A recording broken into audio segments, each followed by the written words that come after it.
Hello, everybody, and welcome to Snap Together Saturday. Once again, I'm here in my basement building model kits. Woohoo! As you can see from the countdown, where did I put the box? Well, you saw the box of the thing anyway. Oh, it's behind me. Tonight, I am building from Gosei Sentai Dairenoh one tiger. And here's the other side of the box. On the side, you can see all the its transformation and action features, combinations, and there's its two modes. You may recognize this as the white Tigerzord from Mighty Morphin Power Rangers, or if you saw Dairenoh, you may recognize it as One Tiger. It is the second robot of Dairenoh after Dairenoh. It came out back in like January. I got it shipped to me. It came shipped to me in like May or June. Finally, because I took the slow shipping, and I'm finally getting around to building it a year after I built Dairenoh. So let's get into it. It's a bit cramped. It's got 2, 4, 6, 8, 9 frames. Decent sized sticker sheet. I might end up having to use most of these. I don't think I can fill in painting those details. It's got one piece. Where did I put it? I believe this is a robot neck or something. One standalone piece that I'm going to keep off to the side so that I don't lose it. But yeah, we're going to do this. It's got 4 white frames, two black frames. That'll be the jointing parts, and then like some accented parts. Gray, orangey gold, and clear red. So yep, let's do this. Did I get a comment? No, it's just me.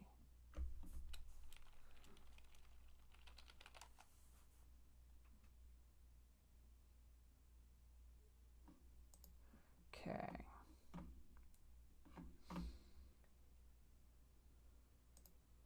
And while this is running, I should be watching YouTube or whatever in the background as I do.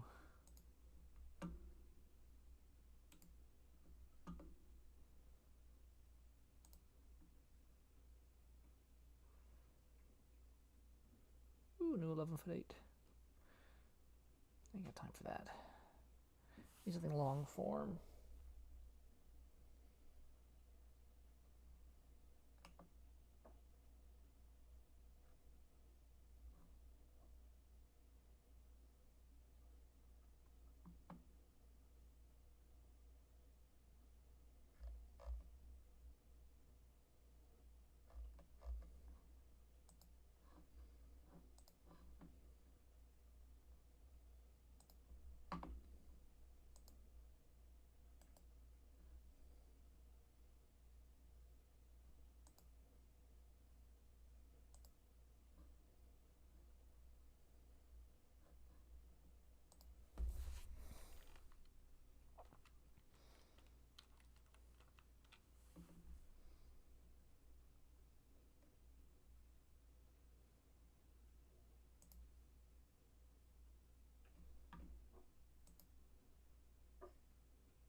Okay, now then, what do we got here?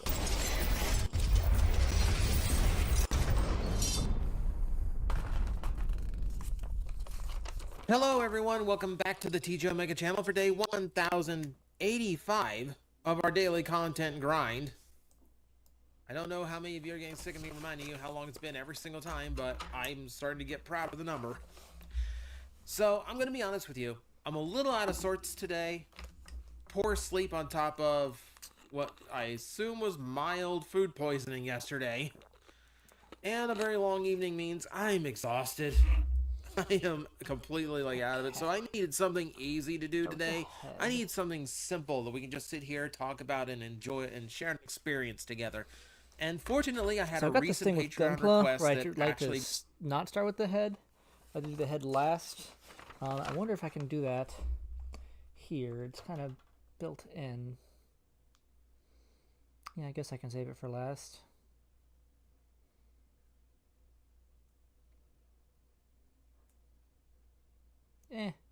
It's different on the SME kits. Always start with the head. Well, a lot of kits start with the head, um, but in SMP kits, you usually hide the head pretty fast. So I will just go ahead and do the head.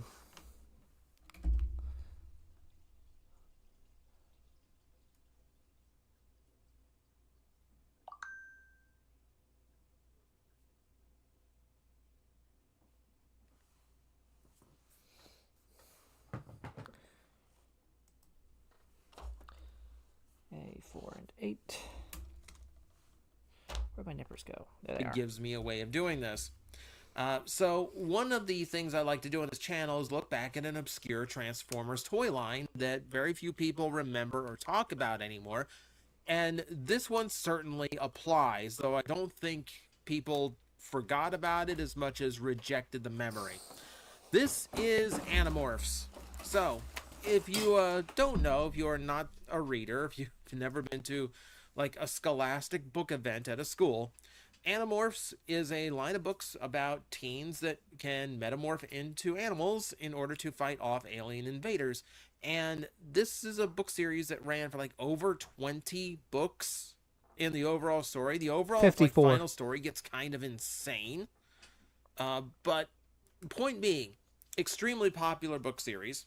Popular enough that in 1998 they decided to do a television show on Nickelodeon based on it. And at the time, of course, if you were going to create a TV show that's all about shape-shifting into animals, of course you're going to ask the company that had been putting out animals for a year or two prior to this. Like, of course you're going to ask the Transformers people to actually handle this.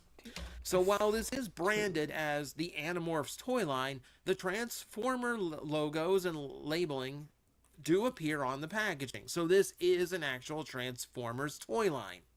Consider it's the first crossovers or the first collaborative Transformers series ever. You know, as this is, the first time that the brand opened itself up to somebody else's brand. It's kind of it's historic in that way, unfortunately. So the most exposure most of my audience is going to have to Animorph toys is going to be the Beast Wars mutants. So these, excuse you, pretty well known at this point, these were intended to be a future wave of deluxes for Animorphs, where they switched gears going from teenager transforming into Beast turning into Beast. Now, when the Animorphs line died out, they decided, okay, we've already got these molds in production, let's not let them go to waste. So they retooled the heads to be more mechanical, and they depicted them as Beast Wars characters with no robot mode. You know, for whatever reason, they mutated and got stuck into one beast mode into another. I think it produced some of the more creative and interesting toys in Beast Wars. And had the line continued, I really wouldn't have minded getting a few more of these. In fact, there were plans. Had this gone well, we would have actually seen a few more. For instance, a frog that turns into a hornet, a ram that turns into a Komodo dragon, and a vulture that turns into a piranha. Actually sounds kind of These all sound like really cool toys.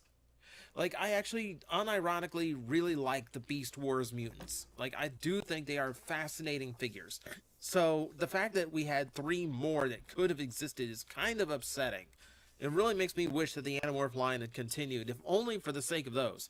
But unfortunately, there's reasons why it didn't, and we do need to kind of go over them. So, for those who are completely uninitiated to Animorph toys, this is what a deluxe looked like. So, the idea here was that the beast modes kind of took the focus. Rather than being bulky enough to actually accommodate for a robot transforming out of it, they tried a lot harder to make sure the beasts in this line were more detailed, more anatomically correct, because they really wanted to get the animal part of the Animorphs correct in this case. But that means Cassie here, unfortunately, did not go through the transition very well. they all have kind of the similar aesthetic where in their human mode they're already starting the transformation process. They have texture and sculpting to indicate that their clothing is being ripped. I don't know why, because most animals they transform into are smaller than their clothes, and they make it very clear that the clothes transform along with the kids as they shapeshift. So I'm not sure if this is exactly accurate to how the books work, but suffice to say, they kind of went for this, It's not. like werewolf treatment of Well, like actually, kind of bursting is. out of clothes with the sculpting. They all had this in between. Well, a lot of them, not all of them, but some of them had this in between mode where they wanted to recapture the idea of like the kids transforming into the creatures. Like if you see the cover of the books, that gradual shift from one form to the other, they wanted to capture that as a toy, which means they brought back Beast Wars mutant heads for this, but instead of representing this mutated head that's supposed to be more monstrous, and they instead had this halfway in between transformation thing to varying degrees of success. The toys themselves tended to be kind of flat and boring. So, for instance, here's Marco as a gorilla. Gorilla toys and Transformers always kind of struggle because, well, how much can you really do with a gorilla? You're turning a humanoid into a humanoid. So this toy kind of falls victim to that. And it's just kind of dull. We had plenty of transforming gorillas that were better than this by now. This was just kind of a sad take on that. This is where, in the images, you can more easily see the idea of like the ripped shirt and all that. And turning into a gorilla, that actually makes sense. Gorillas are huge. So this one I will actually give you. I don't know what is up with the mutant head, the in-between head, because it just kind of looks like a smaller monkey head. Again, I guess that's what you get. Fortunately, Marco actually had the opportunity to have a secondary toy.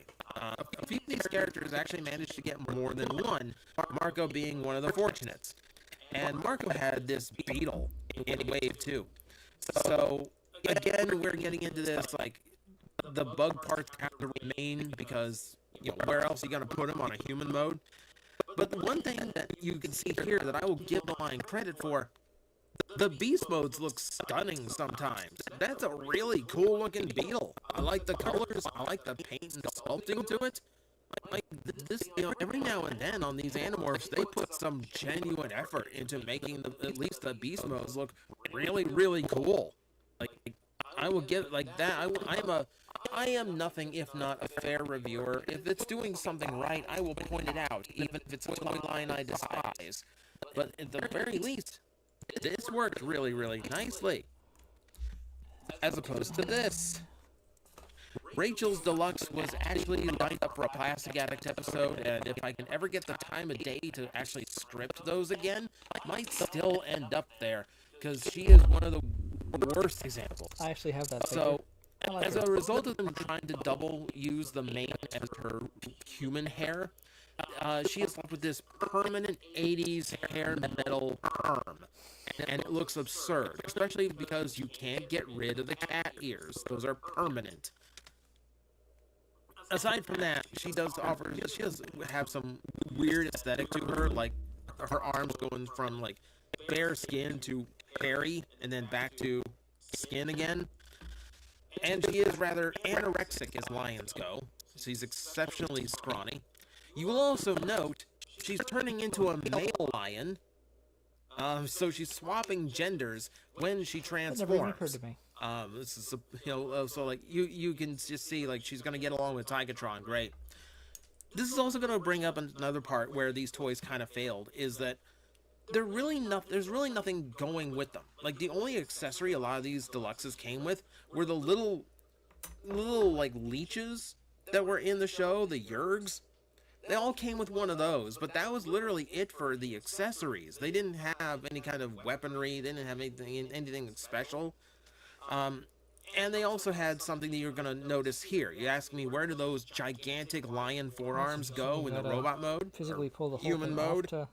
They don't. They're gloves. Okay. The gorilla used gloves too. A lot of them do. Yeah. So 1998, and we're part forming. We're back to 80. We're back to the 80s seeker mold, where you just have to keep these gloves separate and hope you don't lose them, because then you're out your toy. Let's continue, shall we? Here's Axe, and Axe is a little bit different. Axe is one of the Andalite aliens from the books, and he's the ally one. So his in between head is actually kind of genuinely a mutant head. It's his alien form. The panther kind of looks sick. It's a pretty beefy take on a panther, but I will give that one credit again. It looks cool.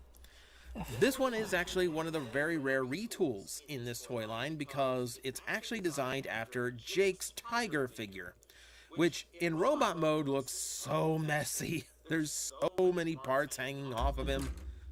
This is again where I kind of realize why things in Transformers work for this, because when the robot mode can look however you want it to look, the beast can blend in a lot better. And it's why robotic beasts work so much better, because once you transform, there's no clashing aesthetic. Here, if this was a completely robotic design in Beast Wars, I wouldn't mind, like the head halves kind of divided over like that, the paneling over the front of the shoulder. As far as like looking like warrior armor, that would actually look really good. But in the context of this is supposed to be a human being, having all of these like tiger parts hanging off and around him just looks really, really odd and breaks any kind of immersion. The tiger looks cool. It's super beefy. It's a very powerful looking creature. Don't know what's going on with the in-between head. He looks like he's telling you to get off his lawn. He looks like Freddy Krueger with hair implants. But he did have other toys. There is also a grizzly bear. And frankly, yeah, if you just wanted like a grizzly bear toy, you could do far worse. There's actual decent articulation in that beast mode. It's like, again, the beast mode seems to be where the focus was, and then the human was whatever. Human was just whatever.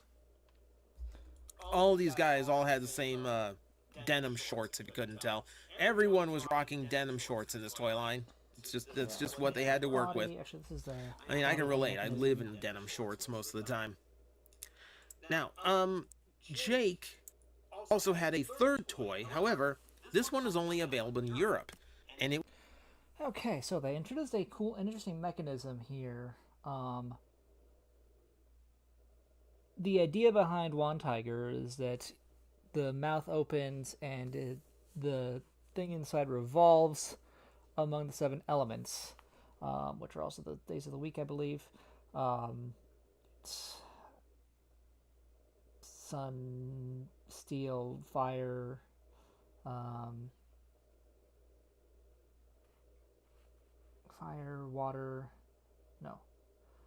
water, earth, fire, moon, day, ground, and gold, I believe. Getsuyobi, Kingetsuyobi, Kayobi, Suiyobi, Mokuyobi, Kinyobi, Doyobi, Nichiyobi, yeah. So sun, moon, ground, or earth, gold, water, fire, wood, and that's 7. So anyway, they've introduced a revolver game. In the toy, you can just replace the thing inside. In the show, they only ever used fire, but here they've created a revolver gimmick that I'm going to build, where it rotates between the pieces. Here's the piece. It rotates between the days.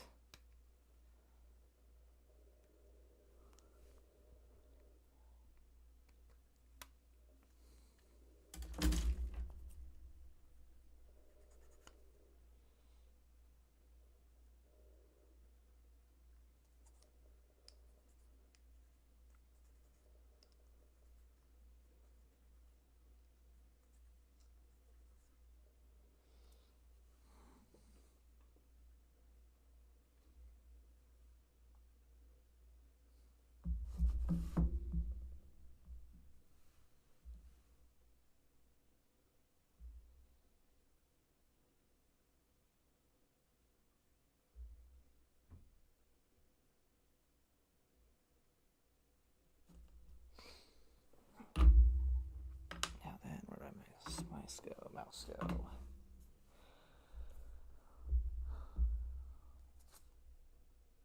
Okay, this is one continuous sticker. Okay. Let's make sure I read the instructions carefully. I only got one shot at this.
Okay.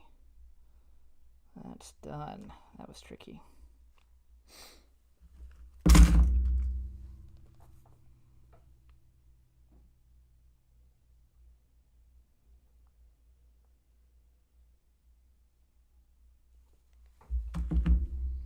Alright, back to the playlist.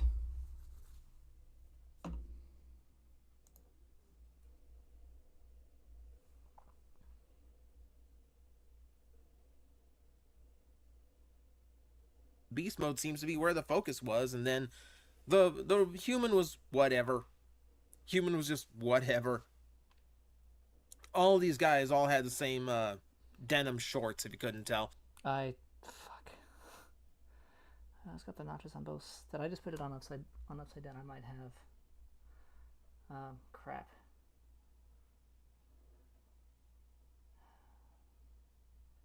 It matters too. Shit. Fuck. Okay, let's undo this very carefully.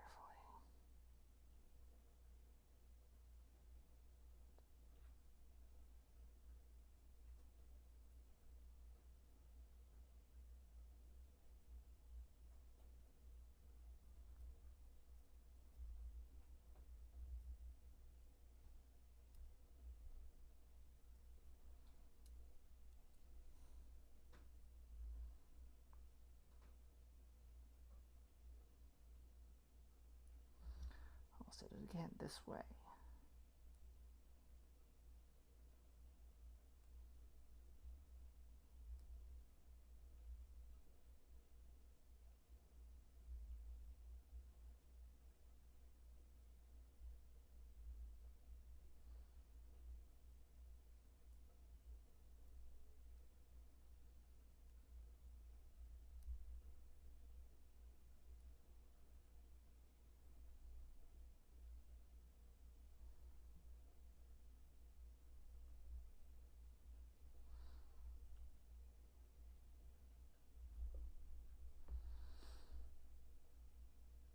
There we go. Okay.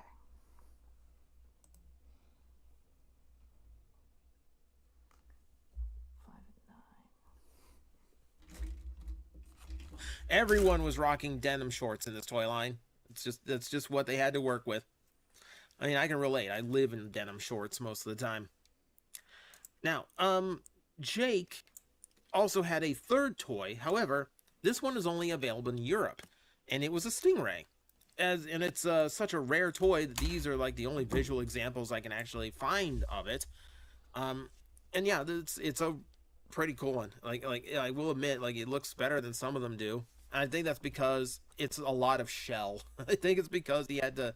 I think it's because he could hide a lot of himself inside the shell. But I do find it interesting that even when they had all that shell to work with, they still have like the beast elements down the arms, which when they're completely unnecessary for the transformation. You know, so I think that might just be that case. At that point, they might just been like, well, that's the aesthetic now. We're just gonna go with it. So that's another one. If you have that one, then you've got a toy worth like hundreds if it's still sealed. It's like some of the only valuable things out of this line. I mean, admittedly, there's Animorph fans who still stick to these, so it's not like they're like dead of value, but certainly not what some Beast Wars toys are. There's one other one that is exclusive to Europe, and this is where we start getting weird. This is where the line starts getting really interesting. This is Taxon. Taxon, one of the evil aliens from the series, and yeah, this is a very different aesthetic. This is a very different aesthetic. I'm not even sure I can see arms in his alien mode. They're all alien modes. I almost thought this was like a full deluxe sized Yerg, but the design is not quite right for it. What it makes me realize is that if they had done retracts this way, where like all of that shell just kind of like collapsed into what would it be like a big like hunchback or backpack for the beast for the robot mode, hunched over like that, he would have looked so much cooler. That character would have looked so much cooler. Again, exceptionally rare toy. One that most are not likely to ever find, but if you got it, congrats. It's a bit of a grail. And then there's one more deluxe we have to talk about, and of course, if you've been following the channel long enough, you've been waiting for this one. Hello, Tobias. I've got Tobias. This is the Animorph toy I featured on Plastic Addict because, frankly, it's just one of the most boring things I've ever seen called a Transformer and has a lot of basic flaws, like human hands in the Hawk mode, just like there. You know? And then, yeah, he kind of looks like me. You know, granted, that was a decade ago. I put on age and weight since then, so maybe not as true today as it was at the time. But it was still weird, and it made for a funny hook for a video. That said, the whole gimmick of Tobias in the Animorph books, if you haven't read, is that he's stuck in his Hawk mode. So I think Hasbro saw that and decided they really wanted to push the character, thinking he would be a popular character or wanting to just produce a more accurate representation of his beast mode. He actually got something rare, which is a Mega Class toy for one of the human characters. From what I've been told, this is actually a substantially better action figure than the Deluxe. It's not one I have ever actually held or messed with, though, so I cannot say for sure. He looks better. You know, he's not making some of the basic mistakes that the Deluxe made, so I will give it credit for that. His in-between head is hysterical, by the way. But no, like, we actually got Mega Classes, so we kind of patterned this off of what Beast Wars was doing. So there are no Scout Class toys, no basics, but we did get Deluxes, and now we're into the Megas. And the big feature of the Megas were the Andalite characters, which includes Axe. And these are where you actually get some interesting toys. And this is like the realm of Animorphs that was the most popular, because with the alien aesthetic, you could just kind of make the beasts match that aesthetic, and guess what? They actually felt more like real Transformers when you did that. More than that, even weirder is the fact that we had centaurs, alien centaurs as Transformers. I'm sorry, that's just kind of cool. I'm sorry. Like I said, I will give this line credit where I can. This was actually pretty neat. You know, this gives you some really good variety in the line, and this genuinely produced some interesting toys that people actually really liked. We need villains. We need villains. So far, the only villain I have mentioned is that little slug. So let's introduce Visser 3. Again, Andalite Alien for his quote robot mode. That beast mode, that alien mode, that whatever that thing is mode. So Hork-Bajir, I think. That is mean looking. That is terrifying looking. Again, these were the interesting things. This felt like where the designers and the engineers actually got to play and experiment and produce something that was really unique but still felt like a transformer. Kind of cool. They flexed their muscles a little bit. The one they showed off on is when we step up to the Ultra class. Visser 3 in this incredibly brutal looking alien. Now, it's the one on the lower left. That's the Andalite mode. That's his like actual like air quote robot mode. And then he just gets two different aliens to transform into. One very raptor-esque, one kind of like beast-esque. It's cool. I mean, it's a cool looking figure. Kind of messy in execution. I'm not gonna lie. There's a lot of parts hanging off a lot of places. But again, alien. You can kind of get away with that. You know, so it's not entirely off. What was entirely off was the counterpoints, because there were two Ultra Class toys. The other one we had to endure was the Trirex. I have the Trirex. This was another one I lined up for Plastic Addict, but this one would have been a lot of work. And it would have necessitated 2 other reviews, or 3 other reviews actually. Now, I will play devil's advocate again, and I will say that in my honest opinion, I think this is the best looking T-Rex that they did. Let me hear. This is a little bit off. Let me actually like scroll this in so you can like look at how cool it looks. Look at how cool that looks. Like, I think that's way more interesting and vicious of a T-Rex than like Beast Wars Megatron was. I actually really, really like how that looks. You know, it looks like it's like it looks like it's burning into ash. It's a really cool look. So that I'll give the Trirex credit for that. And it was a pretty involved figure. Like, there's like stomping noises and like a little bit of electronic effects in it. So that's actually a little bit cool. That's actually kind of cool. And then we get to the individual robots, which right now you see are just very small. So let me zoom in on Jake, who is mostly just a T-Rex head with limbs sticking out. And he looks like he's in pain. Oh, it's not a pleasant look. There's so much kibble on it. You know, you can see where they tried to like weaponize it and try to get something out of it that would kind of turn into a cool toy. It doesn't work, but they tried. Marco, I take it back. Marco looks like he's in pain.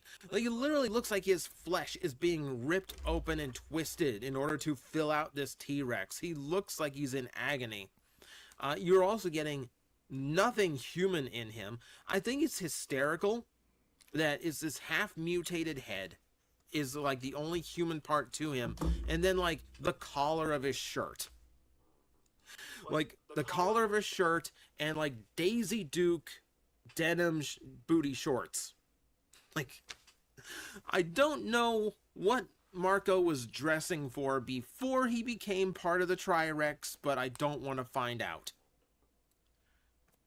And then, Cassie gets one too, and Cassie's probably the worst of, like, the others, like, okay, cool. You got these monstrous arms because you have to be the T-Rex legs, but you know what, at least that, you know, you can make something out of that. How does Cassie function or operate in any capacity, in any shape or form? She was always like, terrible. her left arm, and, like, is nothing but kibble, nothing but beast shell just hanging off of her. And then that tail. That tail is bigger than the toy. The tail is bigger than Cassie. You ain't wrong. It's so bad looking. It's so bad looking. Oh, but this is like the nice version. This is the nice version. Do you remember the concept art I showed you once upon a time? Too bad. You're gonna see it again. Oh, damn. This is body horror. Fuck. This is body horror. Like, no. No, this is gruesome. This is absolutely gruesome. This should not be a thing. This should not exist. And obviously, they didn't come anywhere remotely close to this. And maybe for the best. Maybe for the best. So what you've seen is pretty much the entirety of the Hasbro produced Animorph toy line, and you can see that it's got a couple of interesting spots, but a lot of really dull toys with really poor aesthetic choices. But technically we aren't entirely done, because they did produce fast food Transformers for these as well. TFU.info, where I did have to pull some of these photos from because this toy line is so hard to find photos for. We've talked about them in the past. They're a great resource, so thank you very much for that. Thank you for having these available. They have these incorrectly listed as Happy Meal toys because that's just kind of like a generic catch-all term, the same way your mom kept calling it a Nintendo when it was an Xbox. No, these are actually released at Taco Bell. And when is the last time you heard of Taco Bell having kids' meal toys? Long ass time. And here they are.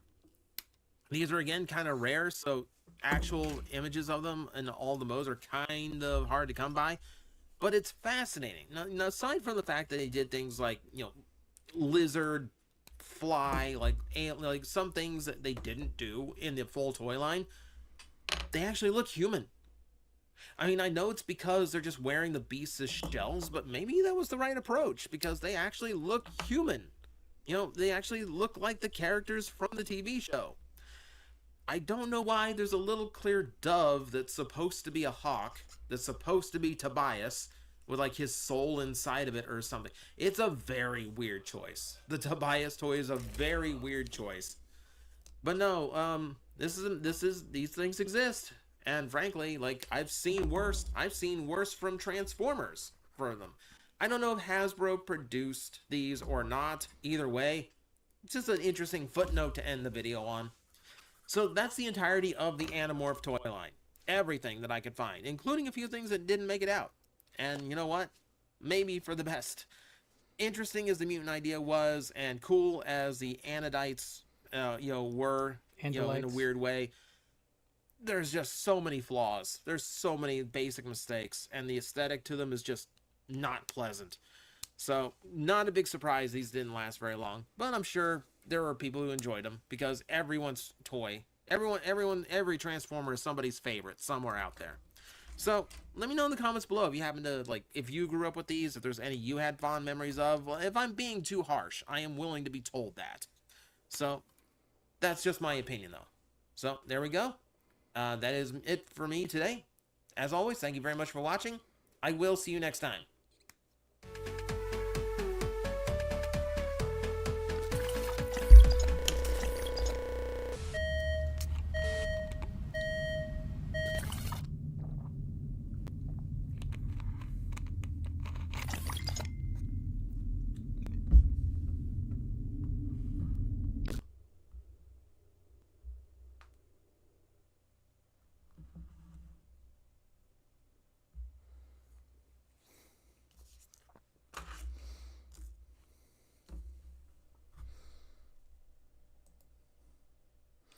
I was putting this off, but let's watch this. Let's watch this too. 11'8" is always a good watch.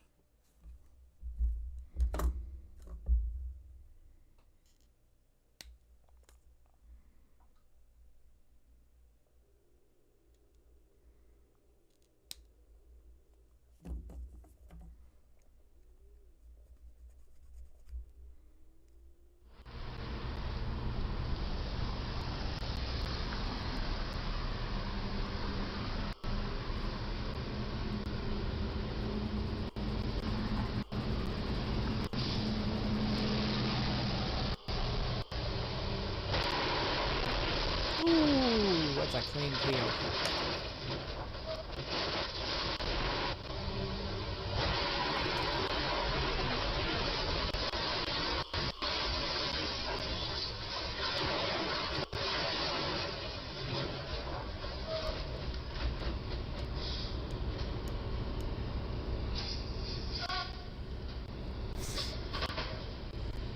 Nice and stuck.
cooking, crab cakes? Let's take today with just a pinch of Decepticon crustacean sensation, Squeeze Play. Now, it'll come as no surprise to anyone that I love me some Squeeze Play, matching as he does all the few fave criteria as a faintly obscure late 80s blue/purple Decepticon with a vaguely rude-sounding name, and the advent of his all-new Legacy United toy is kind of a canon event for me, as it finally checks off the last item on my Classics Blue Guys wish list from way back in the Universe Onslaught review 250-something episodes ago. I want skids, I want tracks, I want highbrow, I want blur, I want trigger happy, I want squeeze play, I want ultra magnus. Makes me feel not so bad about turning 25 next week. Christ, 41 this year. So as I now find myself the proud owner of every official Squeeze Play toy ever released, what do you say we get into a big review on all both of them? Both and a half. So yes, our crusty Cuddlebug here was first hatched during the second year of the Headmasters, which were notably smaller and shitter than the much more iconic frontrunners, known for their simpler mechanisms, general air of lower effort, and stellar work in pushing the boundaries of absolutely mental names. I mean, Horrible. Gotta be a bottom 5 worst name ever. Hosehead. How dare you call me that? Fangry? That's amazing. Top marks. And Squeeze Play is never gonna not sound dodgy to me. I mean, I assume it's a sports thing, like a pressure tactic or a pincer move, but let me tell you, my brain goes elsewhere. I guess it couldn't be worse than the Japanese version, which was named after the astral constellation of the crab. You know the one. Cancer, which, believe me, has already led to its share of mistranslated mishaps, such as the saddest Transformers product ever, Shockwave with cancer. Oh god, maybe we will allow Squeeze Play after all. Just, you know, shut the door. So the Beast Mode here obviously runs the Squeeze show as a nice satisfying boulder of G1 chunksomeness. Look at the depth on those sides. Thing is a vessel. The 1988 vibes are intense here. All thick, meaty plastic, distinctive sort of soft focus details, scrumptious colours, and the welcome gleamy splashes of these foiled mecha stickers ham-fistedly applied by some kid decades ago. And the creature itself is a truly delightful blasphemy, with its huge flat cobra head and tubby bod perma-squatting on crooked legs with floppy socks, all in service of these epic grabby limbs with unsettlingly skinny claws. There's so much warmth and willful weird-out wackiness here, but here's what I want to know. Is it a crab? I mean, I'm kind of leaning into the crab puns in this video, but that's just how people talk about him. He's the crab guy, right? And sure, he's got the claws and some kind of tacked-on lobster tail, and there's no way this isn't an exoskeleton. But I'm really getting more of a chunky xenomorph vibe. Look at his long, scaly head and small, toothy face. He's covered in ribs and ridges and, like, tube holes. This is Giga doing kids' TV. But aesthetics aside, big Squeezus Christ ain't so hot for play these days, owing as much to his advanced age as to raw design jank. Like, the grabbers are respectably well articulated, boast an excellent knee/elbow joints, we'll call them Nelbows, which potentially offer plenty of posing action, but they're so stubborn and rattly that it feels like every click's gonna be their last.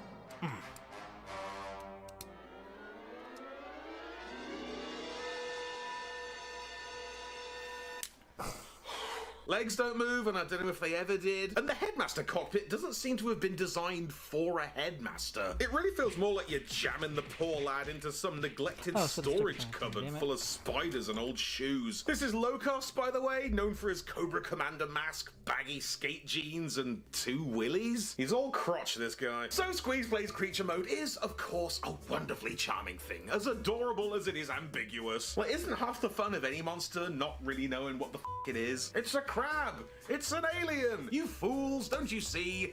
It's Squeeze Play.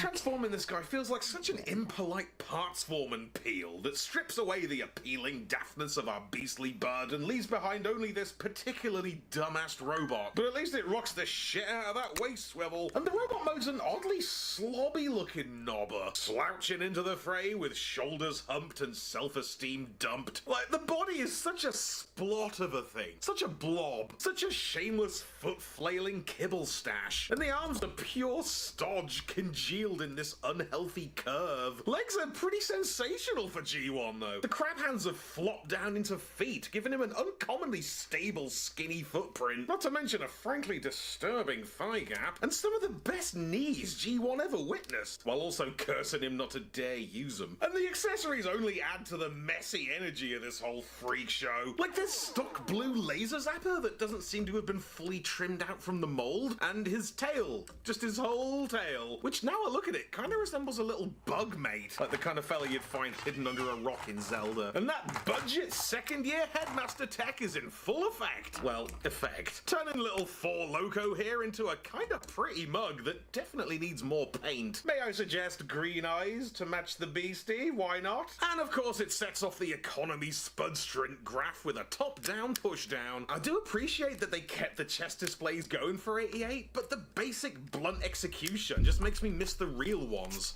Real ones. Am I being a G1er about G1? I don't know, he's just such a guess of a thing, isn't he? I guess that can go there. I guess he's a crab. I guess it needs a robot mode. He definitely has that making it up as we go fun factor that's so prevalent in late 80s G1. There's almost no two toys alike. Squeezeplay is a wonderfully chaotic result of that maelstrom of creativity. Just a nice lad with a unique frumpy flair, who is also definitely just his own beast mode doing a handstand. So for what felt like an abyss of time between 1988 and just now, Squeezeplay was pretty much a total myth, but he did pop his head out for Titan's return. Just the head though, there was no sign of his body or his name anywhere, opting instead for a safe and forgettable pseudonym as Titan Master Crash Bash. Now this foldy up faceful was clearly based on old Squeezer Tarbuck, bringing a knife-toothed grin and purple perm to proceedings for the Titan team's trademark head swap hijinks, but without a full trans-tector bod to call home, he was confined to this darling dinosaur thing, which seemed to be the default monster-type mini-bod, used elsewhere for like overkill but not overkill, and the one who wasn't Grimlock. And I kind of love how it works. It does the vehicle/mount mode as some kind of ropey chicken wyvern. You got the tertiary almost handgun to facilitate shite Facebook posts about crash bashing off, and the excellent dino mode, which is partially formed by the Titan Master, clasped in upside down with the arms doubling as stubby Rex hands and the legs forming the jaws of the dino. It's just a little bit of genius, which suits the character well enough, and it demonstrates the ingenious interplay of Titan's return so perfectly that it's practically showing off. But it wasn't the full works, was it? It wasn't Squeezeplay, and it would go on to not be Squeezeplay until this very year and Transformers Legacy United. And it's Legacy United. Yes, indeed. From somewhere deep in a buzzworthy multi-pack of Cliffjumper getting mobbed emerges the bona fide modern-day Squeezeplay toy. Somebody pinch me. So this is a disarmingly athletic and youthful take on old Squeezy-E, looking sassy and vibrant and nominally authentic. The robot mode in particular is such an upgrade, bringing all the painstaking detail, able articulation, and well-intentioned earnestness that kind of come as standard in the 2000 and Dickities Transformer experience. They've done our Crab King proud here, repping the ribbed legs and curious claw hooves, and busted out the stat display, albeit as an inoperative deco centerpiece that I call a statue. It is kind of a shame that it doesn't work, but like, we don't expect it to, right? We were over that particular heartbreak in 2016, and this might be just me, but I honestly really enjoy that it's on a fold-out flap. Like, it's just a transformation step, but it feels so good to do. That hinge is brilliant. It's a nice fidget feature, and it comes off like genuinely retro, like Skullcruncher's tongue plate or the Dinobot's chairs. But something about him does unavoidably feel like somebody's custom project. His body is clearly not his own. The colors are pretty, but ever so slightly incorrect, and there's borderline afterthought alt mode shit dangling off him wherever it may, which is arguably G1 accurate, but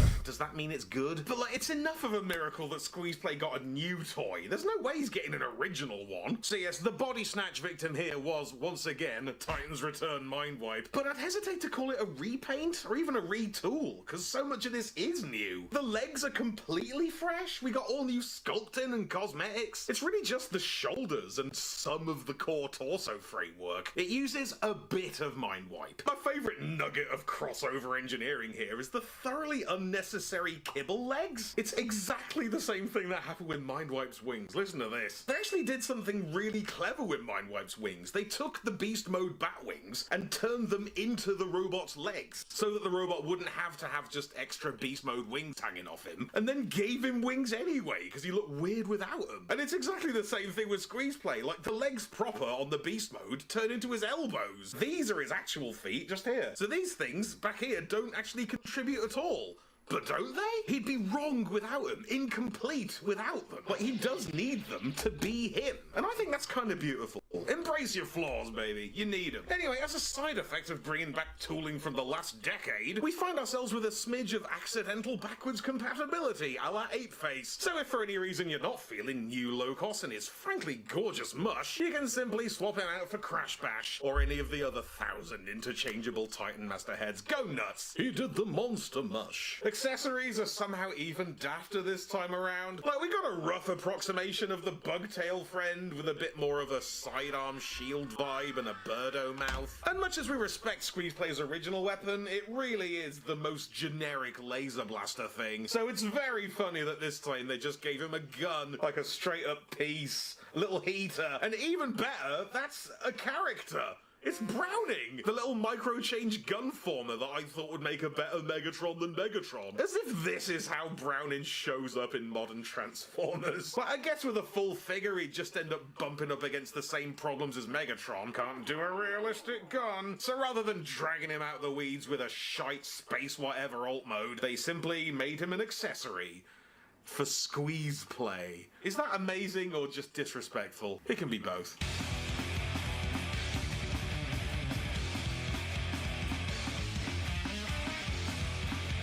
Oh dear, I can't believe how much worse that is. It looks so much worse on camera. It looks kind of cute, like in my hand, but on the monitor, garbage. Anyway, the transformation always feels better going into beast mode. It's a real, like, interesting upturny flip about, but it definitely works a bit better if you fudge it. Like, this is the official Squeeze Play 2024 crab mode, and it's not amazing. But we can help a smidge. Like, the official way leaves the arms boring side up, with all the cool detail hidden underneath and the screw holes showing. And you're supposed to balance the head perfectly on top and leave this huge, embarrassing void nape, which does no favors for anybody. So I find if you just spin the waist, spin both the legs, hunch the head, you can improve things a little bit. But there's a ceiling on how cool this thing can look. Captain Crabston's 2024 here is terminally silly.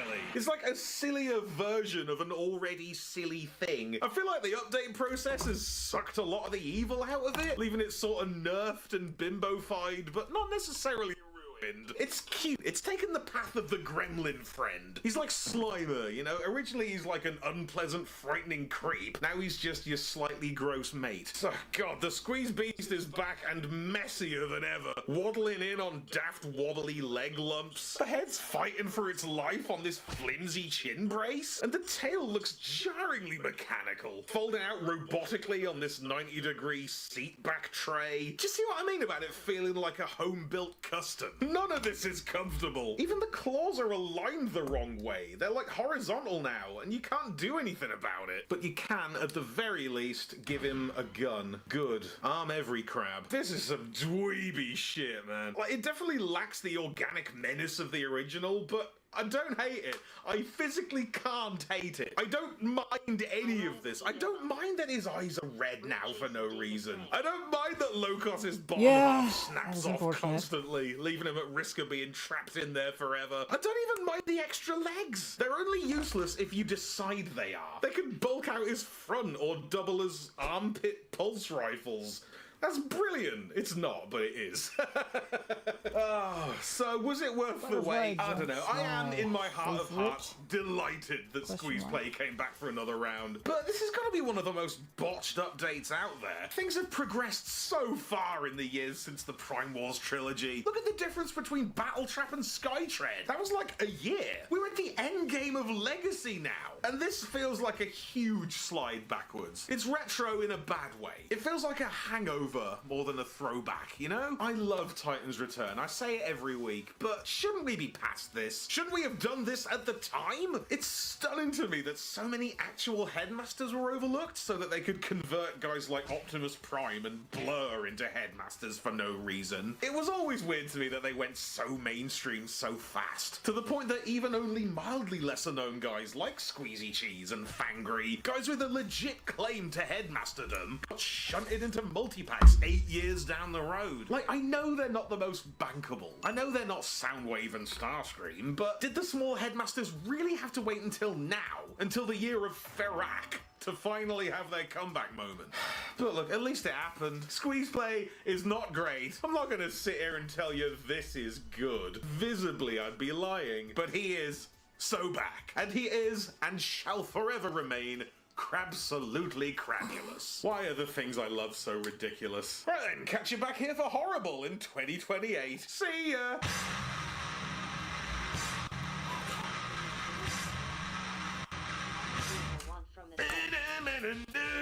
I can't tell you how. You know, I got that set. I got my set in like 2, 3, 4 weeks ago. I haven't opened it yet.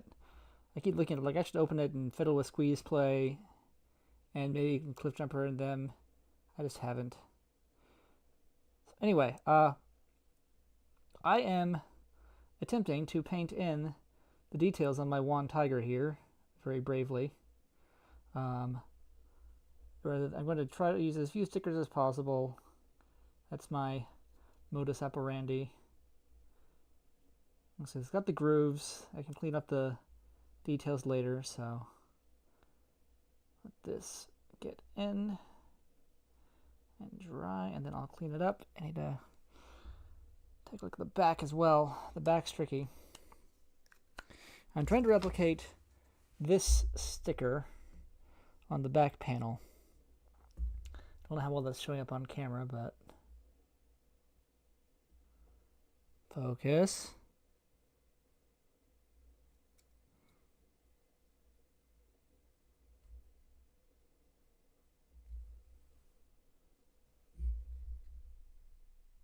Iraimu Guillermo. More Power Rangers than Sentai, but imagine a Dragon Tiger combo Megazord. That's been imagined many times.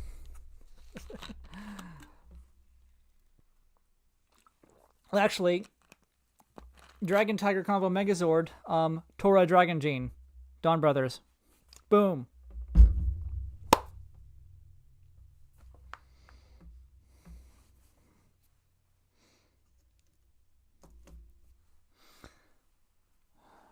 Where are my Q-tips? An open pack right there. Let me put this back a little bit.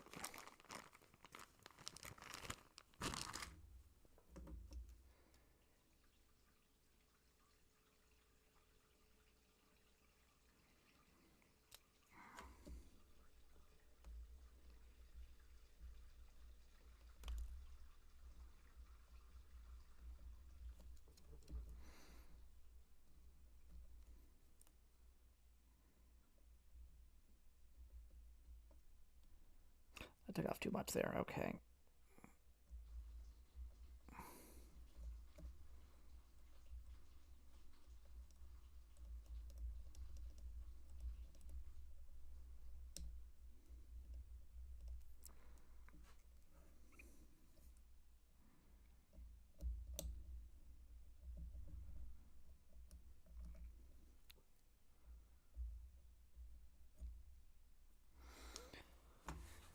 I have my rag down here. I do not. I'll be right back.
Trying to paint on live tends to slow things up a lot. I should really not do it, but... Space police policeman. At RestreamBot, I would love that idea.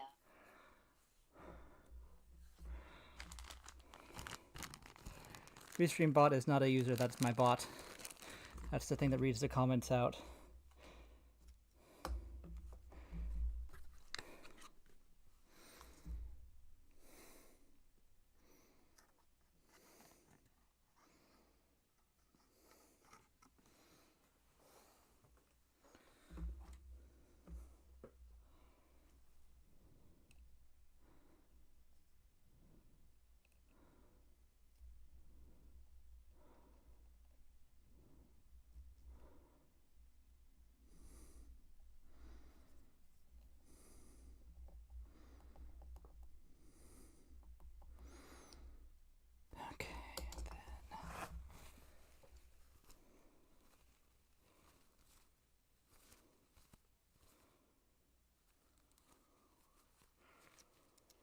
Now it's going to take to not smudge this.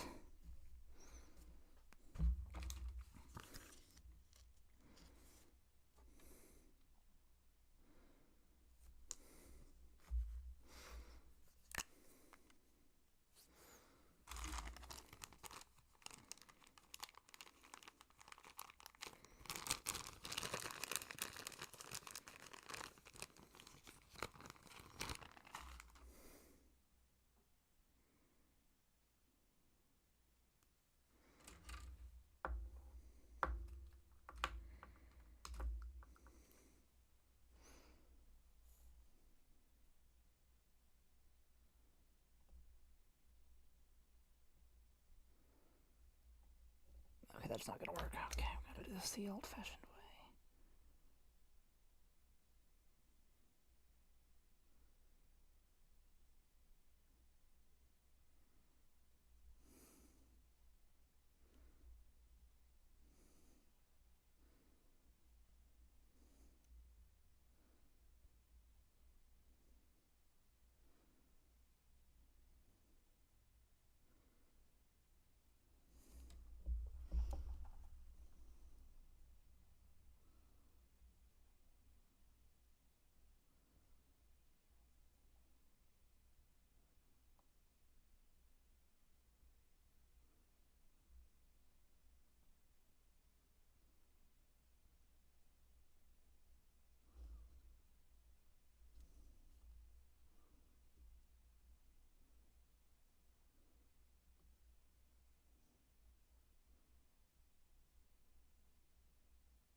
Let that dry a little bit more. Let's focus on the front here.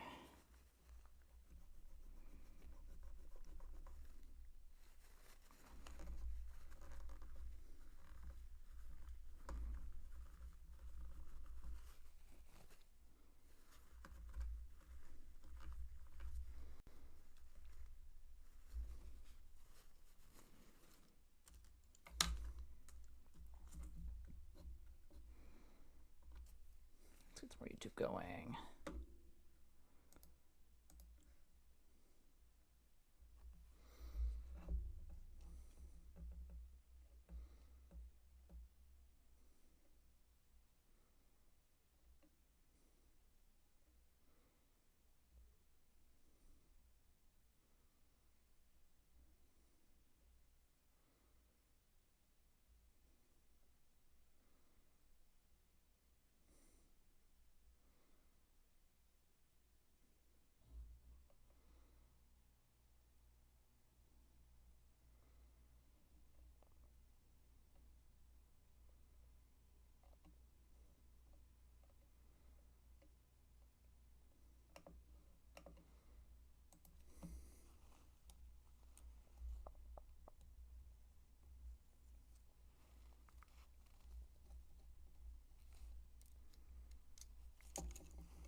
space policeman. Man, I got a good one for y'all. This Something job, I am looking forward to is the Lucky Cat the design is Tigerzord. gorgeous. It's The what? really, really beautiful. Sort of looks like a big H with the courtyard in the front and the big patio porch area in the back. And Was that the thing cube is, though, this is one? a custom. Are they the cubes? Lucky Cat is at the cubes, I think. I feel like.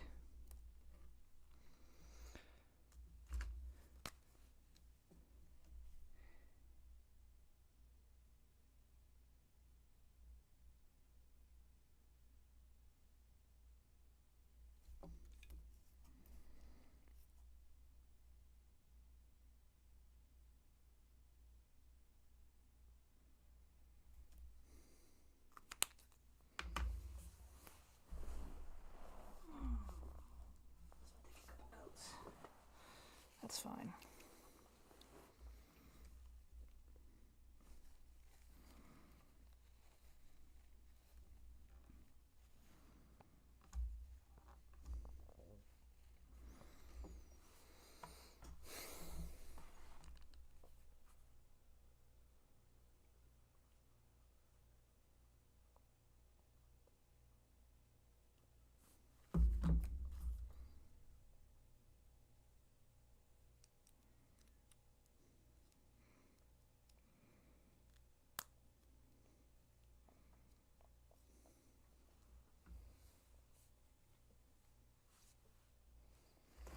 Let's make the other shoulder.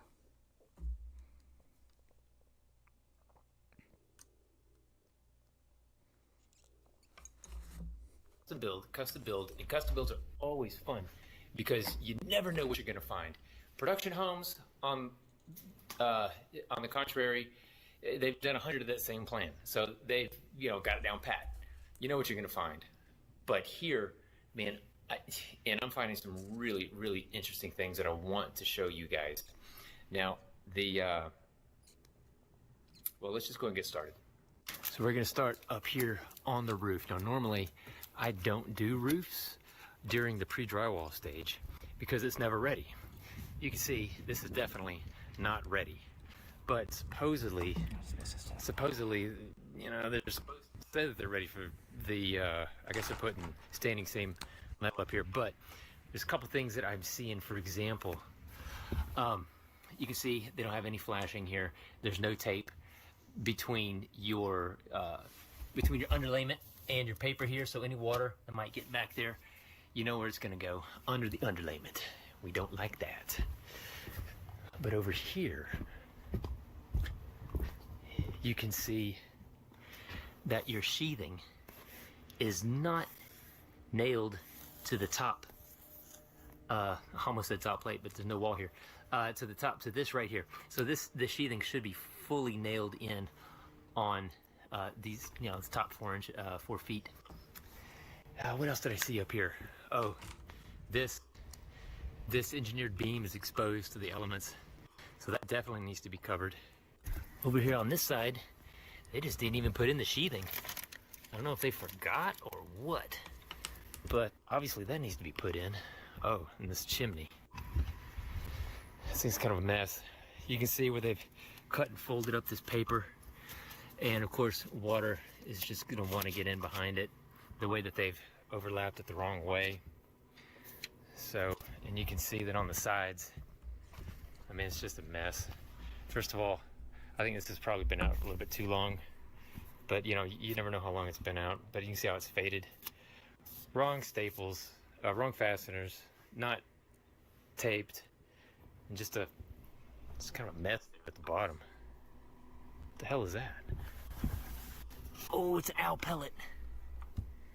Oh, it's an owl pellet. I'm going to bring this to my kids so we can dissect it. So here on the outside, a lot of things that I typically see.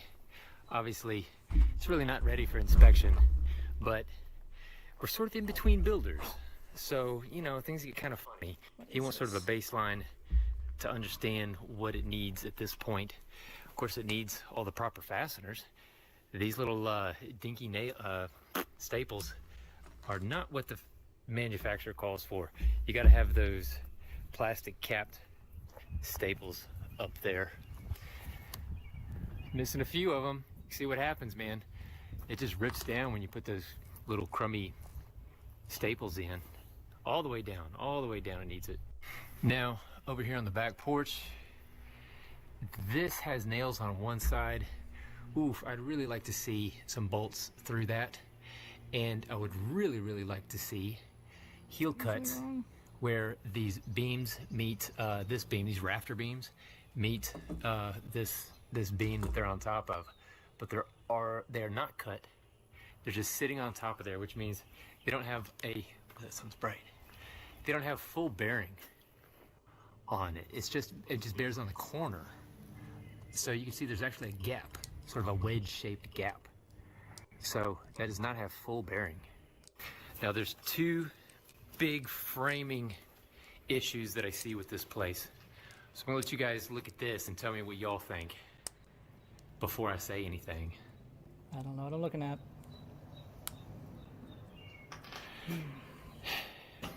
Yeah, this is really weird. You've got these rafter beams bearing on this beam that comes across. Big, nice beam, man. I mean, Yeah, whatever. Moving on. Oh.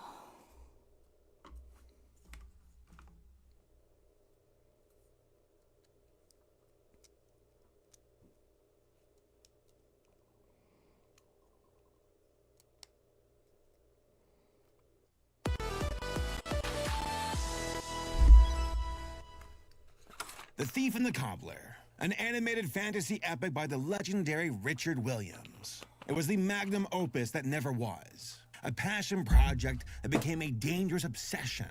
But above all else, it is notorious for being arguably the most disastrous production in animation history, spanning over 28 years in the making.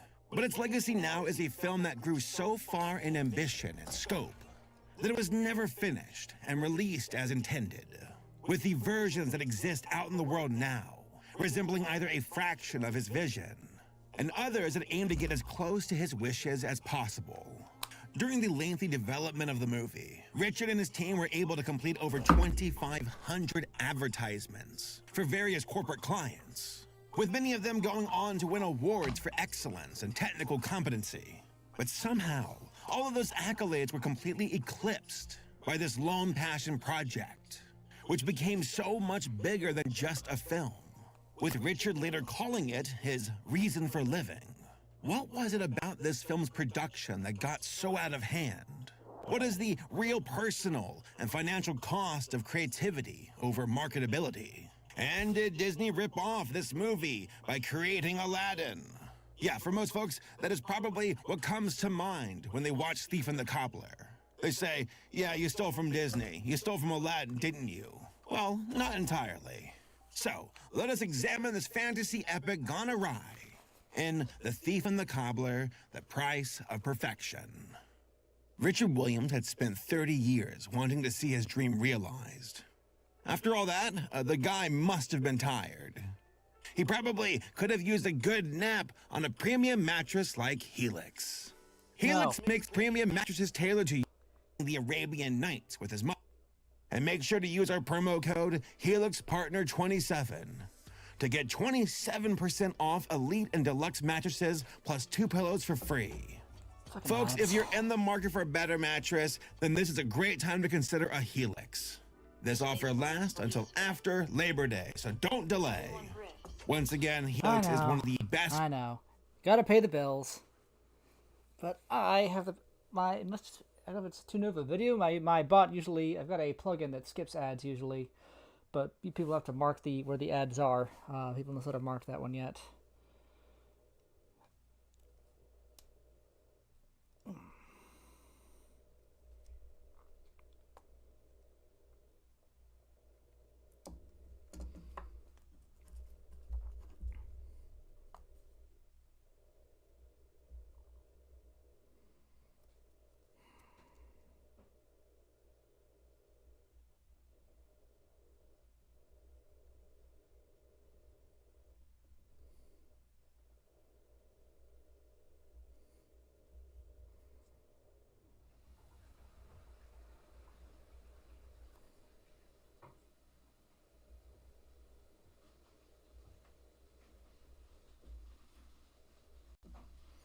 What I hate most are just the ad transitions.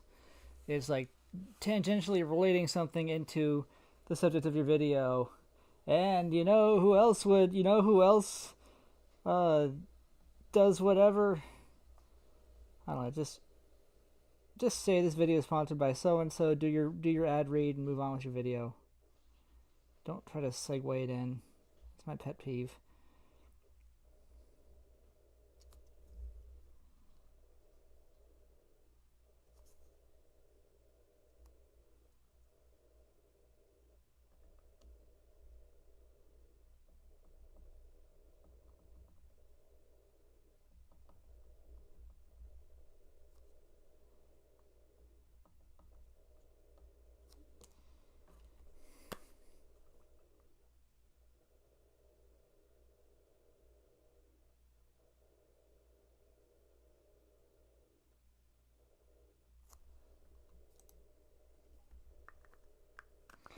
That is pretty damn good in my book.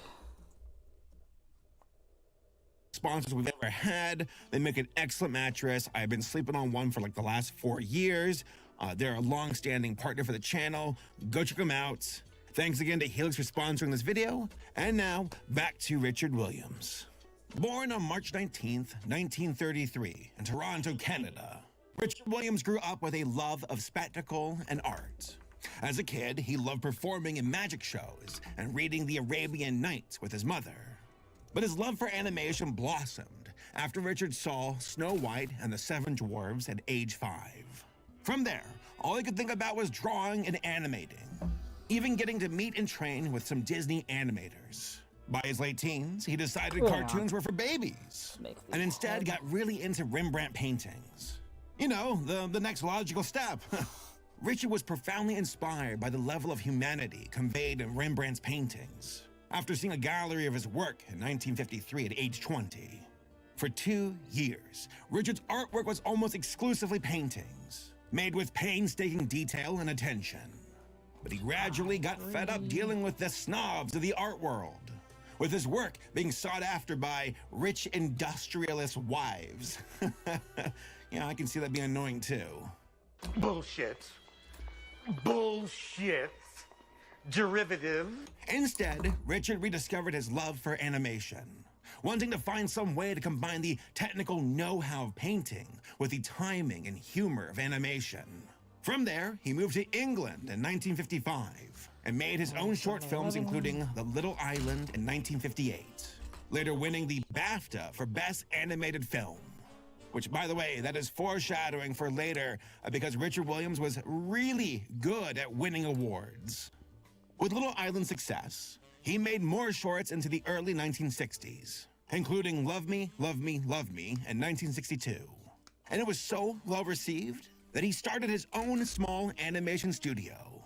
Based in London's Soho district, Richard Williams Animation Ltd. made most of their money making advertisements and credit sequences for films like What's New Pussycats, A Funny Thing Happened on the Way to the Forum, and the original Casino Royale, a spy comedy film starring Peter Sellers.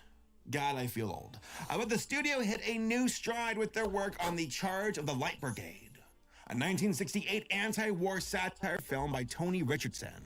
Now, it did not do so swell at the box office, but the animated sequences by Williams' crew left a big impression, as they were made to look like 19th century political cartoons. Like, check the sequence out, it is so cool.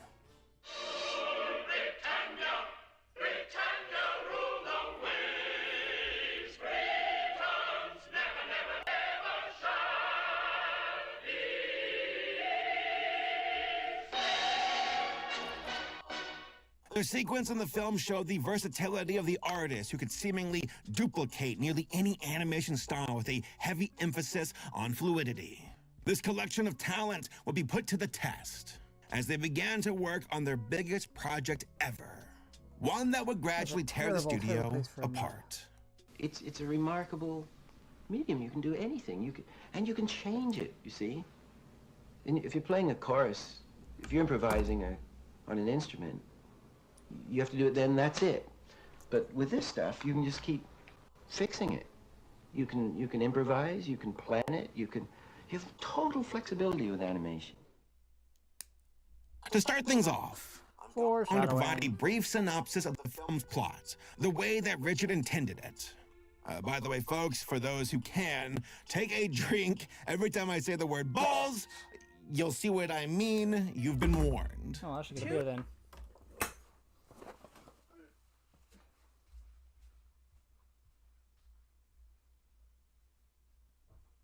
Meredith Kirschman. Yo.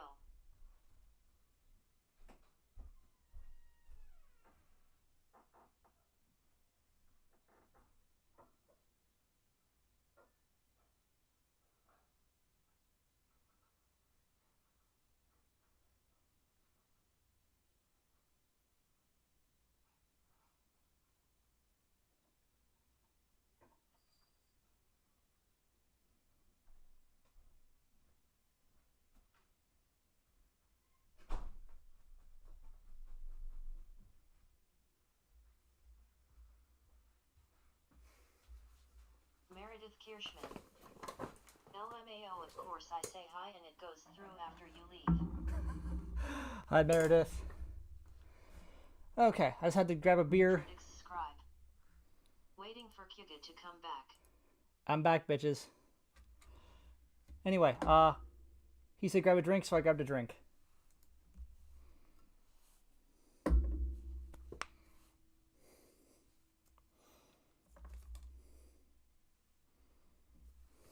Shots. Balls.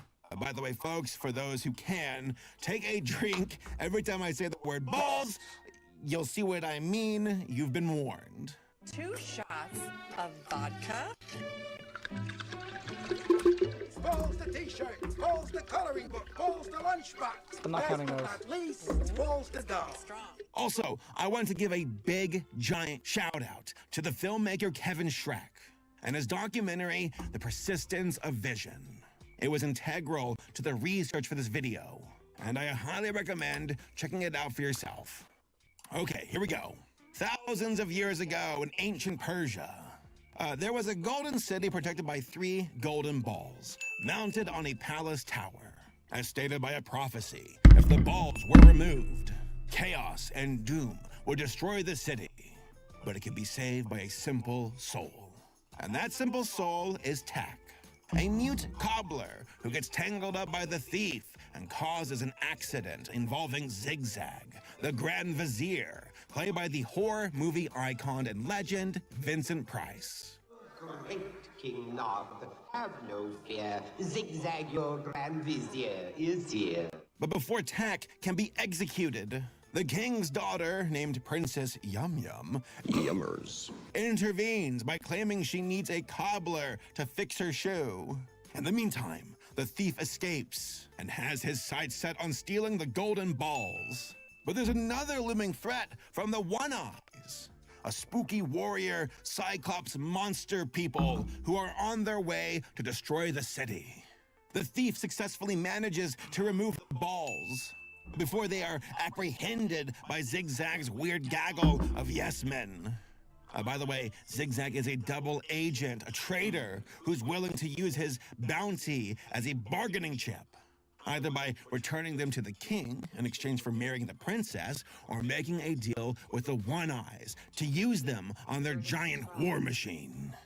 Running out of time, King Nod sends the princess, her nurse, who's like a really badass nun, and Tak out to the desert to locate an ancient witch to find some way to protect the city. Oddly enough, Tak is revealed to be the chosen one and has to use his own tools to stop the army. There's also a gang of brigands, meaning highway robbers, and they join the crew as Princess Yum Yum's bodyguards. I remember like watching one of the versions of the movie with like these guys singing. It is so weird. They're like, boom, boom, doom, doom, boom, da doo. Where what happens when you don't go to school? Oh, so my beer over.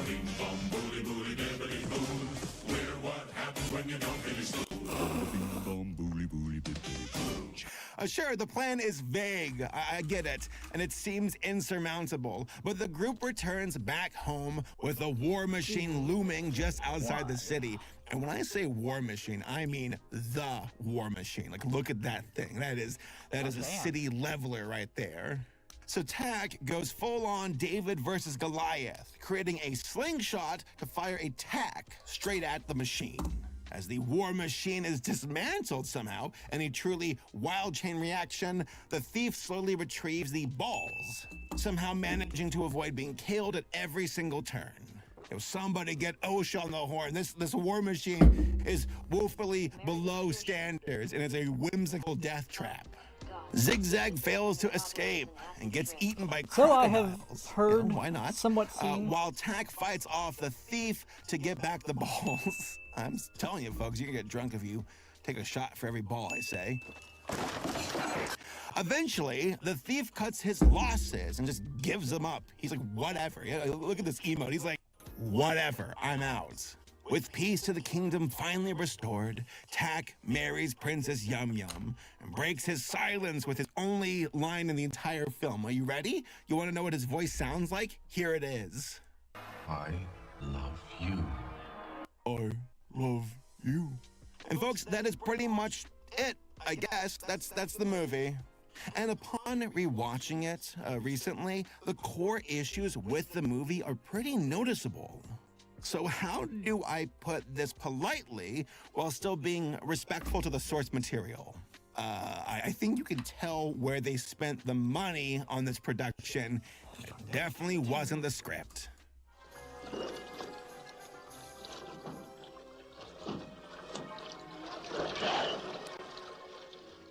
What are you doing? Huh? Me? Just hanging around. As gorgeous as this movie is, I think what really holds it back is the story. Great visuals can't compensate for a plot this messy and convoluted. There's a lack of structure and momentum that makes the film meander more than it really should. Like, yes, there are pacing issues in this film, big time. Like, we kind of know what's happening, but not why we, as an audience, should care about what's happening. The characters can be entertaining to watch, especially the thief who steals the spotlight every chance he gets. Like, you know, a very apt name, varying character, my dude, so props to that.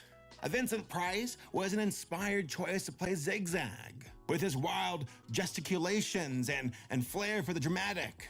Tak is cute in a vintage Tumblr sexy man kind of way. You know, before we had Sans Undertale and Jax from Digital Circus, we had Tak from The Thief and the Cobbler, and we were thankful for it.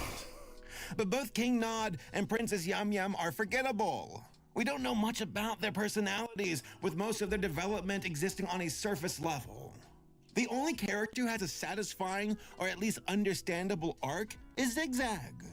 But the other characters feel very superficial, with more of their bonds being implied than actually being shown on screen. As characters, they're pretty flat. We don't learn all that much about them or see them evolve in a notable way. But I suppose that's not really what the filmmakers were going for anyway. A fantasy epic like this is generally more about the scale and lavish production values, which the studio... So the ear of the tiger, the black part of the ear, is filled in with the same piece that fills in the cheeks, and that's clever. The ear of the tiger.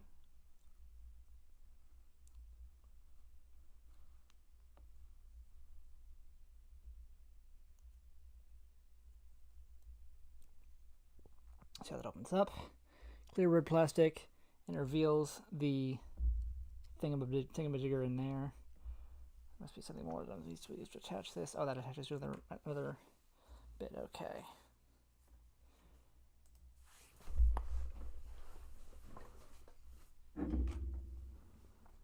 Guess we've had enough balls for now. Accomplished and then some. But I wish they had managed to get a more interesting story in there during all that time. It's like they put all of their points in animation and maxed out those skills, but for story, not so much.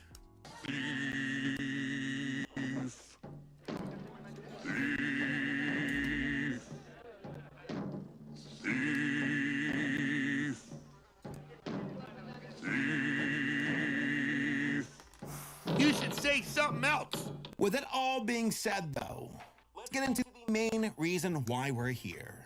The hellish production behind The Thief and the Cobbler. I've heard about some pretty bad productions in my past. Mars Needs Moms comes to mind. Rock and Rule. But Thief and the Cobbler takes the cake. Let me tell you why. During the start of the project's development, the movie actually went through several titles. At first, it was originally called Nasruddin and was going to be based on a series of folklore books by Afghani author Idris Shah. In 1964, Williams had provided illustrations for his books about folklore hero Mullah Nasruddin and had pitched the idea of doing a feature film to Shah. Idris Shah's brother, Omar Ali Shah, was actually a producer working at Richard Williams Productions at the time and got them in touch with each other. Williams was working on Nasruddin's development in between commercial gigs and a TV special adaptation of A Christmas Carol for American animator Chuck Jones. The span from 1964 to 1972, with 2 other title changes in the process: The Amazing Nasruddin into The Majestic Fool. The Christmas Carol special produced by Chuck Jones was their first large-scale 30-minute short film project. The animators were crunching through 48 hours straight to get the animation done on schedule before the deadline. This practice was not that unusual for the studio, as Williams was notorious for making serious demands of his artist. He had a terrible reputation, and he could be the best and the worst, you know, but usually for good reason. If he had very high standards, which he applied to himself above all and to everyone else. And if you didn't sort of cut it, then he wasn't backward about letting you know what he felt. But that attention to detail paid off massively from a critical standpoint. The adaptation was done in the style of the classic Dickensian illustrations for the novel, and it won the studio a 1972 Academy Award for Best Animated Short Film. Even with the Oscar win, Williams saw making the special as a trial run for making the Nasruddin movie, as the short was 1/3 of the runtime they were projecting for a feature film. Composer and story development artist Howard Blake worked for Williams between 1972 and 1975. He encouraged Richard to reevaluate the narrative structure let's see if I can show this up on camera.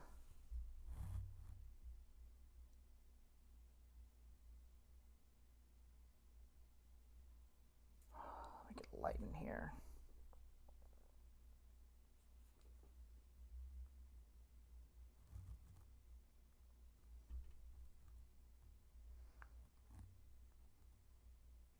Focus on my finger.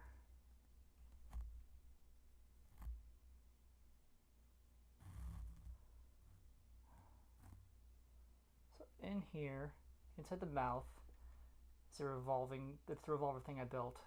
Every time I close the mouth and open it, it changes the symbol.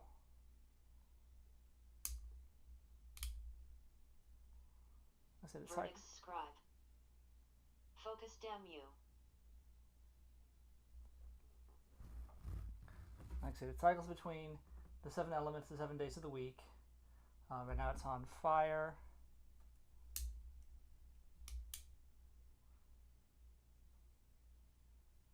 That's water, I believe. Verdict scribe.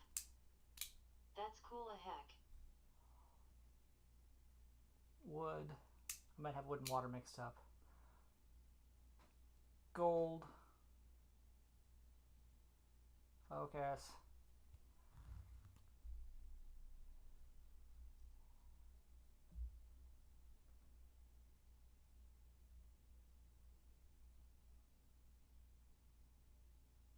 It was there for a split second. Okay, moving on. Ground or earth. And then sun. And then back to blank. So that's that gimmick. And that's even the deluxe didn't do that. You just took out the clear bit and put it a different one on the original toy. So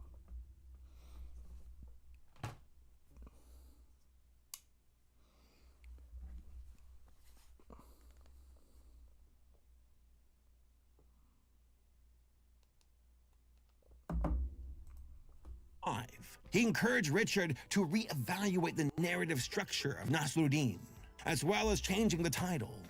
As it was, the story was more of an anthology following individual tales from the series, and had no overarching plot anchoring them together.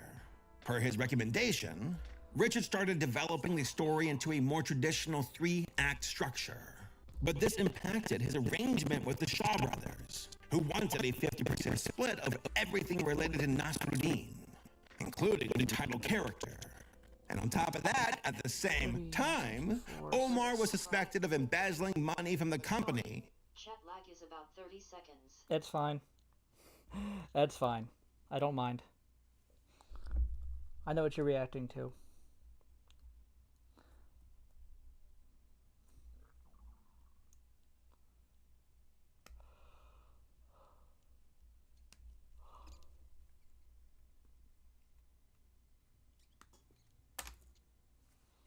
$30, 26, no, 24.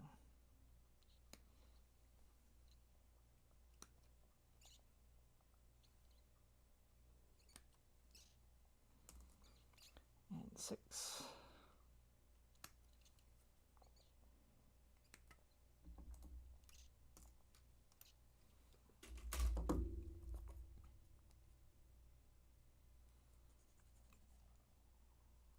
And was promptly fired, taking the character designs with him, excluding one in particular. And God, were they lucky, the thief's design. Which, the Shaw's family ironically let Richard keep for his own project. Talk about lucky, that's a good thing, as it would have sucked to have lost the thief's design. It is brilliant. This dissolution was extremely messy, with hundreds of drawings, layouts, and concepts. The game flopped at launch because the characters looked too bland and the design was bad and it's not fun.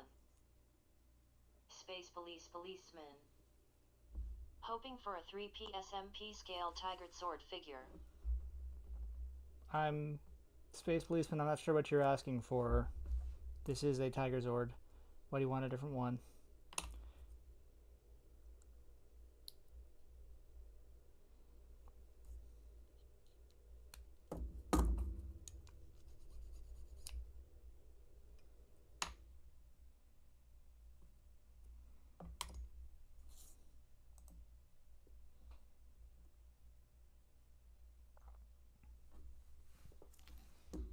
Also, verdicts, yeah, that'll definitely kill a game. Steps being scrapped. They pivoted the feature completely, rescripting it and developing new characters, but still retaining the same ancient Persian art aesthetic. With what 3P SMP means.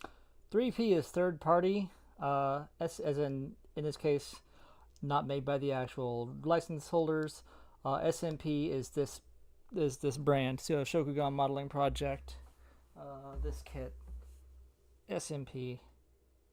They're the ones to make this. The Super Sentai kits. It's Bandai's hobby division. Minipla and SMP. So he wants a unlicensed kit of this same kit, and I'm not sure why.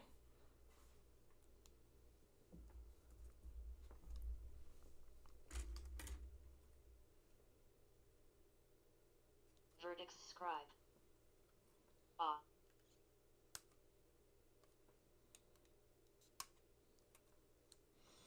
Like in the Transformers world, third party,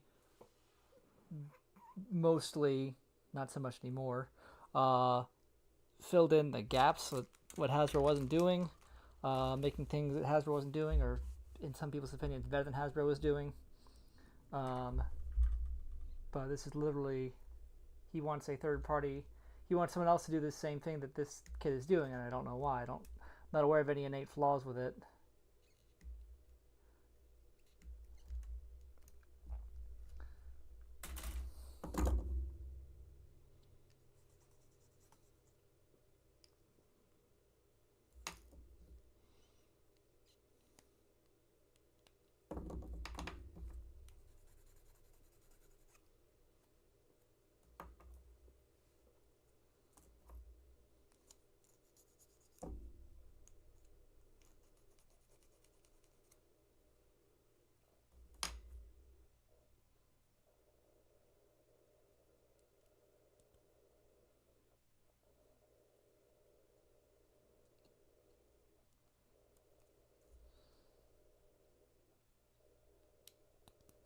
Okay, this is going to be the arm. And then B10.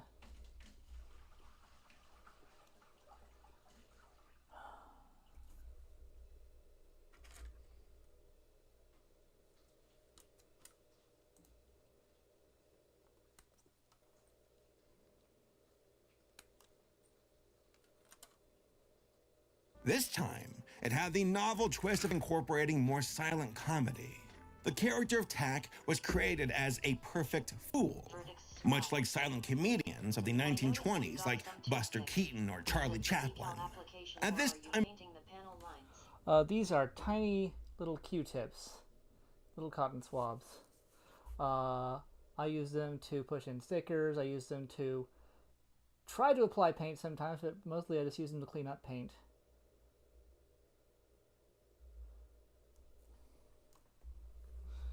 I'll put some rubbing alcohol on them and clear up over painted areas.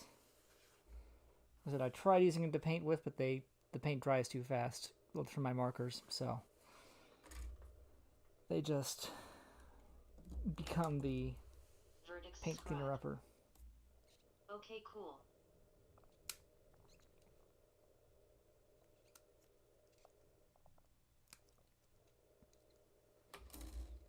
I do also, when I do use stickers, I use them to push in the stickers into the plastic so you're not off the mark there.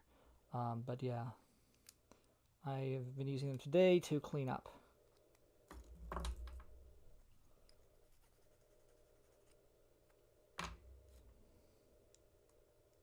You can get them at any hobby store. I got an open pack here. These are like Hobby Lobby brand on mini triangular craft swabs. They're cheap.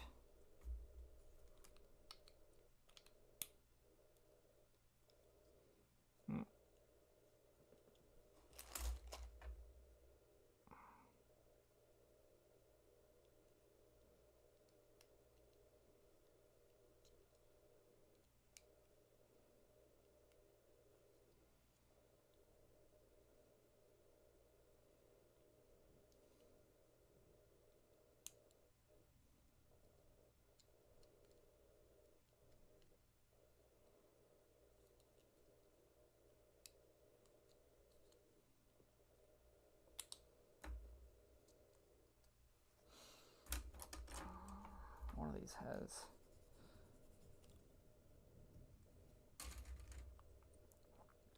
sounds like it wants to rain. I forgot to clean up a nub here.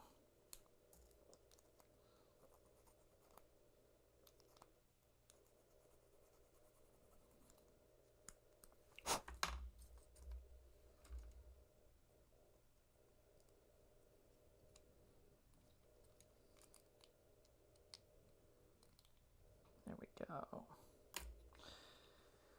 Alright, it wants a sticker to go here.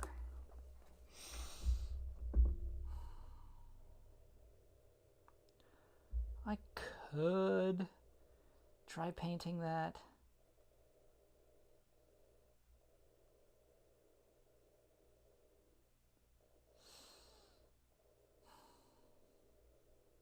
I'll give it a shot. I'll try painting everything else.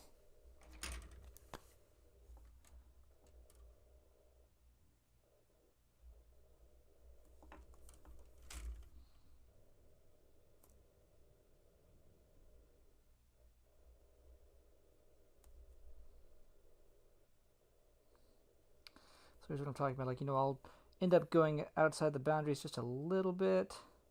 So once this dries, I will use one of those cotton swabs to clean up the parts, the edges, and then also the bits on the inside that I don't want to have paint in them. Basically everything raised here. You can't see it raw from here, but let me see. Here's the other piece. And here's the sticker that's going to go on it. All the raised detail here is colored on this black background, so I will just paint this in, let it dry, and then I'll do what I need to do later.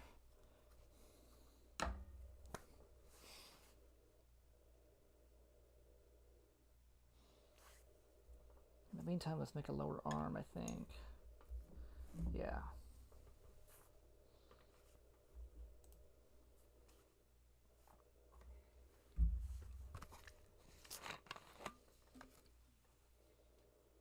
In 1973, the rough title Richard had come up with was The Cobbler, the Thief, and the Grand Vizier. Yeah, he wasn't that great with coming up with titles. What are you, Pixar? So for those of you keeping track, we're already up to about 5 title changes and almost 10 years of development. Sure, movie titles change for marketability sometimes, but this was rapidly becoming a bad habit, and more importantly, a sign of things to come. This rebranding gave the studio a renewed passion for developing the film, as its scope grew even larger. It evolved into a visual feast for the eyes. But with those growing ambitions came a bigger problem. Yeah, it's a tale as old as time. You guessed it, the impending cost of the production. The timing could not have been worse, as the UK was entering an economic recession, and fewer producers were willing to pony up money for large-scale epics like this one. Instead, to keep the business afloat, the company took on every commercial job they were offered. Disney veteran animator Art Babbitt was hired by Williams to coach and train the animation team to get their work up to standard. It was grueling, but their animation skills improved greatly. Soon, they would be ready to tackle any new job given to them. Richard mostly saw working on the commercials as a job is a job, with the work he was most proud of being the feature production. He saw making ads as selling out, going against his pure artistic tendencies. However, he found a way to deal with working on commercial gigs by incorporating as much of his own style into them as possible, all while staying within the client's demands. If he wanted to see this thing through, he'd have to make sure they could actually afford to get started on it again from the ground up. Animation is expensive, and paying a team adds up quickly. Money was Richard's biggest nemesis throughout his whole saga, except, of course, for his own high standards. In the mid-1970s, Richard Williams Productions provided the opening animation for The Return of the Pink Panther, and also The Pink Panther Strikes Again. From there, the quality of their ads were truly spectacular, and they started winning tons of awards to prove it, earning over 175 by the early 1980s. Like, I honestly could not even imagine most companies nowadays being willing to pay for this level of detail and experimental technique and 2D animation. Like, folks, do yourself a solid and check out this playlist that catalogs their advertising work. It is genuinely amazing to look at. But despite all of the accolades, Richard's true passion eluded him, as the amount of time and money he'd need to spend on getting his dream film finished had no clear end on the horizon. And with a character as complicated to draw as Zigzag, well, the animators had their work cut out for them. You know, ironically, the flexibility of animation was a double-edged sword for The Thief and the Cobbler's production. The amount of creative control and freedom it gave Richard as a director exasperated his perfectionist tendencies. Because they weren't being held down by a corporate studio mandate or fixed to a deadline to stay mindful about cuts or changes, entire sequences of character animation and technical set pieces would be scrapped, and then completely redrawn or changed if it wasn't aligning with what Richard wanted to accomplish with the film. There's one sequence where the Vizier was throwing cards up in the air, and each card was individually painted. There were all the hearts and diamonds and spades, and it took one of the painters about 3 months to paint one scene, and then Dick didn't like it and changed the colours, so it was all done again. He must have spent thousands and thousands and thousands on stuff that was never used. Good Lord, what a thankless task. Now, it's important to mention that at the time, many animated productions and TV shows were operating under increasingly limited budgets. The 1970s was an era of stagflation, war, and crappy politics. I guess some things never change. But this era would give us more economical productions like Hanna-Barbera's Saturday morning cartoons, such as Scooby-Doo and Josie and the Pussycats. They dominated the TV landscape, by using more limited animation to save money. Feature animation productions being offered by companies like Disney and Warner Brothers also put in cost-cutting measures, most of them being pretty tough to ignore. There are chances you've seen footage of the recycled animation that was used in films like The Jungle Book and Robin Hood, taken from their previous films like Snow White and Winnie the Pooh. Meanwhile, at Warner Brothers, David Zaslav was there. Like the Lucky Cat Megazord.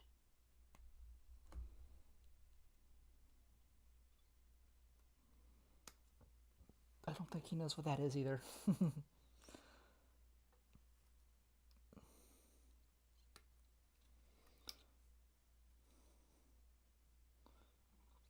Yeah, Verdix is not overly familiar with our terminology here. This isn't his hobby. Verdix should get back to building his. You still have a Zoid in box, don't you? That you need to build. You should do that. It's fun.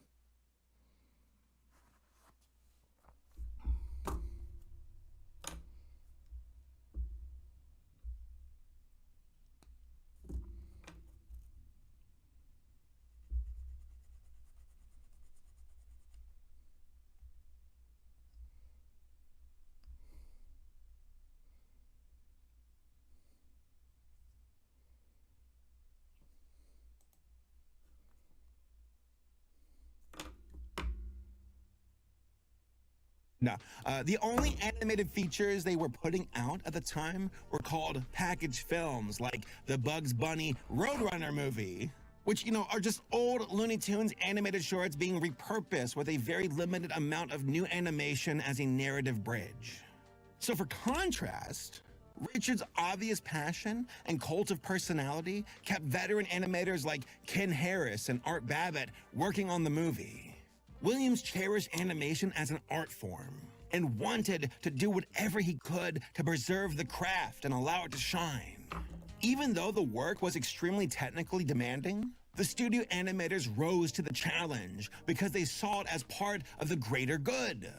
Namely, providing the highest quality animation they could muster on an ambitious project that demanded it. But his tunnel vision did not make the crew of animators better workers. Or rather, it made them afraid to piss him off by putting out subpar work and risk getting fired. Work-life balance was basically non-existent at the studio, with animators having far too much work on their plates, toggling between finishing commercials with strict deadlines and their feature film, which could not stick to a consistent title or even a script long-term during production. In many ways, Richard knew that the scope of The Thief and the Cobbler would eclipse anything that was being done in animation at that time. It rapidly became his own personal Star Wars, a fantasy epic that would be a huge crowd pleaser and become the biggest blockbuster film in animated film history. Or, so he had hoped. Between 1975 and 1977, the studio had provided animation work for Raggedy Ann and Andy, A Musical Adventure, a hybrid live-action animated film featuring the classic children's toy characters of the same name. The history behind that movie is a bizarre story unto itself. So if you folks want me to do a deep dive history about that topic, hey, let me know down in the comments and maybe we'll follow up. Also, this scene with the greedy, that's insane. Like with the candy monster, look at that. That blows my mind. Richard Williams and his team are crazy. But they had a breakthrough in 1978. The studio was contracted by a new outside investor named Mohammed bin Faisal Al Saud. Now, if that sounds like a prince's name, well, that's because it is.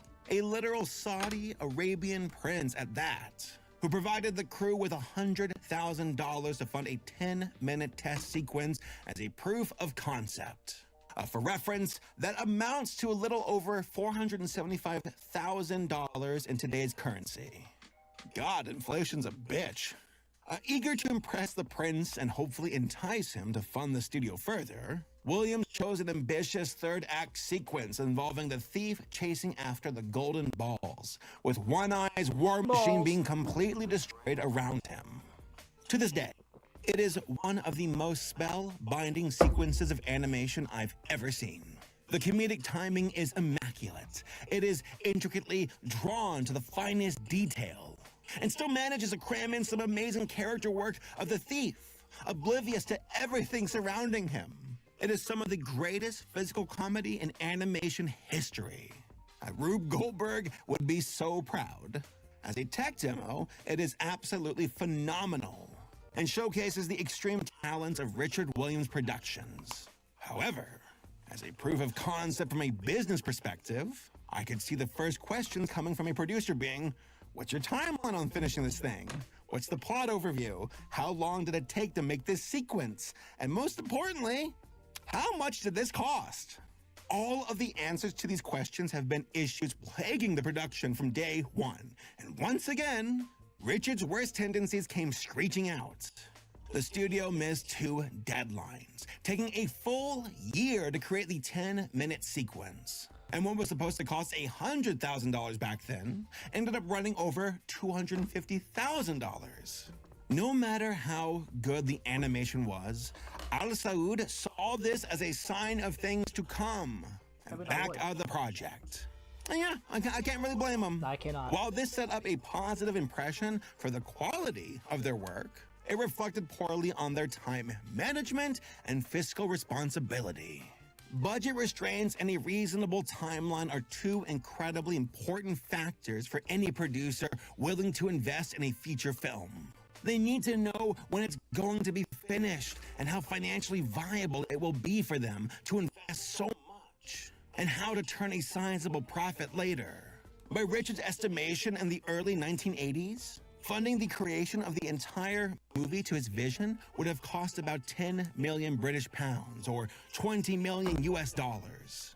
For reference, 20 million buckaroos in American in 1982 would equate to about $64 million today.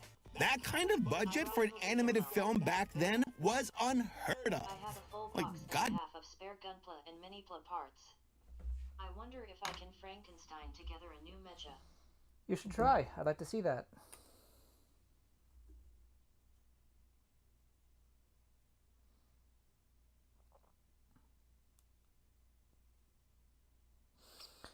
If I try to put this on now, I'm not going to be able to clean this up later, so let's clean this up now.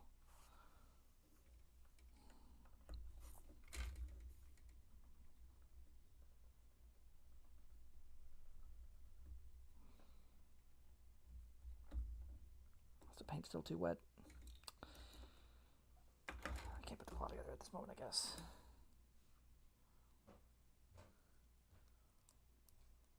Iraimu Guillermo. I had to buy a second one Tiger earlier this summer to replace one broken parts on the first one I bought. I think I heard you mention that. I lose track of who wrecks what, but yeah.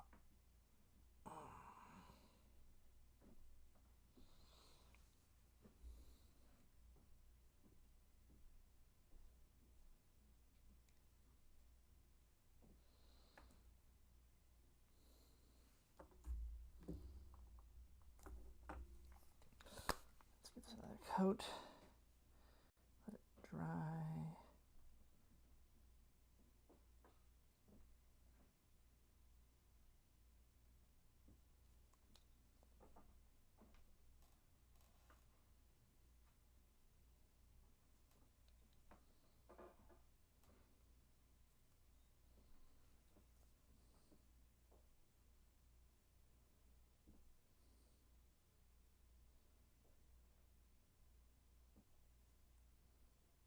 Iraimu Guillermo. I really wish Minipla would throw in some spare parts into their sets. I hear ya. But I guess that would be impractical. Well, this one had a spare part that I found. They mentioned the instructions. There's 2 of this F4 part, which is the forehead gem here for the Kibadaioh formation. They got a spare one of those. I've seen very occasional spare parts.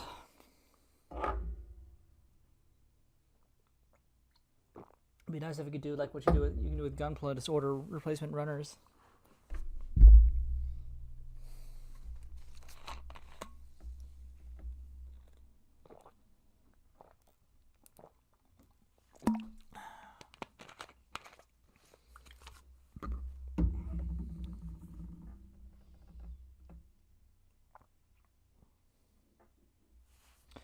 I'm going to let this sit for a bit, and then I will build the other arm while I let that dry. Actually, I'm going to go ahead and get ahead of the curve here. Lower arm isn't attached to it. I'm going to build the next lower arm first, do the painting on that, and then by the time I get back to the, I built the upper arm and come back, it should be dry enough to do work with.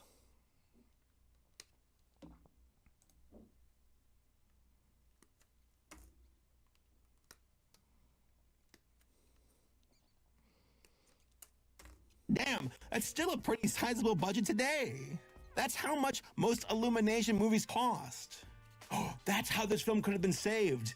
A Thief and the Cobbler crossover with the Minions. Boom, we're in business. The lengthy development period was starting to take its toll against the crew. Not only were they getting fed up and quitting after being denied time off for such mundane things like the birth of their first child, but Ken Harris, who had been working on the movie for 14 years, passed away from Parkinson's disease in 1982. He was 83 years old. Sounds like a quitter to me, right? I'm sorry, that's not funny. The studio needed a miracle to get through the 1980s. Luckily, they would get one in the form of a Hollywood A-list director. You might have heard of him, Steven Spielberg. He had seen one of the commercials and part of the battle sequence test animation, thinking they would be just the studio to pitch a movie development concept to. Spielberg asked them to create a test animation involving a hard-boiled detective and a cartoon rabbit exploring a seedy back alley, complete with dynamic lighting and realistic interaction. I was binge watch AVGN episodes. I don't even remember what episode 1 ended it, but I think it was a newer one. Nice. Yeah, sometimes I'll watch like actual stuff I need to watch, but I'm trying not to get zucked, so I'm just watching YouTube.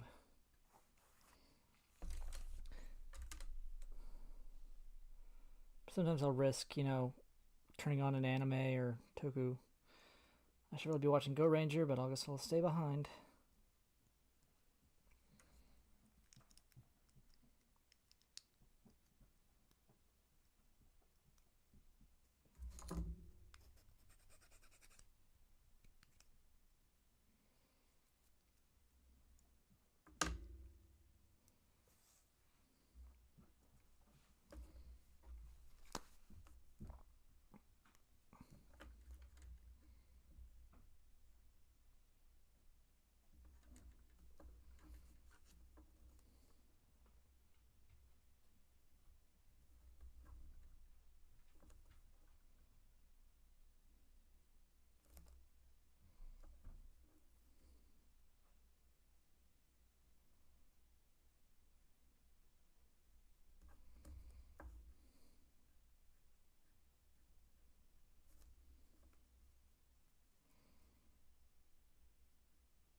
Iraimu Guillermo. About the 25 or 30th anniversary of Jinghamon vs Gogovi. Who were the two other matches again?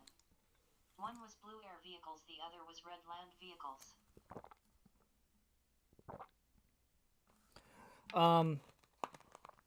Oh, you're describing Ginga Phoenix and Ginga Rhinos? Or the Stratoforce and Centaurus Megazords? Or is it Ginga, or I think it might be Giga Phoenix. I don't know if it's has the N or not. Anyway, those are the ones you're thinking of.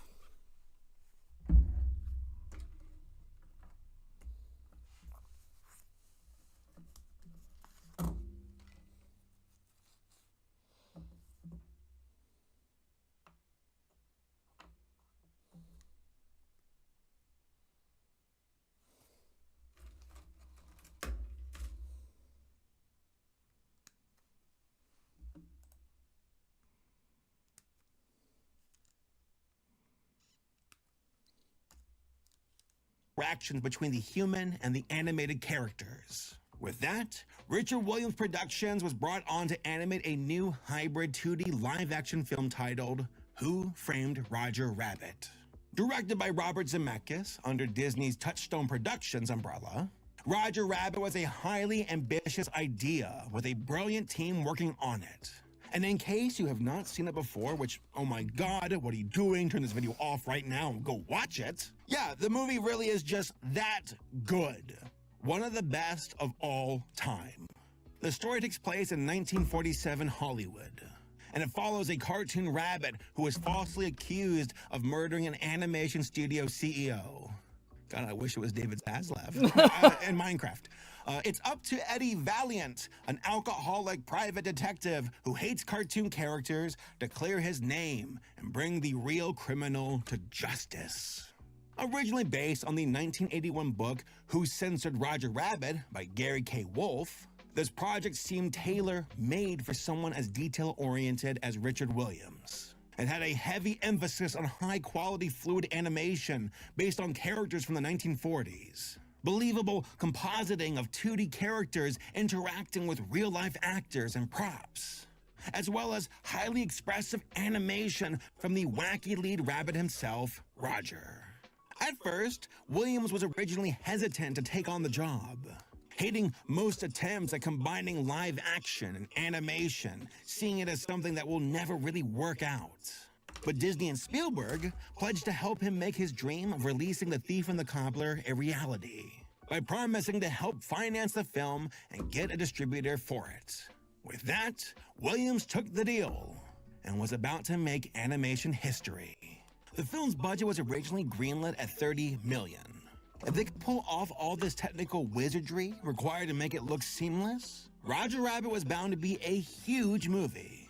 Disney had to license out characters from other studios of the era to use them in the film, down to setting an equal amount of screen time for character cameos, like with Donald Duck versus Daffy. You can't have one overshadowing the other.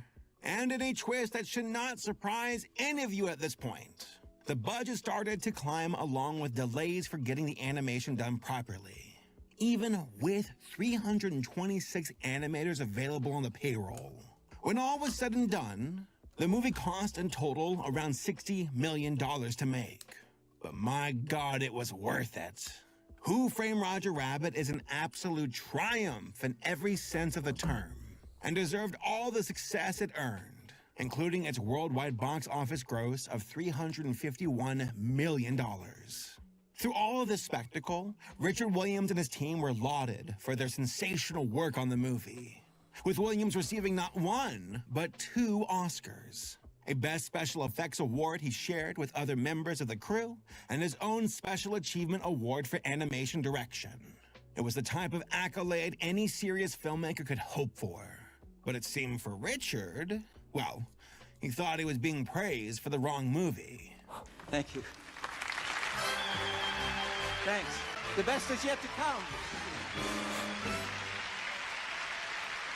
Obviously, he was deeply proud of the work they achieved on Roger Rabbit. But he wanted to use that newfound fame and interest into getting The Thief and the Cobbler finished. After all, with Roger's success, Richard Williams was not just an underground animator anymore. He became a household name. Now, surely getting the financing he needed to finish his magnum opus would be a slam dunk from here on out, right? Nope. Yeah. Let's just say it's complicated. Very complicated. Despite the promises of both Disney and Spielberg, they both fell through, with Disney instead going all in on their own animation studio productions with their upcoming release of The Little Mermaid.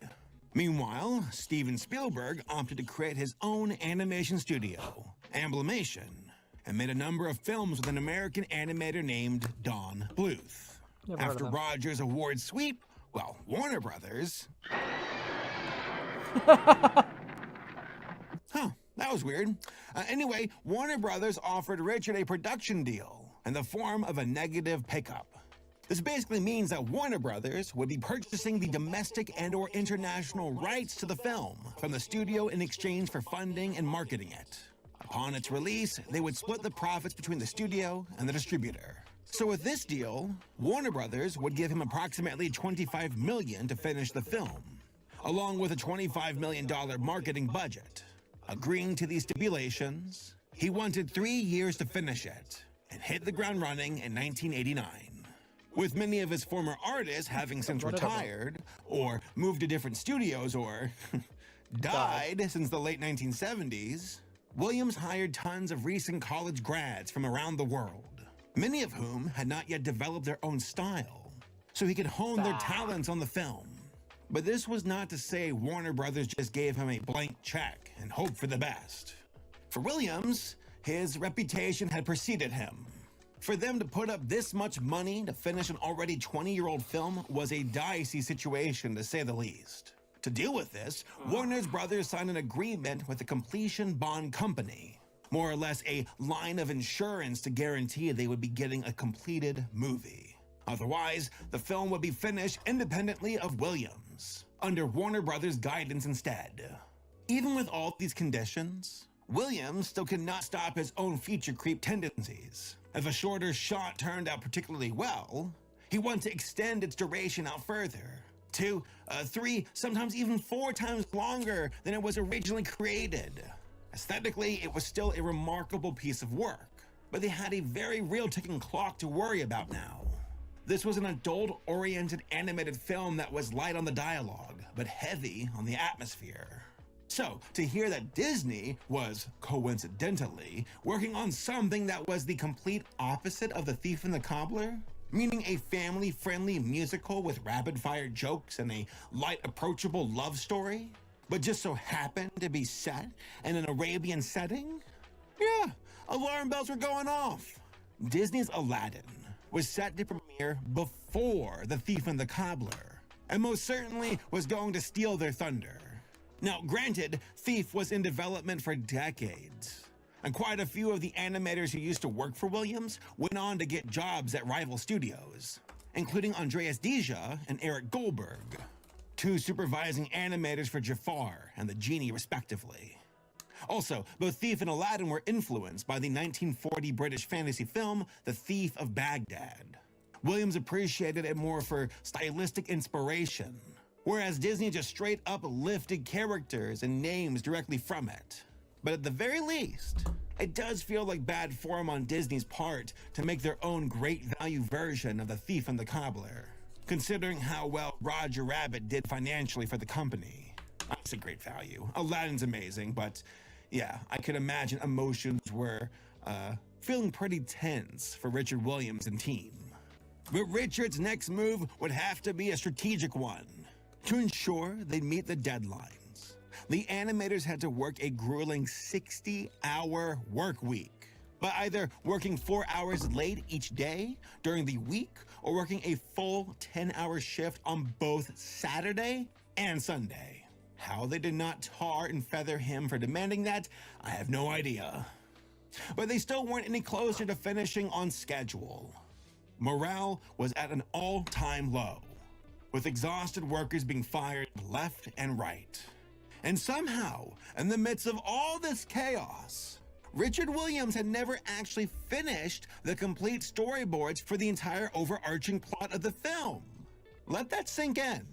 All right, give it a moment. All right, hear me out. During the 25 years working on this project, he never actually finished making the complete storyboards, with the smaller character scenes basically coming up as an afterthought. How's that possible? What was he thinking? What was he doing? Like, I know he's busy, but like, it's 25 years. 25 years. That's a lot of time. For those who don't know, storyboards are generally the first or second major step in creating a production pipeline for an animated project. Usually, they're being made concurrently with the script. And get this, many live-action films use them too, since they're critical for staging a shot or factoring in camera angles and are used as reference material during production to make sure everyone's on the same page. Ideally, it's supposed to function like a giant comic strip to show the overarching plot, to save time by illustrating key moments before they're animated, and refine the story while looking for any gaps, plot holes, or issues with the film as a whole. You know, those constant recurring issues the movie has been plagued with for most of its existence. Look, I don't mean to sound reductive here, but I'm guessing those smaller scenes did not quite interest Richard enough to want to work on them. So he ignored them until they became an issue. He had lofty ideas for getting the major set pieces out. Sure, you know, that's great and all, but there's a reason the transitions feel arbitrary and tacked on. Because guess what? They totally are. Those transition scenes were pretty much the only parts that were receiving a storyboard treatment. While the animators were crunching through the entire process to the point of exhaustion. And yeah, of course, they missed their 1991 deadline from Warner Brothers to finish the film. Still shy of 10 to 15 minutes of finished animation, the completion bond company finally came in to see what the holdup was. Warner Brothers demanded to see a rough cut of the work print animation up to this point. He cobbled together everything he had to make the narrative make sense, ranging from finished animation to pencil test to even storyboards set to music. And I believe that quite a lot of the film, there was far too much and of this incredible quality, but then there were huge gaps in other areas. And indeed, if you haven't really done the storyboard, you haven't really worked it out, even if he had it in his mind. You know, other people wouldn't have known. The screening was held on May 13th, 1992, and it went about as bad as you could imagine. Technically, they had enough footage to fulfill an 85-minute runtime, but critical parts of the story were still missing and would take even more time to finish animating. Afterwards, the animators were heavily advised to take their 2 weeks of paid vacation time immediately, because if you don't use it, you lose it. Warner Brothers had finally had enough. Richard and his team were kicked off of working on the film on May 15th, 1992. Yeah, I don't blame with the them. completion bond company raiding the studio of any leftover raw footage. They were replaced by Fred Calvert, a TV animation producer brought in to fix any gaps in the movie with quick and cheap animation, along with songs to pad out the runtime. I wonder where they got that idea from. 2 of those songs, She Is More and Am I Feeling Love, were shopped out to Sullivan Bluth Productions in Ireland and Courier Films in LA, respectively. Calvert was well aware of how weird the situation was with the movie, but did genuinely seem to want to salvage what he could. So The Thief and the Cobbler wouldn't just be lost to time. Overall, they had to cut 18 minutes of finished footage to make the plot make sense. And it clearly did not align with Williams' vision at that point, with voice actors dubbing over both of the mute characters, Tack and the Thief, respectively. But he had a year and 6 months to get it ready for theaters. As quoted in an LA Times article around the film's US release, Calvert was quoted saying, quote, "I really did not want to do it. But if I didn't do it, it would have been given off to the lowest bidder. I took it as a way to try and preserve something, and at least get the thing on the screen and let it be seen. Whatever is wrong with the film, I'm sure someone will blame me for it." End quote. Harsh, but yeah, he's not wrong. What's weird is that even with these new changes and cuts being made, there were 2 versions of the film released for different markets. Calvert's original edit was released as The Princess and the Cobbler for distribution in South Africa and Australia on September 23rd, 1993. It was also further released as The Thief and the Cobbler in the Philippines on April 23rd, 1994. In the US, things got worse. The film was cut even further. The voice actors were recast with celebrities like Matthew Broderick and Jonathan Winters, and it was eventually released in theaters as Arabian Night on August 25th, 1995, distributed by Miramax. But even with these changes, the movie was a complete failure, only making around $320,000 in the United States against a projected $24 million budget. That is devastating. I watched it at home on a video. Yeah, I almost burst into tears when I saw that. Yeah, I was heartbroken because it was just a mess. Things seemed at their most dire when copies of the movie were given away as prizes in a box of Fruit Loops. That's, oh my God, that's Talk about salt in the wound, right?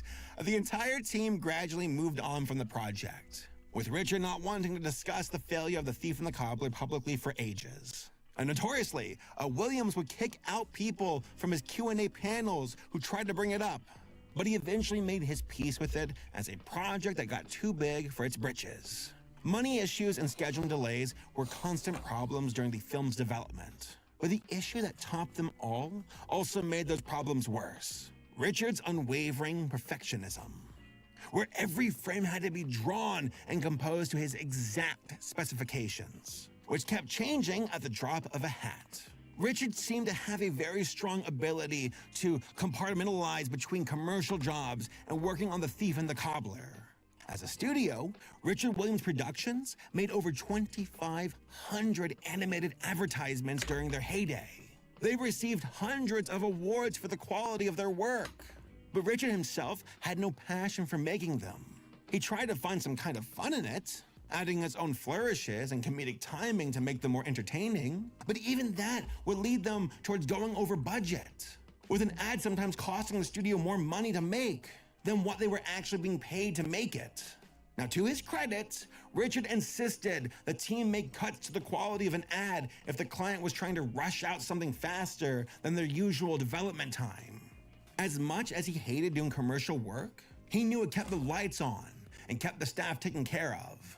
Now, this clearly was not the most sustainable business model, but it worked for them. Well, at least for a while. To me, Williams' biggest fault was by far his relentless perfectionism that made the process of finishing the film that much more difficult.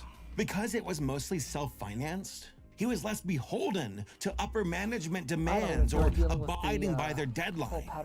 On the surface, this looks like creative freedom, but in actuality, it's a distinct lack of structure which really bogs down the movie.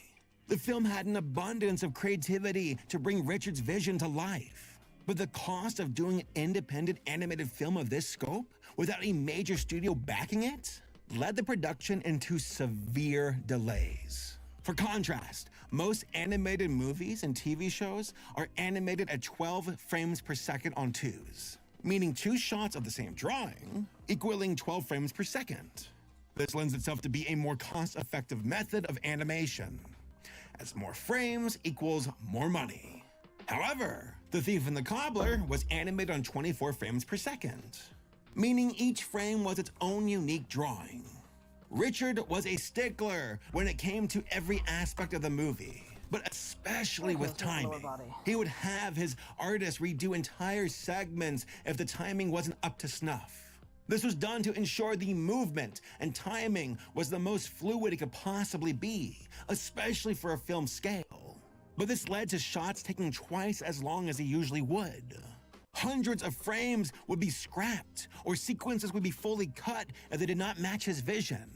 The amount of redrawn frames would add up quickly, draining both their resources and their time. So the crew was always in the red, trying to keep up with the demands of the film's quality. He was also notorious for firing artists that could not keep up with his standards, going through hundreds of animators towards getting it completed.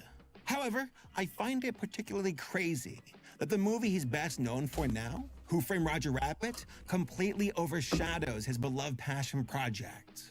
Whether he would admit to it or not, I truly do think that Richard did his best work with a moderate level of structure and restriction. When he was just have steady hands, but I didn't find the shoulder stickers too bothersome. I used curved tweezers. I could probably sticker them or without too much of an issue. They're not obnoxious stickers, but I just am trying to move away from using stickers in general. Probably in some places even where I shouldn't. But yeah, that's my hang up right now. There's a gap in this shoulder.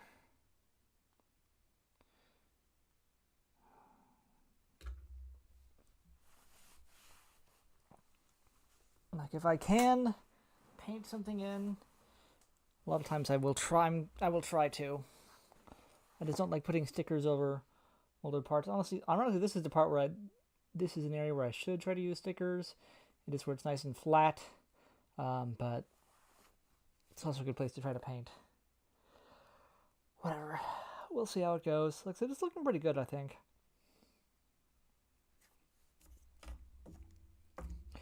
Not all stickers are created equal. Some stickers are fine, some stickers are bad. It's just the nature of the beast. H2, I5, GH2.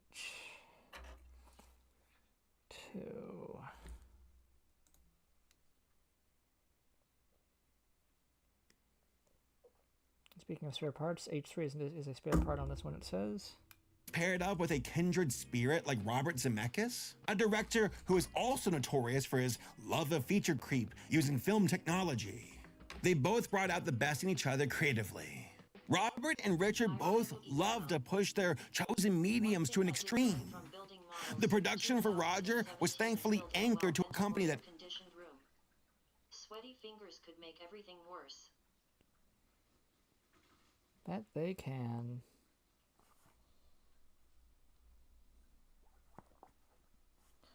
I5.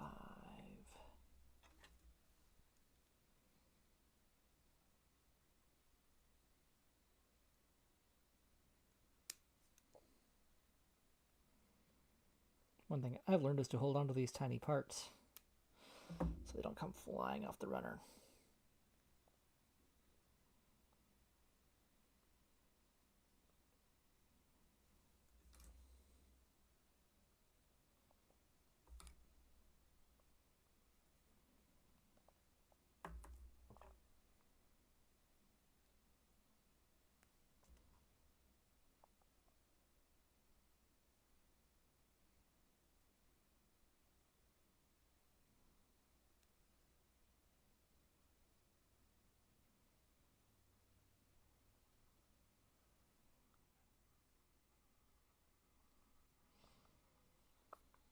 Okay.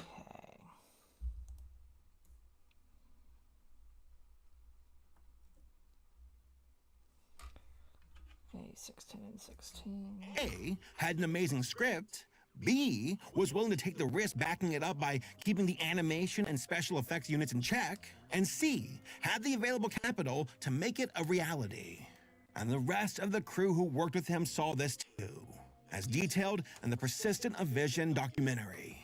I have the feeling that on Roger Rabbit, because it wasn't his baby, it wasn't his project, it was probably a lot easier with pressure from a producer to say, all right, this will just have to do. And you do that in any film and in any commercial, you have to. And he's done it in commercials before. I think somebody basically walking up to him and saying, can't you just do this simpler so we get it finished? That just wasn't a possibility. There was no simpler. It was just that it was either Dick's way or no way. So overall, as a production, The Thief and the Cobbler is undeniably a work of art. The intense amount of detail and animation fluidity still makes it a joy to watch. As advanced as newer animation techniques have gotten these days, there's still something really wondrous and awe-inspiring, seeing how far they push the medium of traditional animation. But as far as a film goes, I still find it pretty lacking. It's clearly obvious just how secondary the story and the characters are to the visuals in this movie.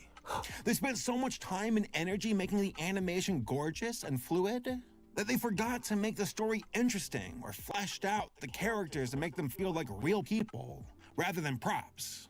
The plot itself is pretty basic and honestly kind of boring independently of the visually striking action sequences. There's a lack of organic flow between the sequences, as the transitions between scenes usually just fade to black.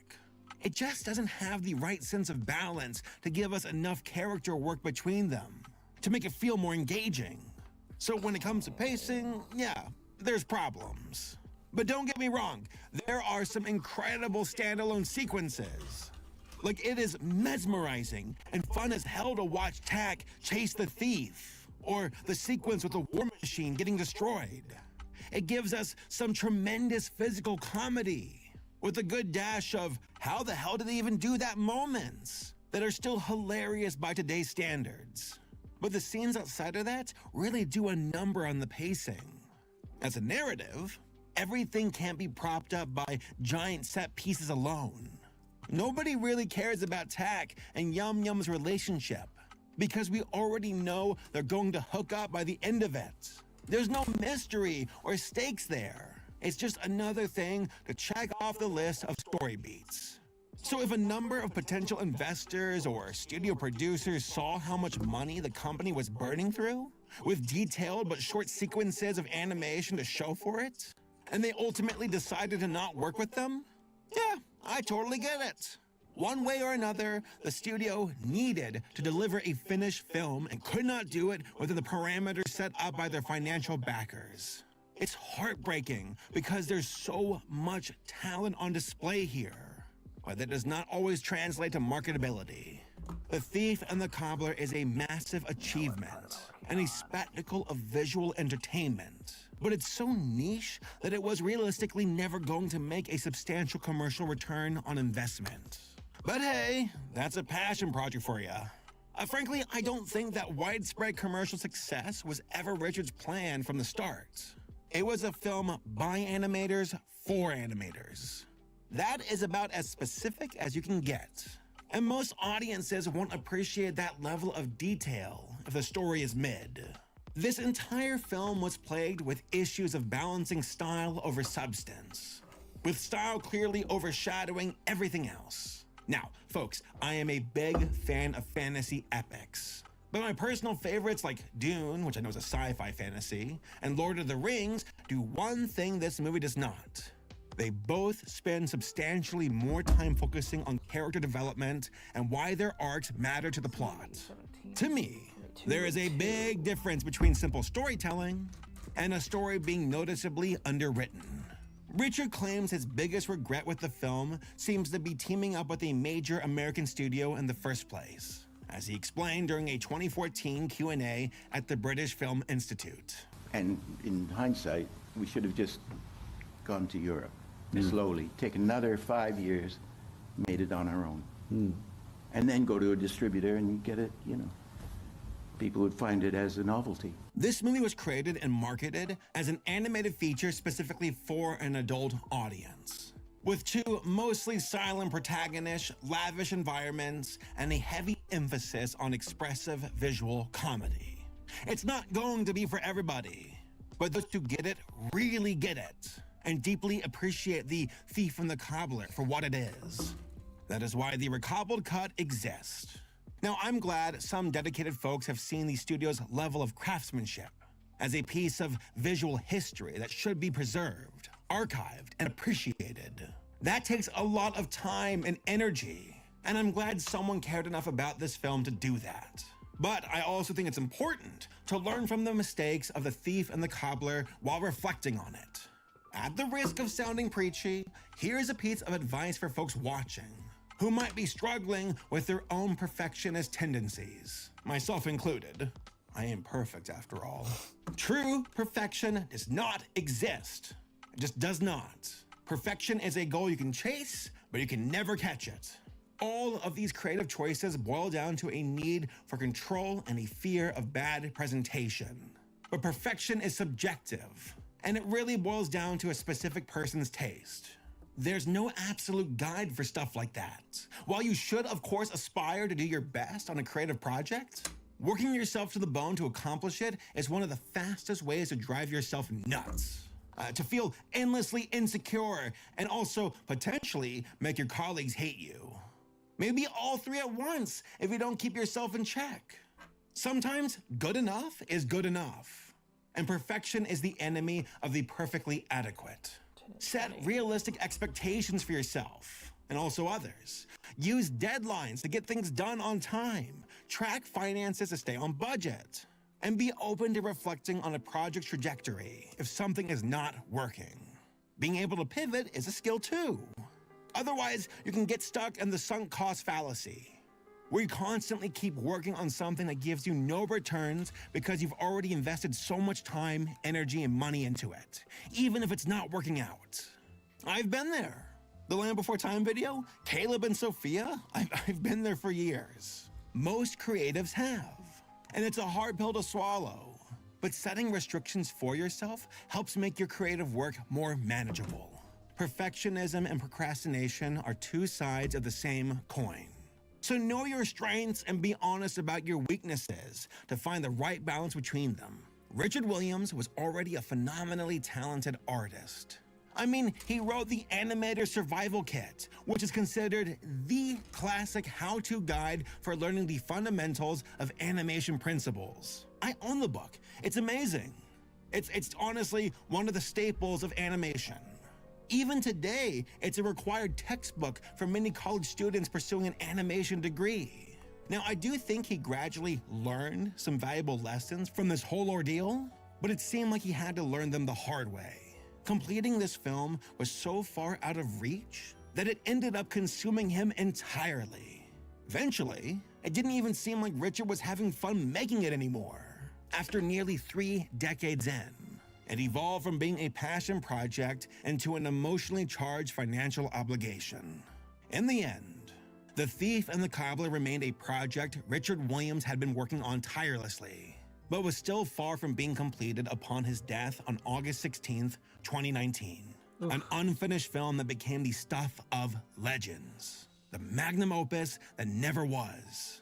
One visionary artist's creative dream that turned into a mirage and now is lost to the sands of time.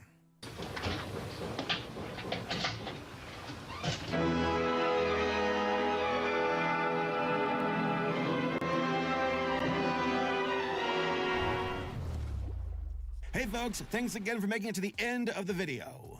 For this week's Indie Spotlight, I would like to recommend Punch Punch Forever.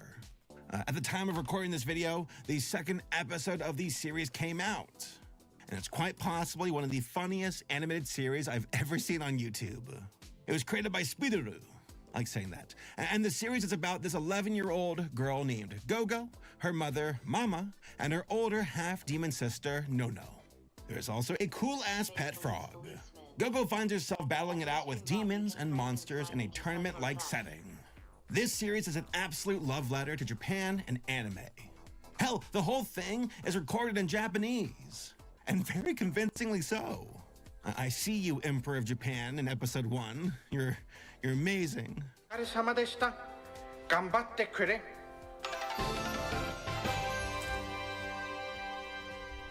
I also like the vintage vibe of it. Takes me back to the 1990s, a better time.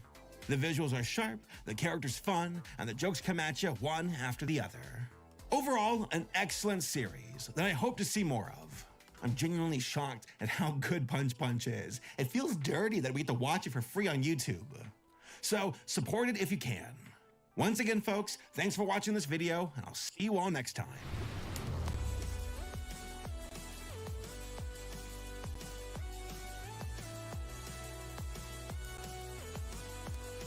This is the inside of the leg, I believe. There's this mechanism from the concept pictures.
And then this goes in there. Okay.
Okay.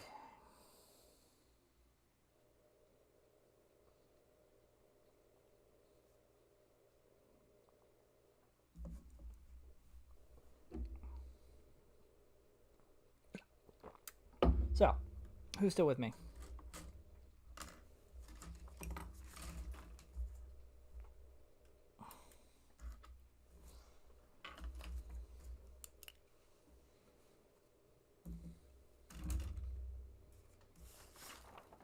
No, fuck all those. That's a lot of nubs. A lot of nubs just came flying off when I tipped over my instructions.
Alright, I'm going to take a quick break here. Attend to some needs. Stretch out. Yada yada. Back in, I don't know, just a couple minutes. So yeah.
need to figure out a way to set my microphone up so that it's microphone's on this scene and not on the other one. Anyway, it's manual for now. Anyway, I'm back.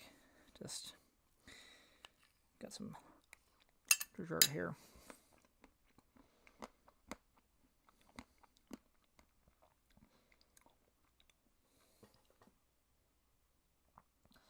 The legs take a lot of stickers. Which I thought they would.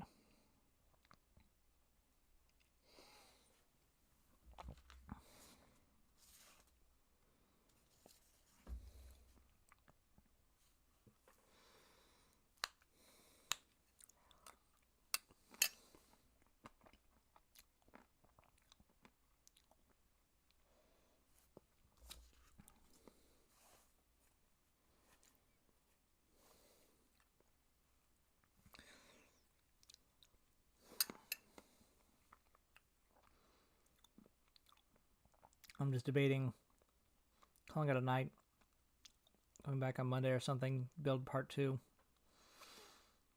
I might.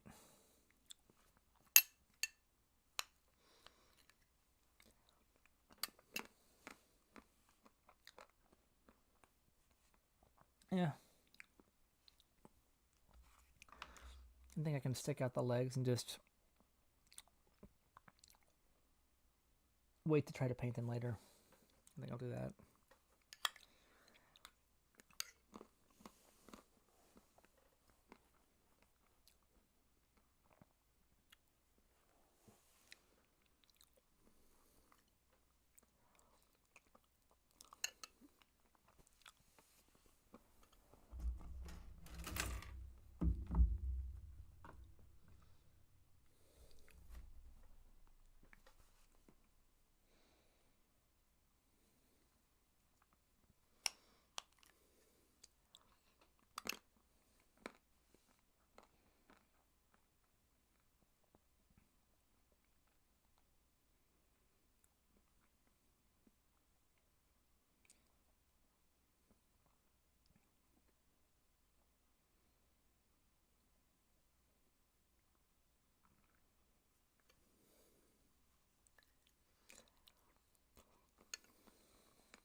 All right.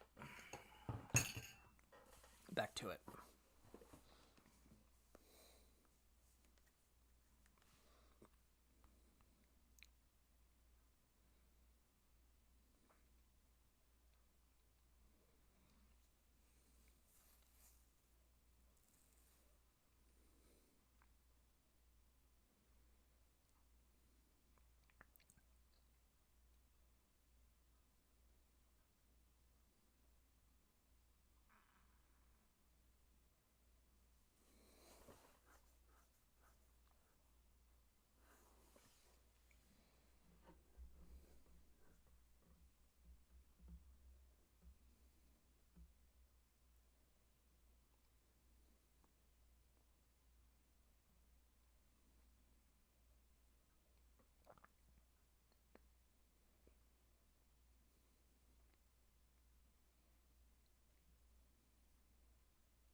I said I'd get back to it, then I'm doing something else. I apologize.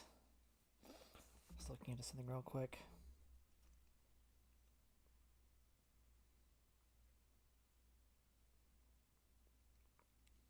Space Police Policeman. Watch some Adam Something videos. I have seen plenty of Adam Something.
Alright, back to it for real. What's I gonna play?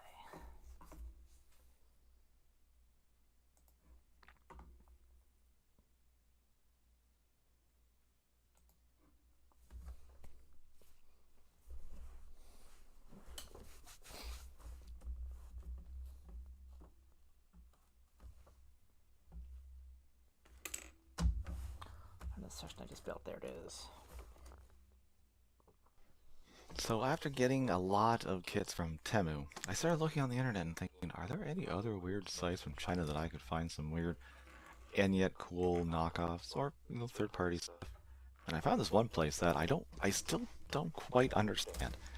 It's called Superbuy, and they're kind of like Temu, but they're also sort of like an auction site, I think, and they also it's like a wholesale. It's weird. But I was able to get these kits, I think it's 7 of them, and they're all knockoffs. But I think they're either all ones that are like P Bandai, Gundam base exclusives, or they're just, I think, unique. And it even said on there, it's like, well, you might not get it because Customs might hold it and not give it to you, and that's a risk you're going to have to take. Suck it up. And I'm like, yeah, I'm going to suck it up. Because this is like, I think this total was about $80 some. Like after shipping and everything, all the things in here I think was like 34, and then the shipping was what got you, of course. But it came in like 2 weeks. I thought it'd be like a month, but no, it was actually pretty good. So, anyways, let's get into it. I've been flapping my mouth enough. Oh, wait, I did say to keep the boxes. There's an option if you can if you want to have the boxes or not have the boxes. Did I click the wrong thing and now I have to pay more for the shipping of the boxes? Well, I'll have to remember that next time.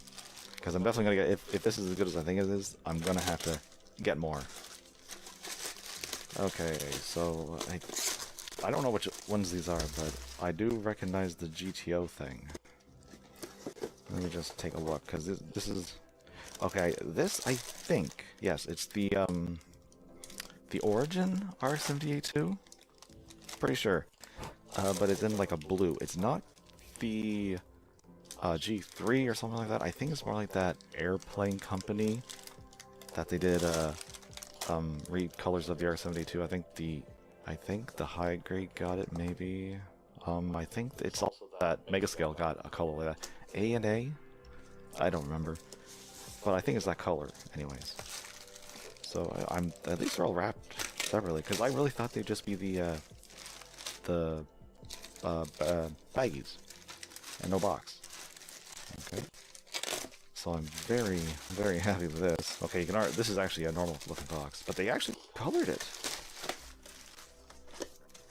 It's the red version of it's the Vrabe. Like they say it's the Hainu Fighter, but I think it's the Hainu Vrabe. But I saw on another site there was a dark, like a black version, or was it like more of a Titan? I've seen so many recolors with kids lately. They're going crazy. That one's not even wrapped up. Well, let's look at this thin one first. This might be the one SD kit that I got. It's not, and what is the? Oh, this is okay. Okay, I see what you're doing. Whoa, I see where your priorities are. Kit company. Okay, this is it's a version of the Shia Quanta from Build Fighters.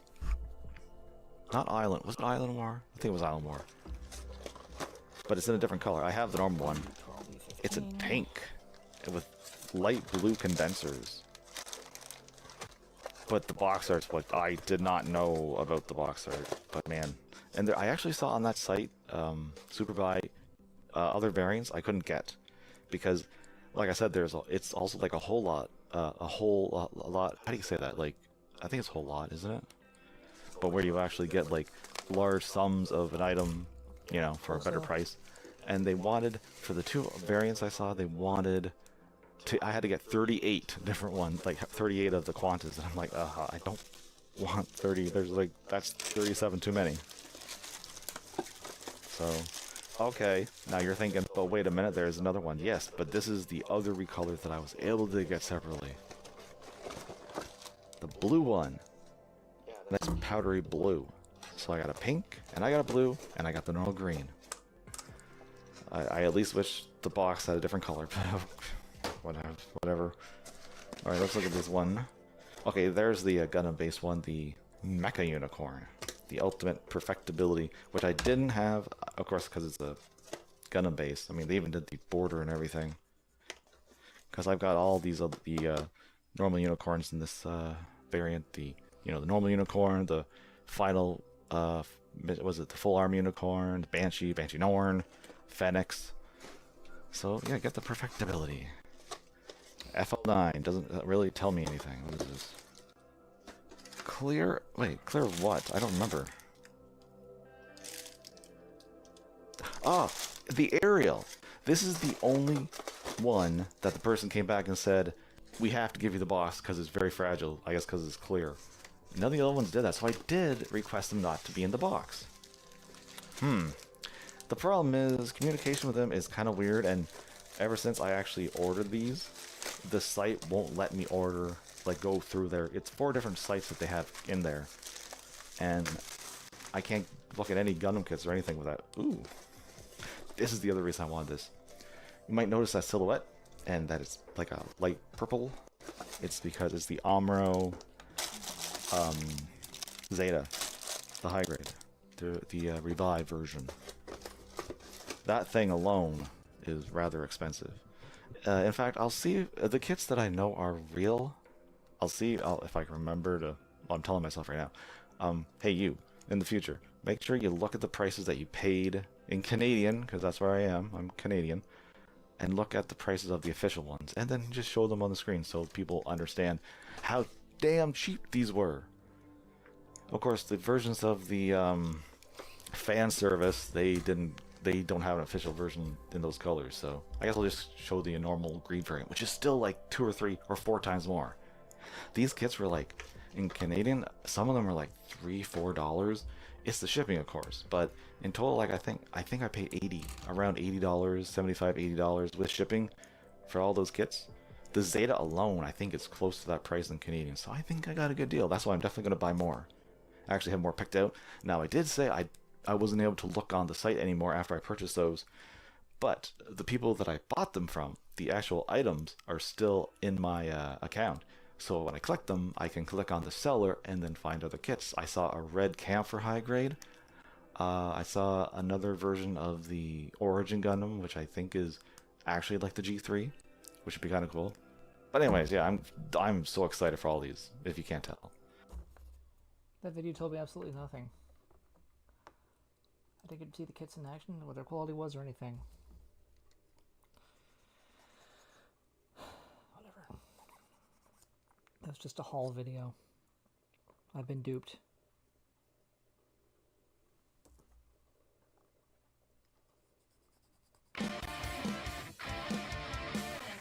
Welcome back, everybody, to another episode of Caravan of Garbage, where we're going to be taking a look at the 2 best Terminator movies. Which ones, though? Genesis and Dark Fate. Wait, I would have said Genesis and Terminator 3, but we've done Terminator 3 We've done all the Terminator 3s, because there's 3 Terminator 3s. That's right. Did we do Genesis? No. We talked about it when it came out. Okay, yeah. It was bad. It's got potential. It was bad, though. I mean, they've all got potential because the first 2 movies have true. all the ideas, right? Yeah. They all had potential because of that thing you said, but then they are all inescapably bad. I didn't hate Dark Fate. No, I didn't either.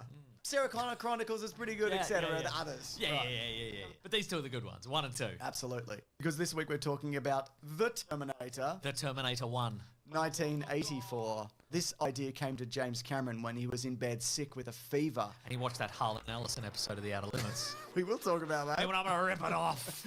I'm gonna rip it off. No, he dreamt of a metal skeleton emerging from flames. Oh. And then he basically took that idea and worked backwards from there. The first image of the Terminator, here it is right here. And he got the whole thing storyboarded in like 6 months while they waited for Arnold to finish Conan 2. Famously bad movie, probably. I've never seen it. It's not as good as 1, but it's all right. I love how James Cameron more recently is like, I don't need streaming services because I have my dreams, and my dreams are better than anything that a streaming service could come up with. They're my dreaming services. Now, we recently covered the Alien movies. Correct, Or yes. 4. There's so many. There's so many, Mason. And a key component of getting Aliens made was Gail Ann Hurd, who at the time was married to James Cameron. Yes. To say it with his folks, married to James Cameron at the time. That's right. And she was really integral in getting this off the ground. But she was not married to James Cameron at this time. No, that's right. So the initial draft for the movie was sold to Gail Ann Hurd. She was James Cameron's production partner and former collaborator at New World Pictures, and the price was only $1. This was a symbolic gesture, and it came with a blood oath. What? Marriage, I assume. Yes, but probably. also, Hurd had to promise to do everything in her power to get the film produced, but with Cameron as a director, and she kept her word. She dismissed every studio that showed interest, but also wanted to ditch Cameron. God, I mean, this has so much in common with Aliens, which is the next movie he made, because it is a B horror movie which is completely elevated by its execution. Absolutely, yeah. It, in a lot of ways, you know, this is not an original thought, James. I'll tell you this much. But it's a slasher film, really. Yeah. It's got your Michael Myers indestructible sort of antagonist, and people are on the run. It's more than that because it's the you're right. It's the execution. It's using what they had, which was a relatively smaller budget at the time. Yep. To make something great, to work around the limitations of the genre and of what they had. You're absolutely right. Here's a couple examples that I love, which make the movie look bigger than it is. Well, Arnold. That makes the movie look smaller than it is because he's so big. Oh, yeah. They had to make all the props and stuff bigger, and the sets and so forth, to make them look regular. That makes sense. So a hydraulic arm was used when the Terminator punches through the windscreen, so that's like put under his jacket, because that's obviously something that a person can't do. And is it true that the car was not actually moving at the time? Exactly. So there's a brick wall on the side of a truck, and the truck drives past as the window gets punched. Crazy. Stuff like that. That's Incredible. great. Other things like they didn't have a body bag for Kyle Reese, which you can see when you pull back after he's dead, because it just looks like he's wrapped in garbage bags. But that up-close shot is James Cameron's soup bag, and that's why he's shot from, like, the shoulders up. Okay. Yeah. And I thought it was just Discount Men's Warehouse mortuary services. There you have it. Yeah, but there's just a lot of guerrilla filmmaking techniques in this. Like, there was a lot of running around to get shots and then leaving before the cops turned up. The final shot with the car driving down the freeway, a cop actually showed up and they were like, "This is for a student film," and the cop was like, "All right then." It wasn't for a student. No, it wasn't. It was for a big film, it turned You out. dummy. Yeah. I lied. And also, you never question, well, I didn't, I guess, as a kid, the scale of it, especially in the future stuff. Like, looking back now, it's all obvious model work. Not even obvious, I would say. It would have to be model work. Sure. Because you can't do all this stuff and rear projection. But God, it's good. Just the lighting and the smoke. And they're really good at switching from a big thing to a small thing, and you don't really notice. You know, Correct. it's beautiful work, Mason. You look like you've got something to say. I've got so many things But to if say. you don't, I have something to say. It hasn't come up organically yet. Okay, I'm fine. I'll say something then. Okay. It's not organic, but I'll say it. Wow. Unlike the Terminator's skin, which is organic, but not his bones, which aren't organic. So Linda Hamilton, incredible find. Not his wife at the time. No. But later. Yeah, but also he had a wife in between. Catherine Bigelow. Just that shift from vulnerability to strength. An amazing performance. She also did this on a broken ankle. So a lot of the running that she did was just having her ankle bandaged up, and it's just like, get out there. I'm doing this on a sore foot, so I can relate. Oh, wow. I was going to say I can relate to, Kyle Reese and his, living in a post-apocalyptic hellscape because I have a sore foot. Yeah. I can relate to both of these people. No, Linda Hamilton is great. Her transformation from like, I'm just a LA girl. I can't even balance my checkbook. People in the 80s loved to balance their checkbook. Boy, did they. You know? Sounds like a hassle. It does, doesn't it? I mean, call me a thick as shit millennial, Mason. You don't have to. You can call me a nicer thing. But I don't even know what that means to balance a checkbook. The numbers, Mason. What do they mean? I feel like it's like one of those videos where they hand like a kid a rotary phone and the kid's like, I don't know. And everyone's like, you're a fucking idiot. Right. But it's like, why would they know what that is? Well, I was going to say, for a lot of young people, maybe the most outlandish aspect of this movie won't be the artificial intelligence set to destroy mankind, but the phone booth on every street corner that has a book containing the phone number and address And the of book is everybody still in the there? city. It's still there. It's a doxing directory, is what it is. You'd be like, what's going on here? This is crazy. But look, Arnold's performance in this also is incredible. I mean, it's the perfect role for him, really. I mean, I know he's been good in other things. The training that he did for this, for the guns, he does it so mechanically and effortlessly, just dual-wielding guns like they're nothing, like the walk, the voice, all of it. It all works, you know? Incredible mimic. Oh, He can sound like a lady. How does he do it? I don't know, man. Yeah. And the initial idea was that you don't want a man who stands out like this. Right. Because if you saw a person like this in real life and he wasn't famous, you'd be like, what's his deal? this? But no, you're right. But you'd be like, is he a bodybuilder? What's going on there? It was going to be Lance Henriksen at It one point. was, yes. Who was also in this movie. That's right, and yeah. gets machine gunned by a Terminator. So Arnold wanted to be Kyle Reese.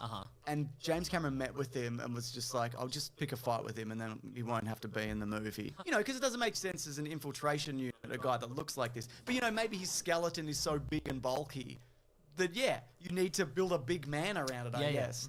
Yeah, but seeing him sit there and the way he talked about the Terminator specifically and just, like, looking at the way that, you know, like, the light hit this guy, it's like, there's something about this Arnold Schwarzenegger, you know? And he wasn't wrong, No, because he's that's a true. famous actor. And you said before, he's done other good performances. That's right. What a credit to him, I think.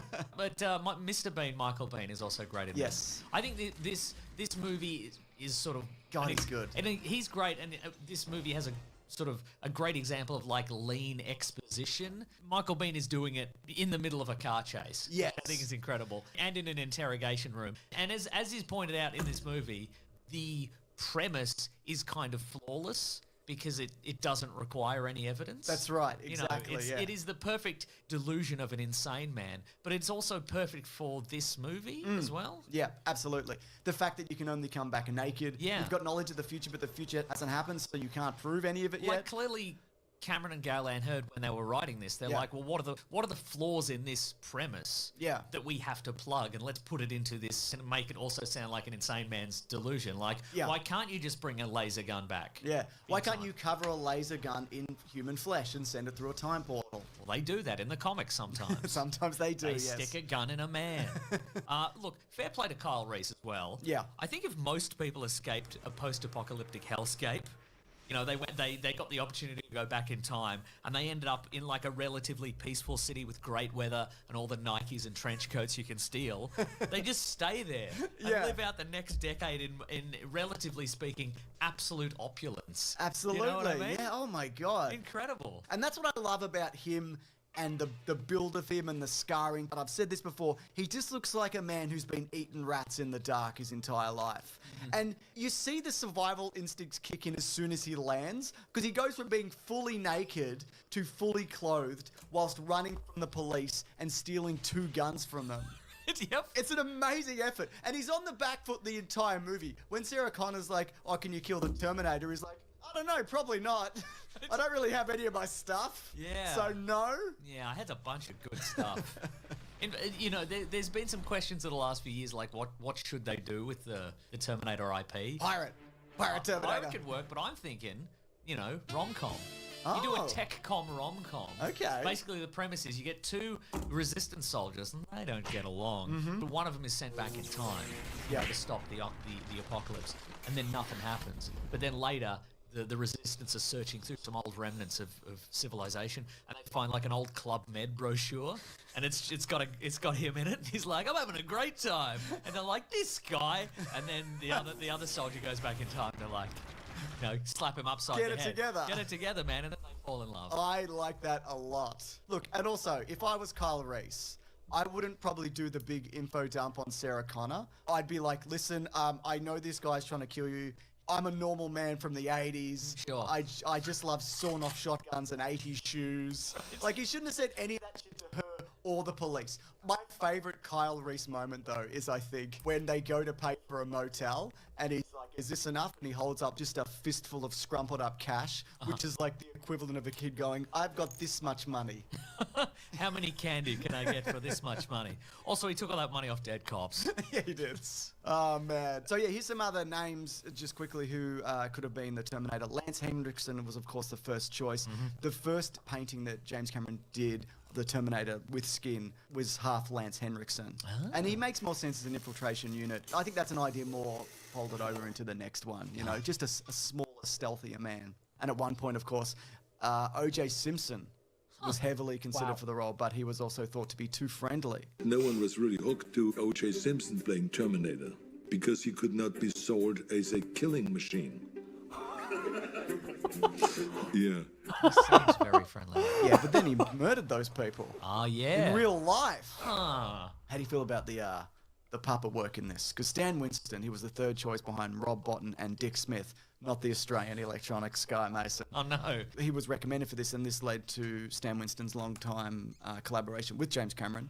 I think it's very good for the era. I think almost 100% of it holds up. Yeah, there is some up-close puppet head stuff, which is a little janky. Sure, yeah. But that's a very difficult thing to get right. Yeah, and there is a shot, I think, when the Terminator finally loses all of its skin and it's kind of like advancing towards them in kind of like a long shot. Yeah. Doesn't look 100% The stop convincing. motion. But, I mean, that design. Oh, my God. The endoskeleton design. Whoa. That's all James Cameron. And that was James Cameron like sketching it out, and then Stan Winston with the execution. It's amazing. And the way they do that Terminator at the end, like it's when it's you just see its feet, it's obviously they're just using like just the legs down. When you see it from like the waist up, that's like a rig strapped to somebody's shoulders and head, and that way you get that kind of walking motion, and it cuts between all of these things fairly seamlessly. Like you never really see it except for that stop motion, like the full kind of frame of it. Yeah. There's also a great shot when the truck explodes at the end, where you see a guy completely on fire get out of that vehicle, right. and I've just never thought about like Who's that guy? Who's that guy? Terrifying. Yeah. Terrifying to do, but terrifying to watch because there's really a man in there. Also, incredible double fake out. Like, I mean, Oh, yeah. we all know it now, but like, if you hadn't seen it before, again, just one up on just like a standard horror movie. Of course he's going to die in the exploding truck. Oh, he didn't? Yeah. Now he's a flaming skeleton? Oh, of course he's going to die when you put the pipe bomb in him. Oh, he didn't. Okay, great. That's right. You know, this guy's relentless. Take a bloody break, mate. And it feels right because he's not magic, like he's mechanical, and it makes sense that if he's somewhat intact, he's going to keep moving forward. I love all of that. Just quickly getting back to the puppeteering stuff. The Terminator repair scene is also just wonderful. I mean, that hand, it's how it's opened up and he's like, repairing on it and, tweaking, pulls the eye out and just all of that. Now, you mentioned maybe there might have been some copyright issues with this movie. So science fiction author Harlan Ellison sued James Cameron, claiming that while he hugely enjoyed the film, that the story was plagiarized from 2 The Outer Limits episodes. That's my idea! You're stealing my idea! One being Soldier, which is about a soldier from the future, and the other Demon with a Glass Hand, which is, demon with it's a robot or something. I don't. It's on YouTube. You didn't look him up? I looked it. I skimmed it. Okay. Here's the footage. All right. All right. The insurance company told James Cameron that he would be held personally responsible for financial damages in the event that he lost a trial. And since he was short on money, he couldn't take the risk, and he chose to settle. I've got a lot of divorces to cover in the future. I do not have the cash for this. That's Just right. settle. It's fine. I'm not liquid enough. And look, Harlan Ellison, loved the guy. Famously litigious. Sure. Like, just... I mean, is he wrong though? does he own the copyright on a soldier Well, from the future? exactly, you yeah, know? I don't know. But yeah, James Cameron has always resented this, but there is an acknowledgement to the works of Harlan Ellison as soon as the credits start. Yeah. Do you want to talk about some ideas that James Cameron dropped in the making of this movie? Yes. Some things that didn't quite make it. Okay. There was an idea that the Terminator would be drinking beer at one point and acting silly, just like in E.T. the Extraterrestrial, and James Cameron was like, no, that's a terrible. He's a robot. That's a terrible studio note. That's a studio note. I was going to start. Kyle Reese at one point it was suggested that he have a robot dog. In the future? No, it comes back with him. Huh. All right. Great. Sure. Sure. Sure. Sure, okay. In the original treatment, there were 2 protectors sent back to save Sarah Connor. Oh, by the way, Sarah Connor's son is John Connor, who's the father of the Resistance. That's how Kyle Reese should have explained it. Sort of sassy and sarcastic. Your son's John Connor. Do you not know this? Father of the Resistance. The partner of Reese was a man called Sumner, and he would have received very little screen time as he rematerialized right into a fire escape and was instantly killed. Oh. Which doesn't really make sense in terms of how they've done time travel since, because it kind of burns out any area Yeah. It gives around it. Like a time sphere. Yeah, okay, right. But, you know, I don't hate that idea. There was also a plot point that was dropped that they would blow up Cyberdyne, hence preventing the war. So, can't remember whether it's deleted scene or extended. It might be deleted, where it's revealed that the factory where the Terminator is killed is Cyberdyne or Okay, whatever, right. whatever the thing is called. I can't remember. Yeah. And this is interesting because in James Cameron's original treatment, Sarah Connor had an old figure skating injury that was fixed with a couple of surgical pins, and the Terminator would cut the legs open of the first 2 Sarah Connors and use these as identifying marks. But in the novelization of the story, the pins were inserted in her leg after it was broken in the final fight against the Terminator. So Skynet knew that Sarah had surgical pins in her legs, but not when or why she got them. So basically, the Terminator was looking for an injury which she hadn't sustained as of yet. Oh. Cyclical time travel shit. Now it's time for Termia. Great, I love This that. is the trivia section of the show where I go, here's some shit. All right. No, good stuff. Okay, good. I watch a lot of behind the scenes stuff and I read the IMBD trivia and go, I think a lot of this is made up. And then I gotta look into it and a lot of it is made up. God, I hate research. An image of Michael Biehn was traced over for the original Metal Gear box art. That is true. It's the same. It's the future soldier look. And I think maybe Arnold Schwarzenegger in Predator is on the Contra box art. It was pretty. maybe. It's pretty common at the time. You could just do it. You can just do it. You can It's just do it, it's fine. fine. As long as Harlan Ellison wasn't over your shoulder. Hey, that's mine. Give me all your money. The future Terminator who infiltrates the human camp in the dream sequence is played by Franco Columbo, who was a multiple Mr. Olympia title winner and friend of Arnold. That'll do it. He's passed away, but I've seen footage of him where he takes a hot water bottle and he inflates it like a balloon until it bursts. That's not right. Don't do that. The Terminator companion novel does not give an explanation as to why the Terminator's skin rots. And I never noticed this because you see him become more kind of pale and sickly as it goes on. Flies buzzing about. Yeah. It apparently had an organic heart in his chest cavity, and it's the only real organ for its entire body, and it pumps blood into the skin. And at one point, Kyle Reese shoots it with a shotgun, and so it basically just fries the entire thing. Huh. The Polish word for Terminator roughly translates to an apprentice. So when it was released in the late 80s in Poland, it was called the Electronic Murderer. Nice. Isn't that cool? That's cool as hell. Yeah. Anyways, the box office for this on a budget of about $6.4 million, maybe a bit more. Maybe it's edging up on 7, Mason. It made $78.3 million. Nice. That's a huge return. Orion did a really piss poor job of marketing this also. They thought this is some pile of shit. No one wants to see it. But it resonated with everybody. Oh. They were surprised how much women liked this movie. They're like, why would women like movie? Right? That's a great question. I think they were entranced by, and I'd forgotten this was in here, the soft version of the Terminator theme that's just for lovemaking. Ooh, yeah. Oh, yeah, I forgot. There's lovemaking in this. You know?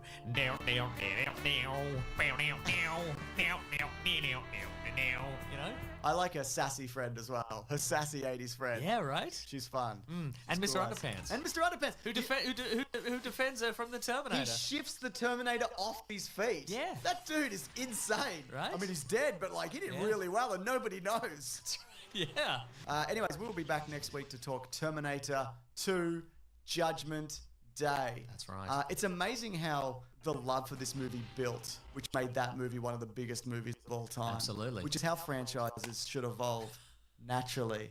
maybe, you know? Force it, I reckon. Yeah, force it. Yeah, Just say you're going to make 8 from the start. That's right. And then make 1.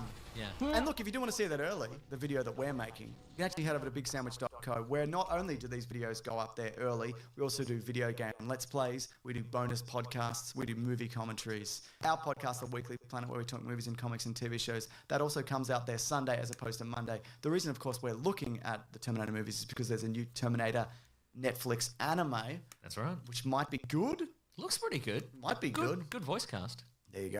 So check any of that out. It helps support this show and keeps it ad-free and all of that if you are interested. All right, should we leave? We should leave.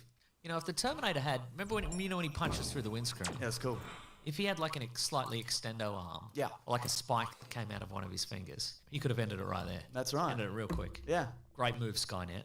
Great work. Yeah, they need to improve their Terminator by building one with a spike. With that a comes out spike, of its right? arm. Yeah. All right, thank you to Lawrence for the edit. Thank you, Lawrence. Grab that chair, guys. We'll see you next week. Bye.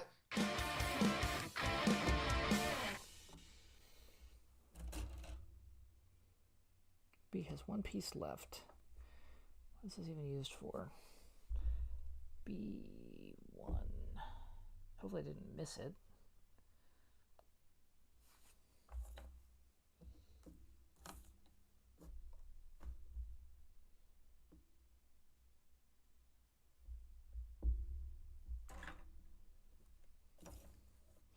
Maybe I did miss it. Or maybe it's for the gatai. Where to put the other set of instructions?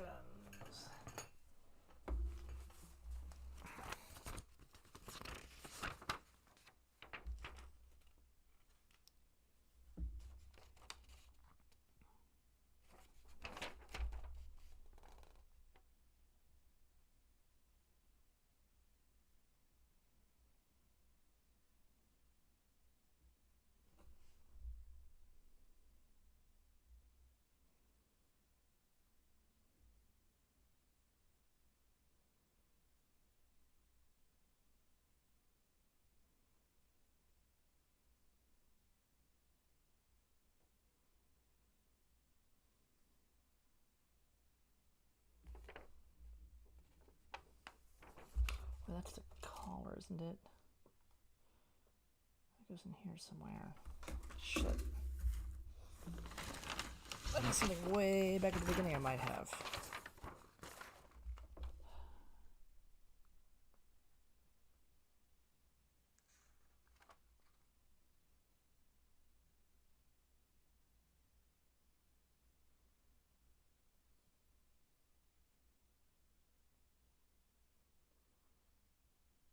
I don't see it.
There wouldn't be anything that's duplicated.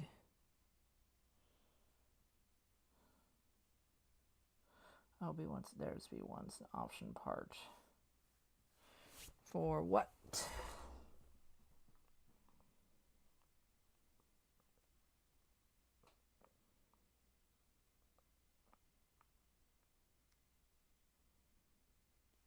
Gap filling cosmetic part. Oh, is it disco? Oh, I see. Disco's under here.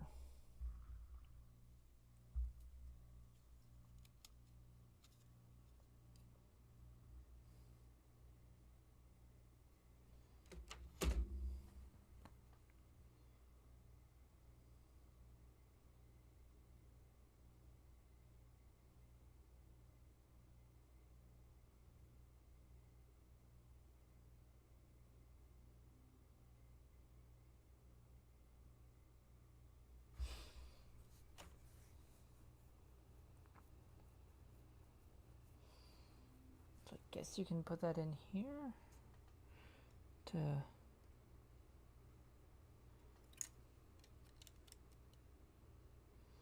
Yeah, it looks like it's the... Oh, no, it's okay, okay. So it's when the head is deployed, you put that in there. Okay.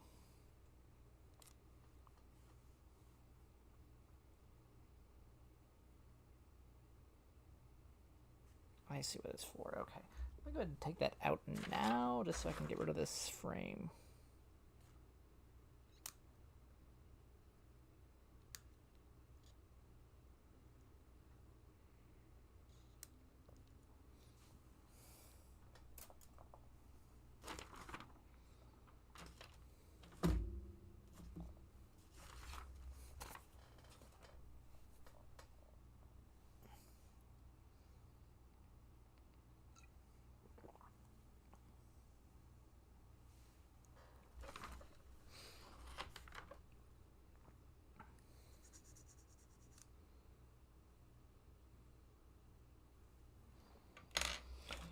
Alright, back to Caravan of Art. Well, slowly anything.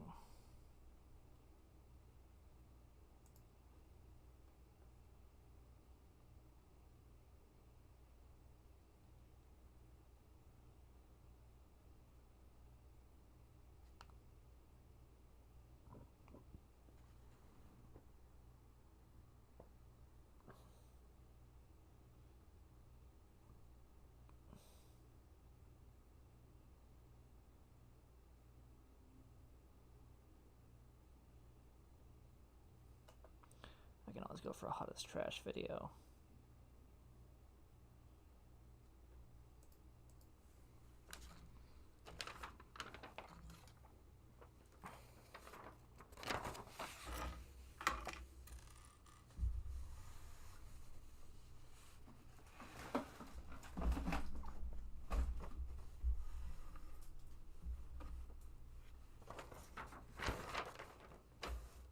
Welcome back to Chez Garbage, folks, and I hope you're ready for a hell of a trash roast, because this might well be the hottest summer on record, and I'm not just talking about the apocalyptically horrifying weather. Tonight's menu features extra spicy rom-com and fan service options for folks of many tastes, including girl, plus corny wish fulfillment for horny old men, a revenge fantasy so edgy it makes Shield Hero look well-adjusted, and a big dumb death game so big and so dumb it might even surpass King's Game.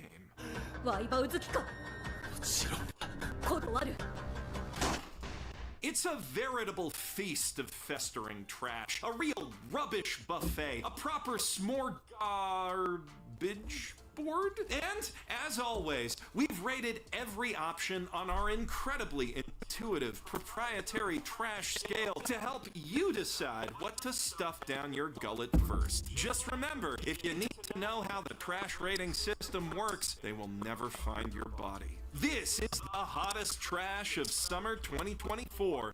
Speaking of bite-sized stuff, every item on tonight's menu comes with an optional side of plus-size elf. An anime about a world that's got portals to other worlds and sometimes elf girls, plus other types of girl come through those, and then they get addicted to processed foods because they don't have those in fantasy worlds. But then the portal uses a weight sensor, so they gotta like work that off to go back, or to use magic without their magic thong that they need to use magic to snap in on their badonkadonks, which is obviously a problem because you can't do magic without your magic thong. Also, there's this massage therapy nutritionist type guy who helps them lose that weight and sees them naked a lot because their clothes are made of tissue paper. It's one of those anime.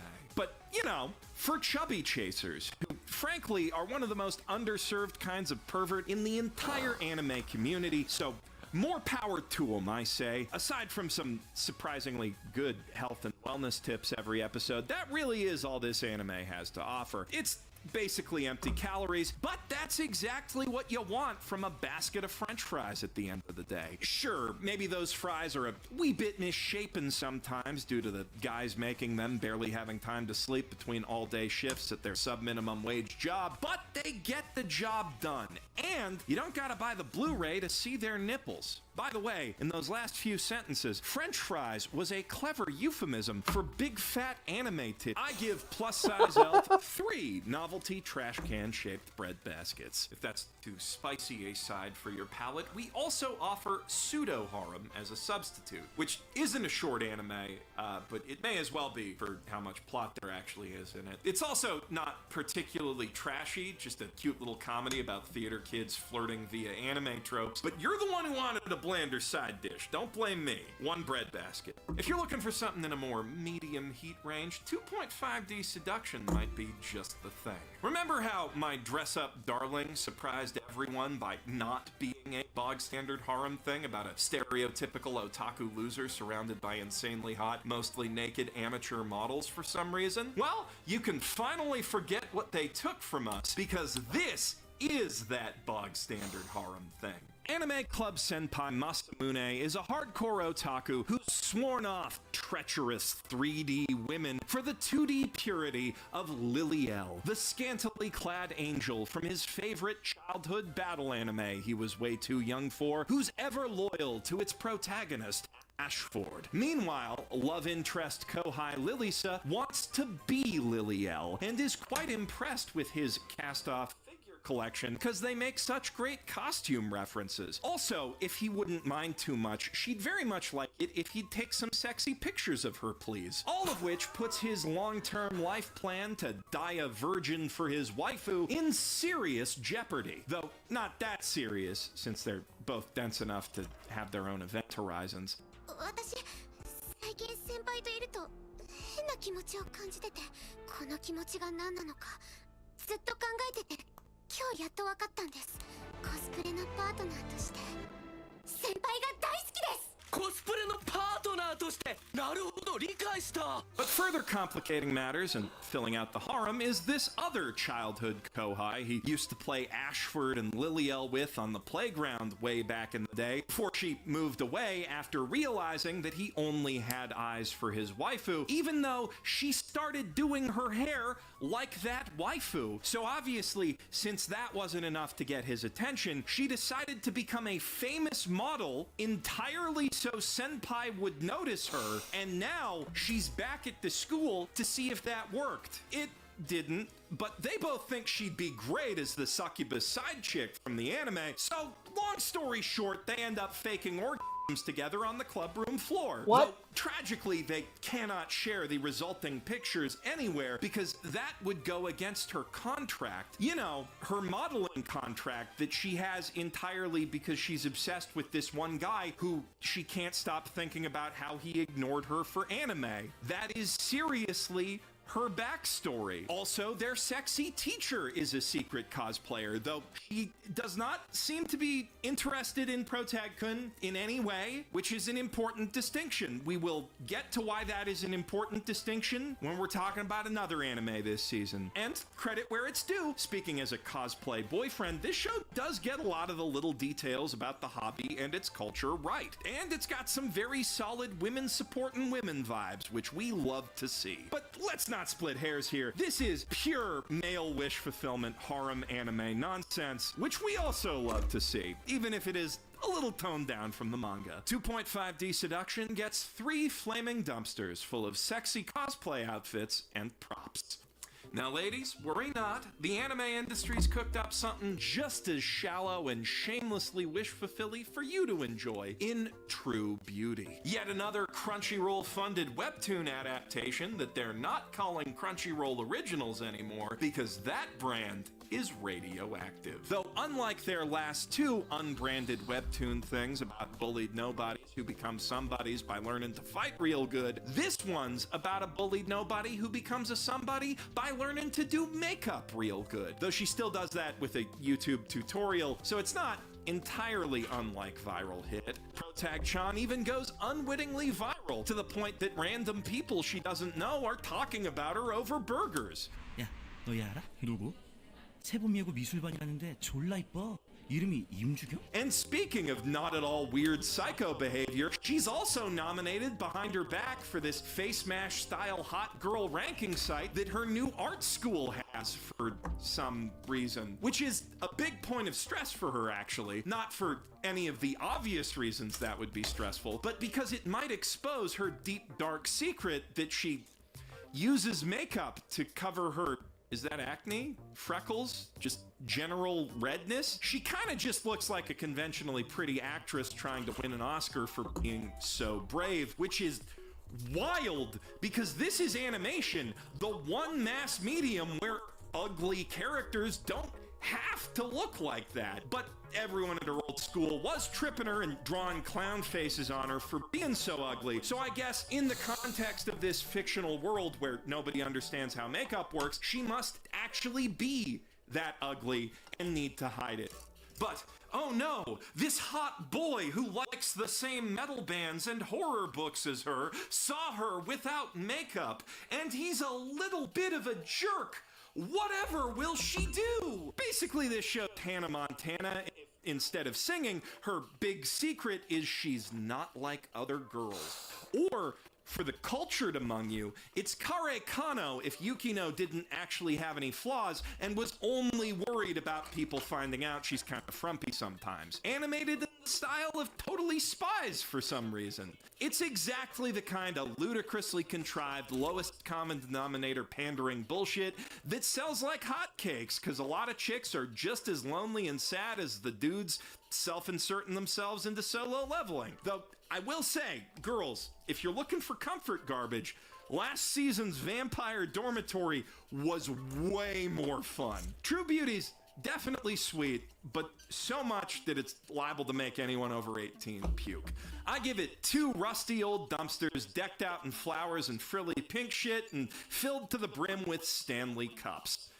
As in the TikTok popular collectible cup brand Stanley, not the famous hockey trophy. I feel like that's an important distinction to make because the next item on our menu, the Osan Newbie Adventurer, is explicitly made for sad men in their 30s and 40s who will have no idea what those cups even are. Though their girlfriends might. Wait, what? I missed a line here. Cup brand Stanley cups. As in the TikTok popular collectible cup brand Stanley, not the famous hockey trophy. I feel like that's an important distinction to make because the next item on our menu, the Osan Newbie Adventurer, is explicitly made for sad men in their 30s and 40s who will have no idea what those cups even are. Though their girlfriends might.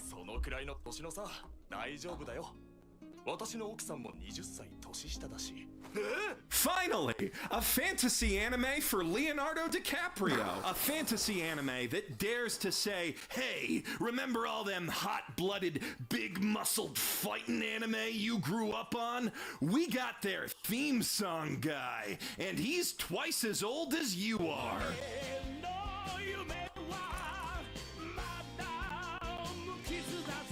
Boy, you can really hear the 7 years since Kushida did the Dragon Ball Super theme. You know, I feel kind of mean ragging on all the old man stuff. Feels like bullying your grandpa for going to see the Rolling Stones in concert. I love the young people.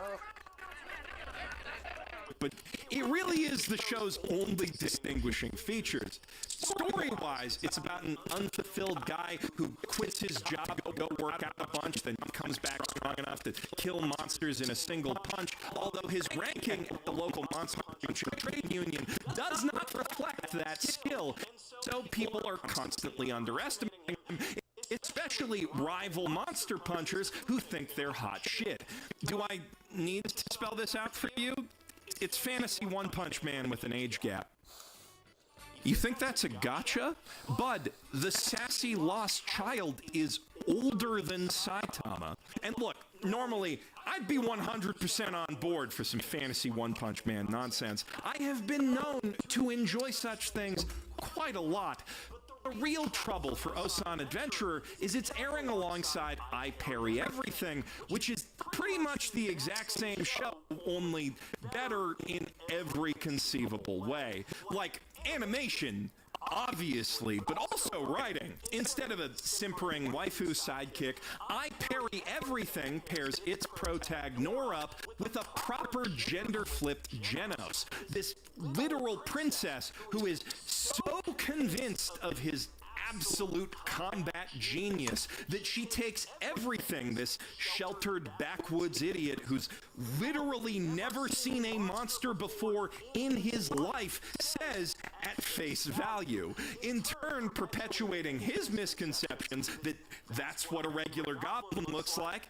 This is just a cow, and he's still just a regular, unremarkable dude who's kind of in a little over his head. All of which makes the joke that he doesn't know how insanely overpowered he is infinitely funnier than how Osan tells it.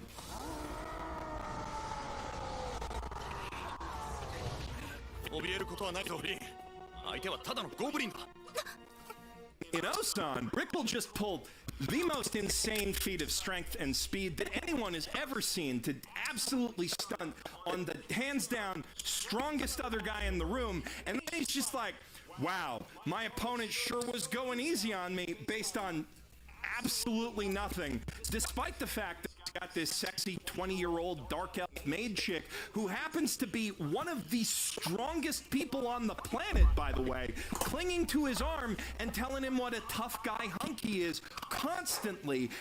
And his old job for the last decade was filing paperwork for the official Adventurer Ranking Bureau. I simply do not buy this joke's premise at all for 1 second, and I'm so glad they drop it after the first arc, because frankly, it felt like the show was gaslighting me. It does get a bit better after we meet the rest of the crazy characters in Rick's party and get into their lifelong quest to collect a bunch of MacGuffins and beat up a really big monster. But compared to the geopolitical shenanigans that I Parry Everything's gotten up to by its second arc, it's still no contest which one's worth watching. Though it's also no contest which one's trashier. I Parry Everything barely even does fan service, and there's not a stat screen in sight, so the best I can give it is one golden firework dumpster. Osan Adventurer, on the other hand, gets 3 record store bargain bins full of dad rock albums. But even Osan's preferable to the other kind of underestimated, overpowered adventurer story. You know, edgelord Garbo, like Berserk of Gluttony, about kids who get bullied super hard for not having good abilities, but then they discover their abilities are good, actually, and use them to make them pay. Make them all pay. Which we got an isekai one of this season.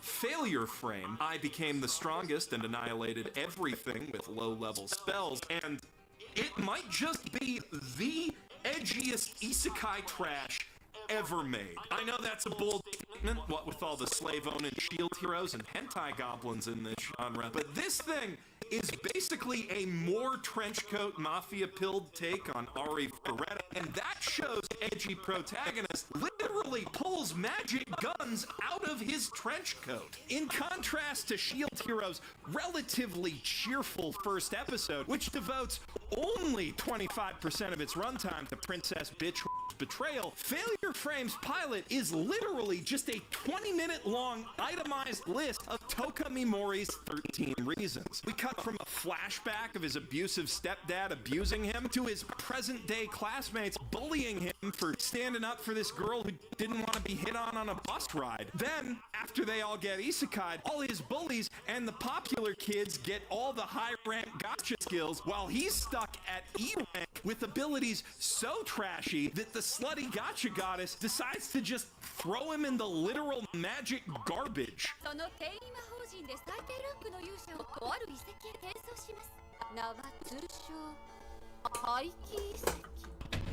But that gets announced like halfway through the episode, so at least there's a little bit of time to balance all that crap out with some action, right? Wrong. Because before he can go to that death dungeon to do cool anime stuff, all his most popular and OP classmates have got to line up one by one to tell him that they hate him, and his pleading for his life is totally just killing the vibe, and he should really just read the room and die already. Also, this unpopular little emo bitch who he used to be nice to stabs him in the back the second he gets a drop of S-rank social capital. And while that one girl he'd tell not to come to school tomorrow does, of course, stand up for him, she just gets knocked the f*** out for her trouble.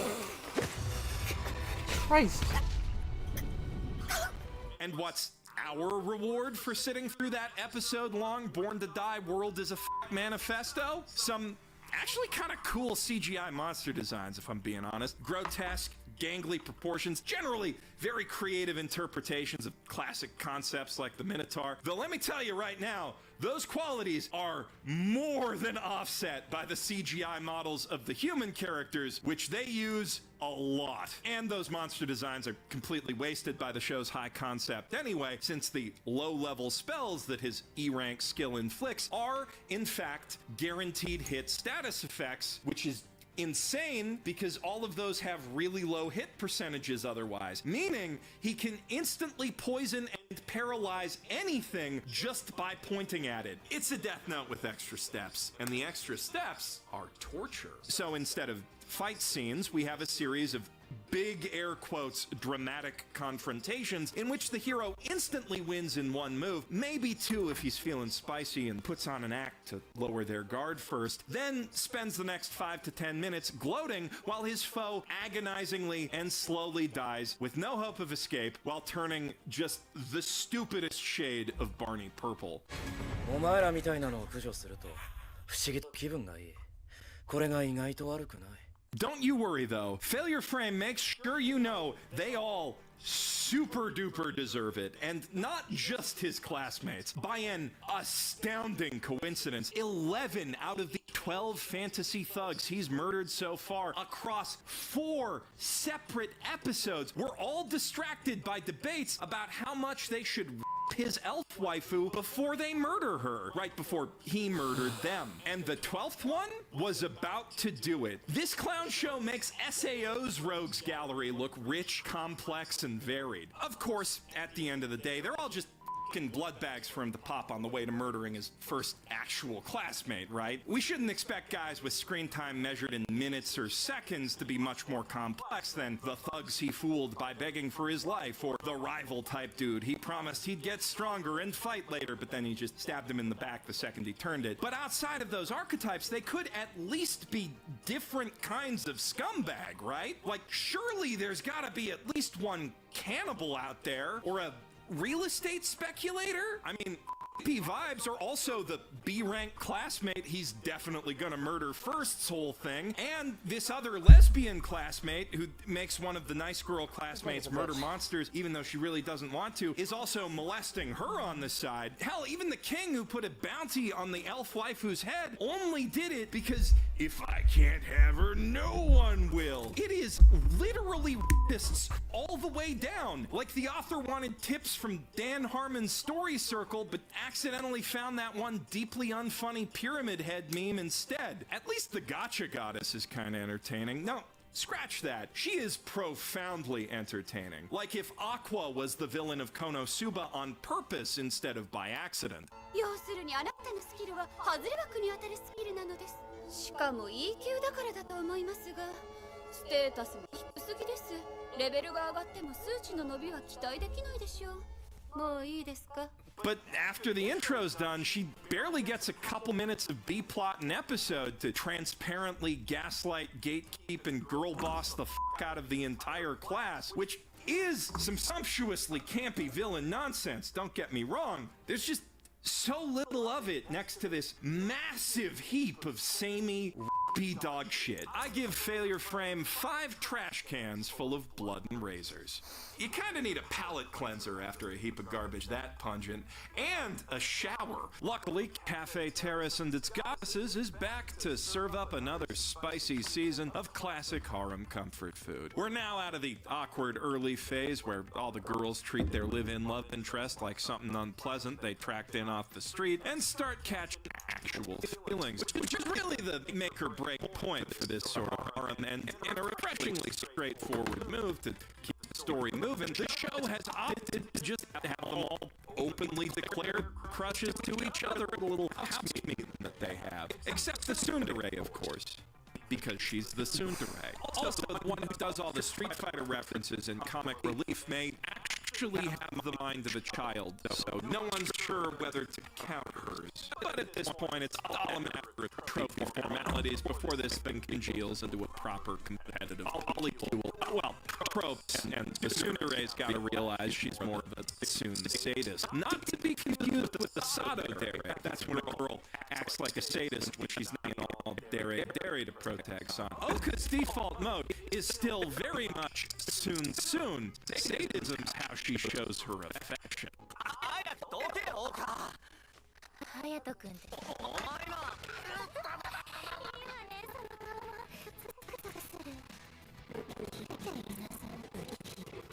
With the way they days resulting into who will first send the titular cafe's business booming, though, the show does kind of need a new conflict to keep things interesting. And the one that it's cooked up is just, I mean, so there's an evil harem now. The corporate-ass cafe opens up down the road, run by this old real estate asshole who hates Hayato's granddad and wants to tear down his house and business out of... What's that?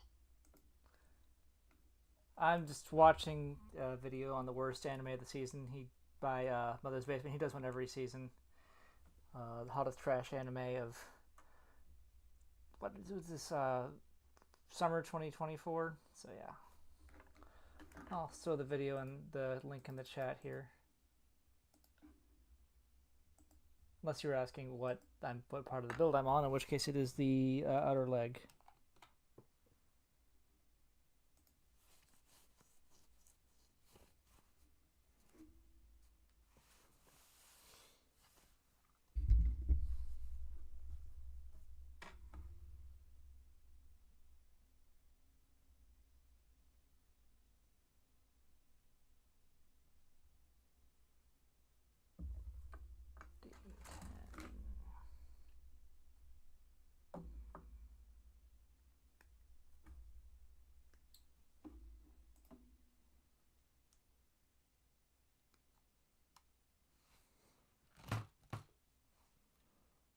Now, this corporate-ass cafe opens up down the road, run by this old real estate asshole who hates Hayato's granddad and wants to tear down his house and business out of spite. So, in order to undermine Familia's reputation, this new cafe, Family, has hired 5 waitresses who look exactly like the goddesses and has them doing just the most insulting impressions of them, while also wearing much sluttier McDonald's versions of their iconic handmade uniforms. And McDonald's versions of their iconic handmade uniforms. And of course, all those girls are eventually going to fall for Hayato too, and just make that whole side of things crazier. But for the moment, these waifus are out for blood. Business blood. And I'm honestly impressed with how unfucking hinged this show has managed to get without any sci-fi or fantasy elements. Just a story about a Tokyo University student running a small business so the hot girls who were squatting in his grandpa's house don't become homeless. It's truly carrying on the spirit of that mid-2000s anything goes harem wave, which is why I'm upgrading Cafe Terrace's rating this season to 4 modest restaurant waste bins full of slightly stale yet once delicious breadsticks and half-eaten cake. Plus, someone lit a fire in the napkin dispenser. How's that? Palates cleansed enough?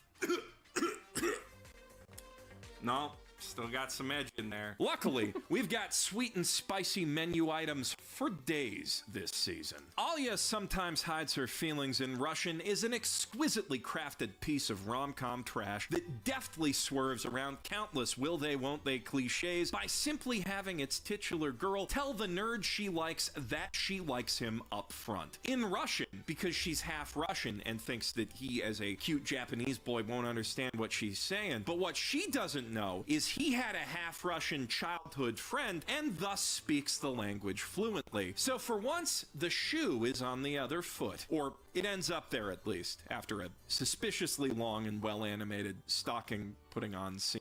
Alia doesn't suspect his secret though, because he has a fake childhood friend covering for the real one who happens to be on the student council with her and also happens to be his secret sorta estranged sister who pretends to be his childhood's friend at school because, look, their relationship's complicated. たった今お前のせいでグッドじゃなくなったわ。なんで？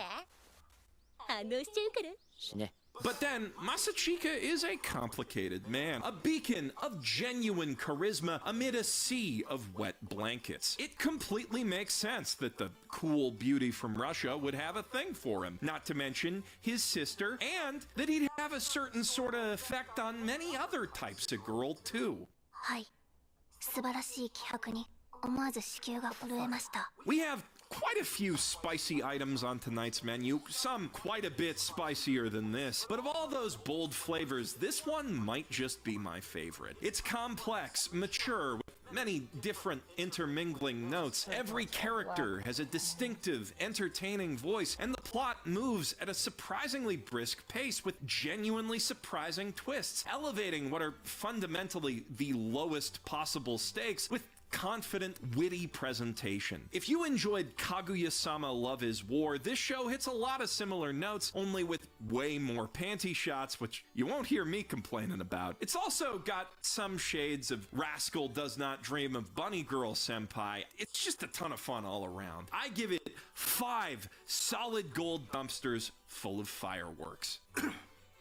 Okay, that's a normal amount of blood. I think we're ready for another potential edge fest. Why Does Nobody Remember Me in This World is basically that most classic of Christmas movies, It's a Wonderful Life, only this timeline doesn't hinge on the protagonist's existence, barring any extremely obvious plot twists. Instead, there was this big war 30 years ago, see, where every race but one was ethnically cleansed from the entire planet in a mass holocaust where literally all of them were shoved into mass graves. And that's the good timeline. In the bad one, the genocide didn't work out, and now the humans who, to be clear, 100% would have done it, are living underground in fancy sci-fi bunkers that provide a reasonable, if uncomfortable, facsimile of surface life.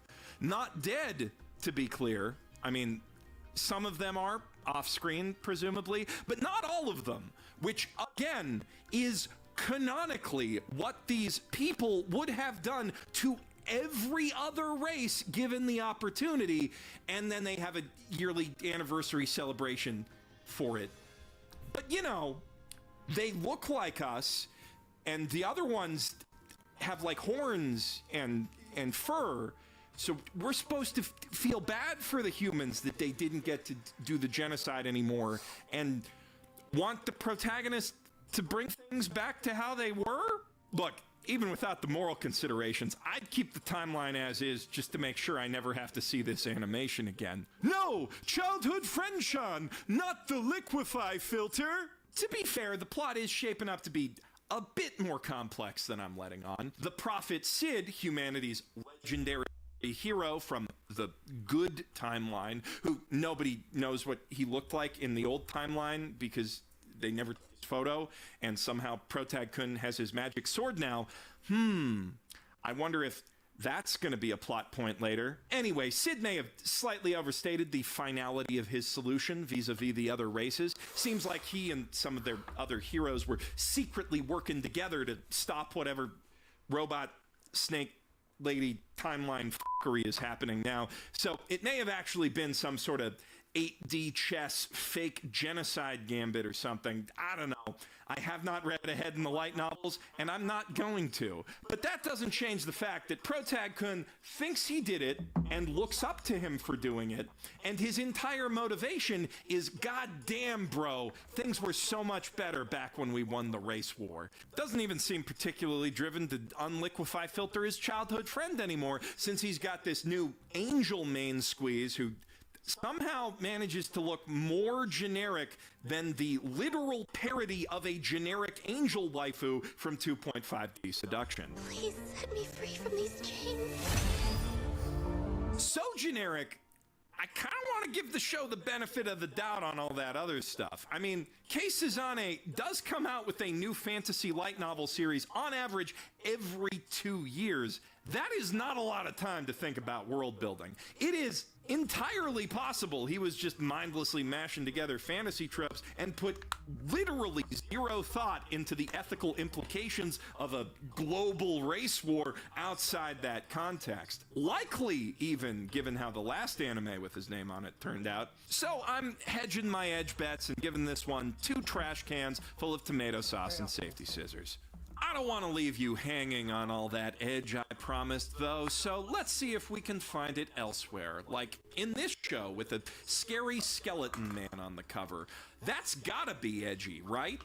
The strongest magician in the Demon King's army is a human is about that guy from the title I just read, who, yes, I'm sorry to say, is CGI like 90% of the time, and yes, it always looks at least that bad from every angle.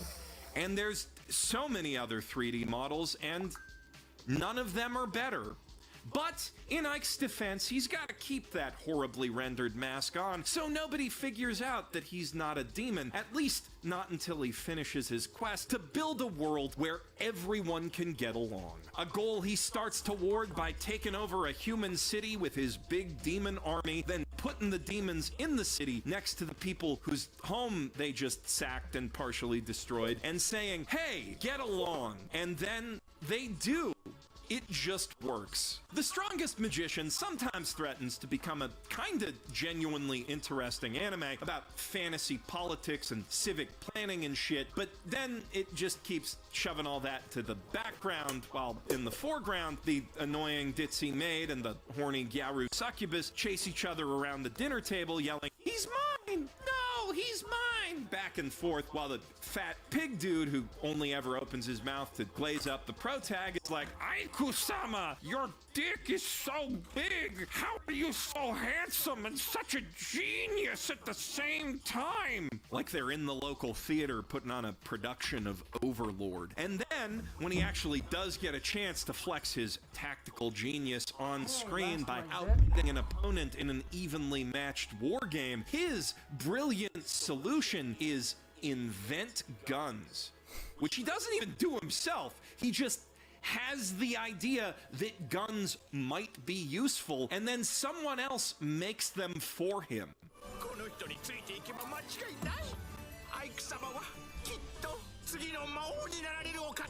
As you can see, I was not exaggerating with my Pigman impression. The best thing I can say about this show is it finally made me get around to playing Tyranny, a half-finished Obsidian CRPG, the best kind of Obsidian CRPG, that actually explores all the cool ideas about managing a more equitable evil empire that Strongest Magician just sort of hints at, then leaves on the floor while it goes off to do more anime bullshit. I give it 2 wastebaskets full of Fantasy City zoning maps with obscene doodles just all over them.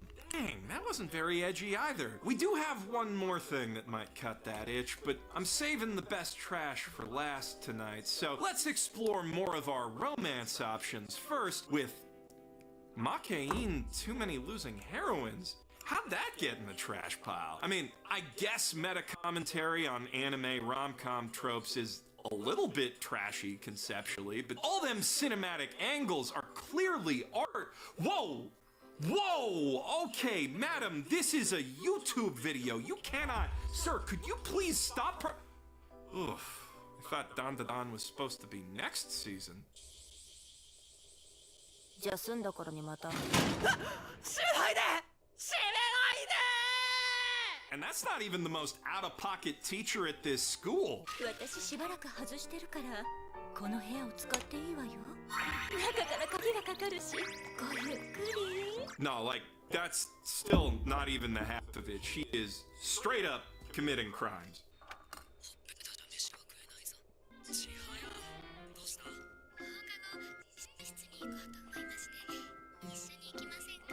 実習室にも一つ仕掛けるべきかしら。I recommended Makain on the ones to watch for its remarkably fleshed out characters and razor sharp dialogue, and I'm recommending it here because the characters spouting that dialogue are remarkably fleshed out trash. Sometimes non-childhood friend type homewrecker trash, sometimes otaku trash. 一応3年くらい前からナローに連載してるんだけど、これ知ってるっていうか読んでます。まずは三島が滑腹自殺して異世界転生するの。太宰はそれを追って玉川上水で受水する。ただ18禁だから君たちには見せられない。 What's real crazy is she almost described an actual anime there. Although Mishima isn't in the Osamu Dazai isekai No Longer Allowed in Another World, and it's only rated 14A for excessive elf titty. I'm honestly not even sure if I can call that one trash, since it's a surprisingly literary deconstruction of the isekai genre for a comedy that hinges on the Japanese equivalent of Kurt Cobain jokes. Or maybe not surprisingly, given the choice of Protag, who's a famous author if you're not familiar with the Japanese literary canon and or Bungo Stray Dogs. But then I'm kind of in the same boat with Makain, and my philosophy is any animator who puts that much effort into tummy shading knows exactly what they're making. So I'm happy to award Too Many Losing Heroines 5 golden dumpsters full of fireworks. And the Dazai Sekai does have a big tentacle monster in episode 1, so I guess that knows what it is too. It only gets 3 golden dumpsters though. Animation could have been better. Sometimes, though, you don't want a clever subversion of rom-com trash. You just want to guzzle that shit straight and unfiltered. And for those times, we have Love is Indivisible by Twins. The story of these two smoking hot twins who could not be more different except for one key detail. Naori's a bratty gyaru otaku with few friends who can match her razor-sharp wit. Rumi's a popular go-getting Genki tomboy athlete, but they're both head over heels for the same boy next door, Jun. And now that puberty's kicked in, boy howdy, are they both ever ready to f*** Jun up emotionally.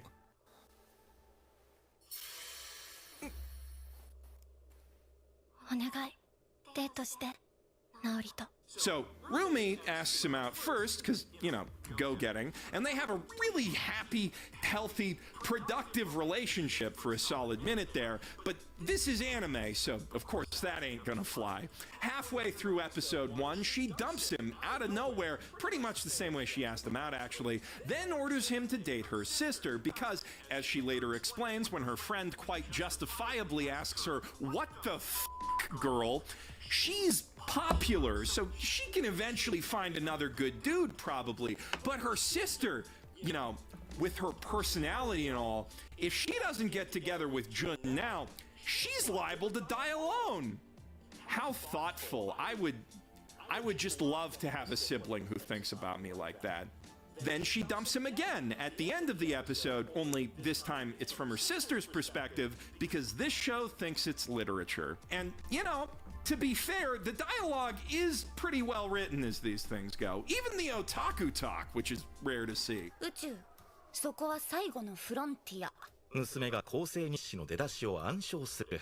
宇宙物だったらスター・ウォーズの方が面白いんだけど。SF 設定からドラマを紡ぐか、紀州流リタンを SF で語り直すかの違いは大きいな。古典を語り直す。リブートするってジャンルを築いたっていうのは庵野監督の大きな功績だと思うよ。原作への愛情、理解力、加えて作り手のネームバリューが並び立っていないと無理だからね。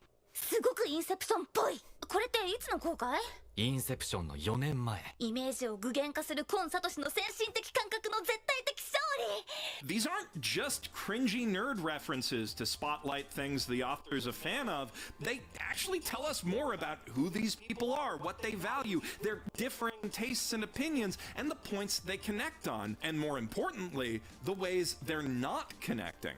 Naori and Jun spend so much time trading barbs and references, they're not really together in the moment a lot of the time, whereas he and Rumi have much more natural conversations. There's some genuinely good character writing here, just in service of some of the most aggravatingly inexplicable melodramatic bullshit I've ever watched. Also, it's not always, good otaku meta commentary. They do get real Scream sequels with some of it. あの頃のルミ、まさに恋する乙女だったよね。 Which really makes you appreciate just how good Makein is at this.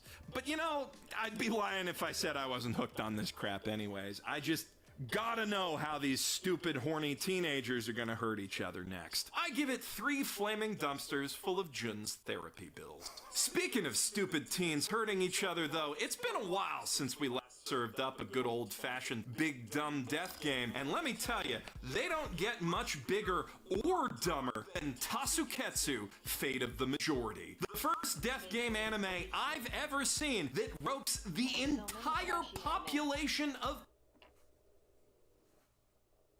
Space police policemen. And like Space police policemen. Not Aqua Teen Hunger Force kind of trashy. Space police policemen. I can love that. Space police policemen.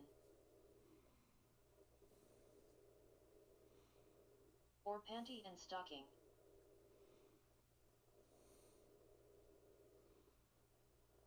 Yeah, I mean these are genuinely, for the most part, just bottom of the barrel garbage. Like I said, he's not irredeemable. Obviously, he's admitted to guiltily enjoying some of these, but yeah, his goal is just to highlight some of the most cliche, poorly written,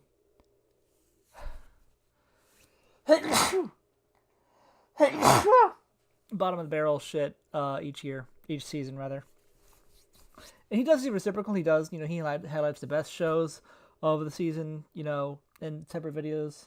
But people love to shit on things as well, and so it gets him the views.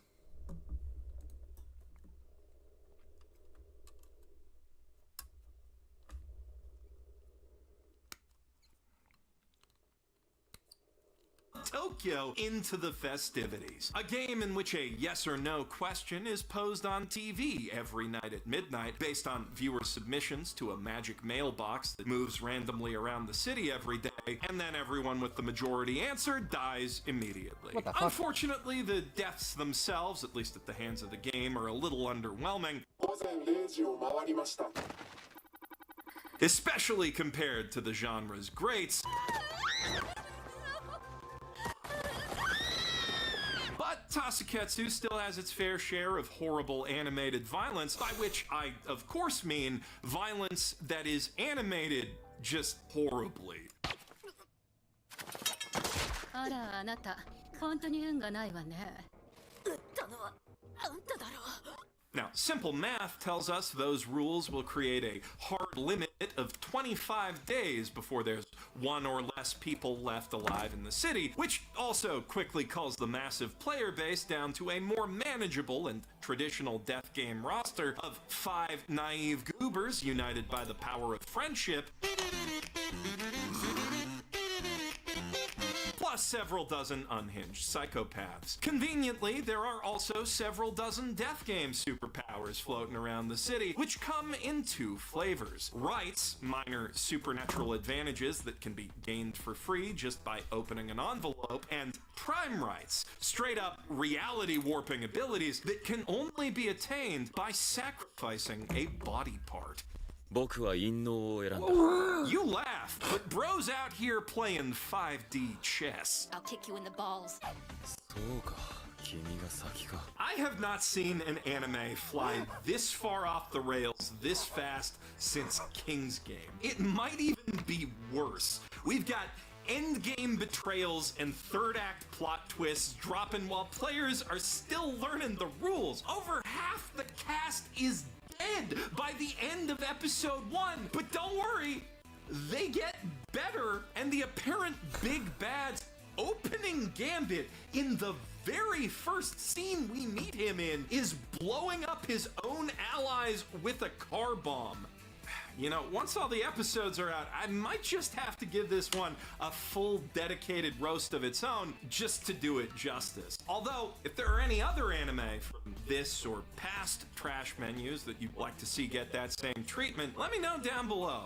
If you're curious to watch it now, though, I'm giving Tasuketsu the same rating I gave to the legendary Kamikatsu, a freight train full of fireworks crashing into a septic tank. I feel a little bad leaving that one on stay tuned for future roasting, but at least I know I'm not leaving you folks hungry. I mean, I promised the hottest load of trash this restaurant has ever served, and I think I'm more than delivered. If you agree, there's like a button down there that you can click to let me know under the table in this restaurant. And when you're ready to leave, our valet will be around with a burlap sack to get you back where you came from. I'm Jeff Thu. I've been your waiter this evening. And don't worry about the bill.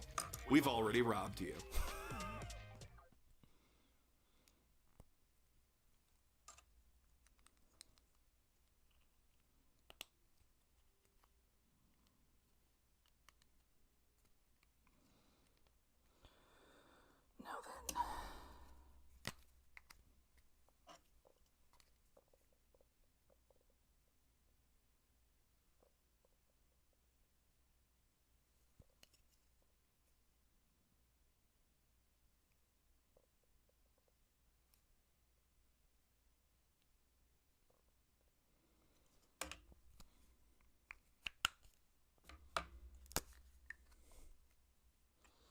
The rest of this gets to be black.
About it. Gotta put these pieces on the hips. Let's assemble the sword tail thing. Find something short to play while I do this.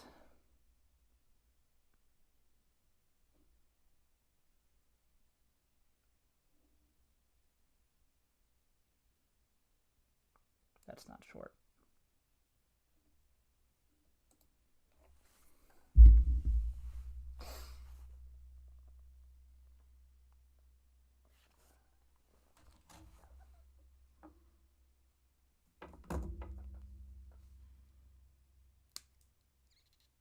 Dear anime industry, can you please fucking cool it with all the great shows for one goddamn season? I got barely a month of summer left back here in Canada, all this Berserk to finally read, and you just barge into my house to dump all these new seasons of Oshinoko, Monogatari, Tower of God, Nier, Fairy Tail, fucking Kinnikuman's back somehow, plus the new Code Geass thing Disney forgot to tell anyone about, and to top it all off, just look at my color-coded notes that I take when I watch every new anime of every season so you don't have to.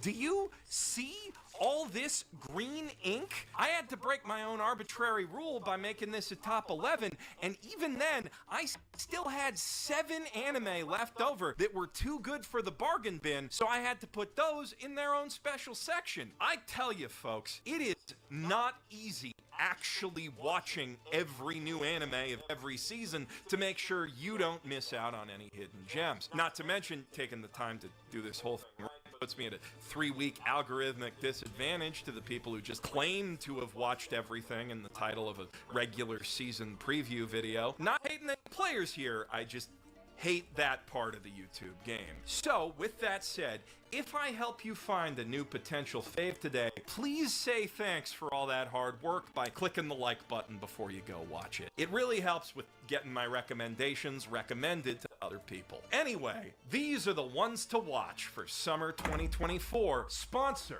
by World of Warships, a graphically sumptuous free-to-play game for PC and console, where you can build your choice of over 500 iconic historical warships, then sail them out into a vast multiplayer war.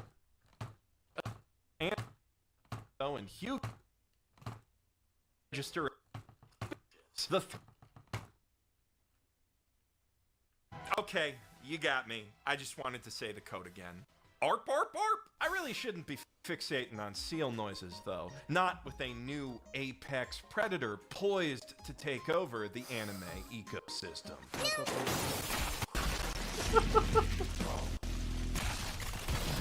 Shikanoko Noko Noko Koshtan Tan, aka my dear friend Noko-tan, is a dear shit insane gag anime about Shikanoko Noko, a schoolgirl with antlers. Which is, of course, extremely strange, because only boy deer have antlers. And for no other reason, because we all know antlers work exactly like that, and especially that. Co-starring against our dear friend is Koshi-tan, a prim and proper student council princess-type character who used to be an extremely violent delinquent-type character and will do anything to keep her past a secret, which is fucking rough for her, let me tell you, because as we all know, one of the ways that deer antlers work is as delinquent detectors, also virgin detectors. So basically she's Noko-tan's bitch from the moment they lock eyes, and they both know it, and that's a lot of the jokes. Nowhere near all of them, though, and some of them even involve unnervingly realistic CGI deer as, like, the whole punchline, which is exactly the kind of next-level, galaxy-brained gag anime direction one should expect from Masahiko Ota-sensei, the madcap genius behind Yuru Yuri, Kotora-san, Mitsudomoe, and Himoto Umaru-chan. Also, one should expect a legendary banger of an OP full of hilariously on-point references. Not that YouTube will let me actually play any of it for you. I may as well just say the name of our next anime and get myself demonetized already. Despite being only 3 words long, Suicide Squad Isekai is one of those isekai titles that handily describes its entire plot. Amanda Waller tortures some magic lady, presumably Enchantress, to open up an isekai portal for America to colonize and exploit, then sends a suicide squad in to go help them do that. Followed by another squad shortly after the first one goes AWOL and joins the evil empire, this time with 72-hour timers on their neck bombs to stop them from, you know, doing that. If you don't know what I'm talking about or what an Amanda Waller is, you can safely skip this anime. It was clearly made with the fans in mind. If not of the comics, then at least the James Gunn movie. The squad selection includes that film's breakout anti-hero Peacemaker, on top of the now obligatory Moe duo of Best Boy King Shark and Best Girl Harley Quinn, appearing in quite possibly her sexiest animated form ever, thank you, Wit Studio, alongside a low-key, kind of stupid Joker design who weirdly seems to fully appreciate and value Harley as the best girl she so clearly is.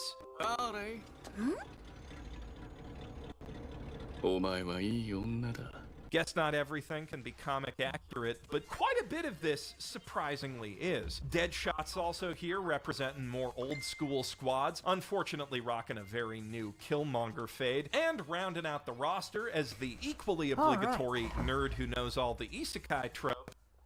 Back half of the dude is done. Let's put this together.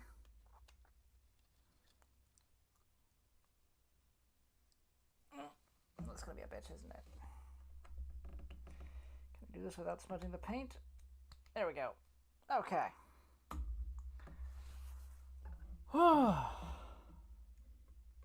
One tiger. I call it 80% complete. I mean, I'll see some paint stuff I need to do still, but okay.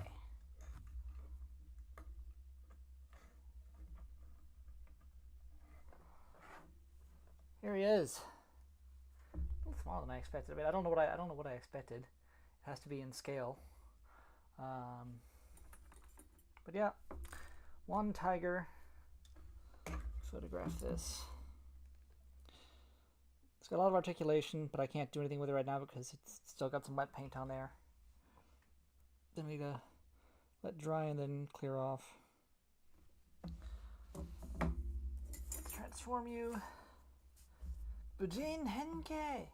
Henge! So, feet. Well, I think you gotta.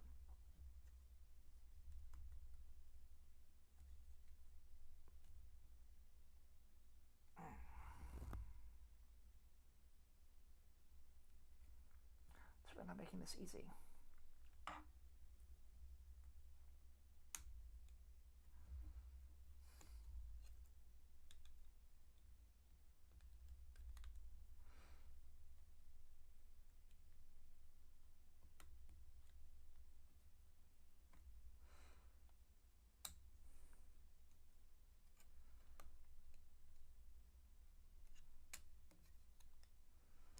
Stickers would have been better for this.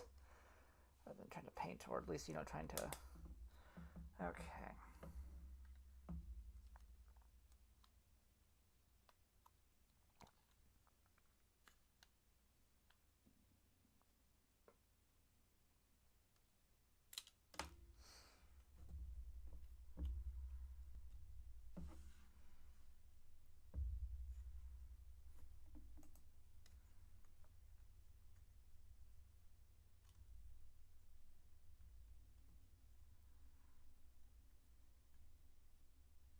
We have the newest school version of Clayface, a B-list actor who got his shape-shifting powers from a tragic makeup accident, who'd probably be the funniest cast member if not for the anime's particularly entertaining take on Two Shoes Rick Flag. The show's writers, ReZero creator Tape Nagatsuki and his Vivi co-creator Eiji Umehara, clearly know the source material quite well, and it goes without saying they know their isekai too, giving us a vibrant, well-constructed fantasy setting with a rare and delightful Sky Island aesthetic. Plus, a genuinely intriguing isekai hook that world's magic enhances meta-human abilities, leading to some very fun off-the-wall action scenes. If you love isekai or superhero stories, this one promises a truly wild ride. Speaking of over-descriptive light novel titles, VTuber Legend, How I Went Viral After Forgetting to Turn Off My Stream, is about Yuki Tanaka, a drunk, depressed former wage slave whose only solace from her thankless old job was the parasocial bliss of watching not Hololive girls do their thing every night. Sadly, when she gets a chance to make a VTuber of her very own, the prim and proper princessly persona of Awayuki Kokorone just doesn't draw in viewers like her genmates, and she quickly falls behind them in subscribers, failing to even get monetized. That is until one fateful night when, shock, she accidentally forgets to turn her stream off before cracking a pack of Strong Zero, the universal Japanese symbol of, well, let's just say this would be a Four Loko in the Four Kids cut. Though for once, what follows that sound isn't a mistake. At least, not the kind you regret later. 純粋無垢マジで母親になりそうになるはぁどちゃっとなんだが建設のために法外な賃金で働かされてもいいカジ君はビール飲んでたけどガチゼロはないんかな Awakening from her snoring stupor the next morning to discover she's both still live and at the top of the trending page, the based kaiji enjoyer realizes she's finally hit her long-deserved jackpot. And with this show, so have VTube fans, who've waited a long time to see an anime about their favorite thing that A, isn't nakedly corporate NFT shilling hogwash, and B, accurately reflects the culture, personality, and appeal of not just VTubers, but the VTube community. For many of you, Awayuki's gonna be the season's undeniable best girl, but Saki Aoi, the implied kohai in Senpai Isn't a Tokonoko, certainly gives her a run for her increasingly large pile of money. Because not only is Aoi-san the type of go-getting Genki girl who can confidently drop an episode 1 confession to her cool, sultrily deep-voiced senpai, but when said senpai melancholically replies, expecting rejection, that they were born as a boy and dressed like that at school to reflect who they are on the inside, her only response is...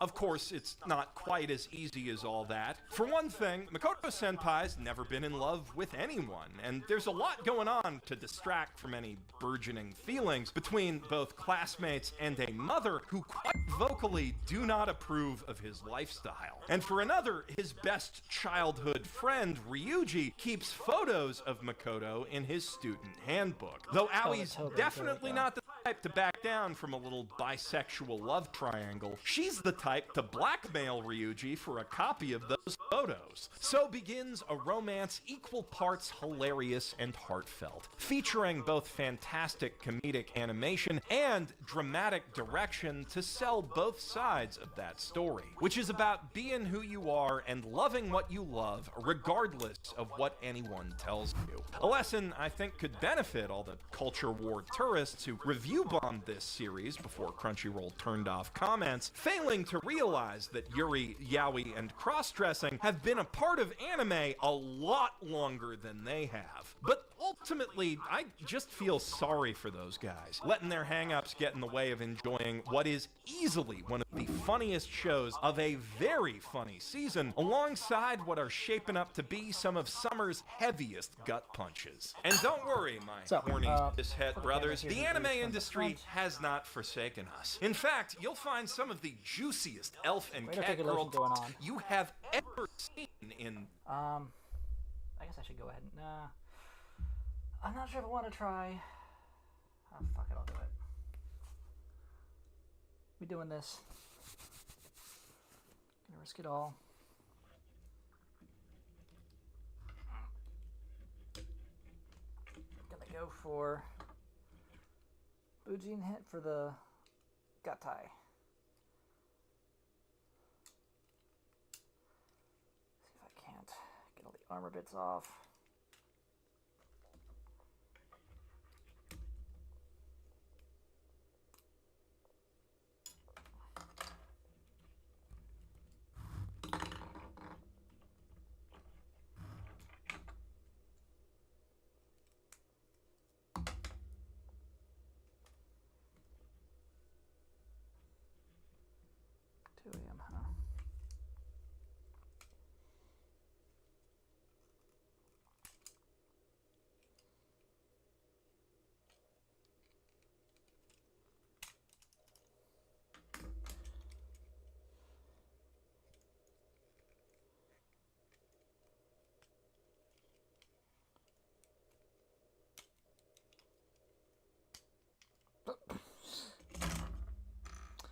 was not my intention.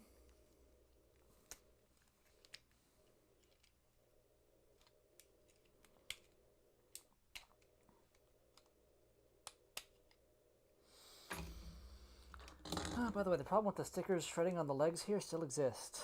I have not gone through to paint this. I do have a second Dairenoh that I'm probably will try to paint. But yeah, the whole thing where we're attaching and detaching the legs from Dairenoh, scratches of stickers on Ryuseo. I don't know why they. Surely they could have designed it better. I just do not know what they were thinking.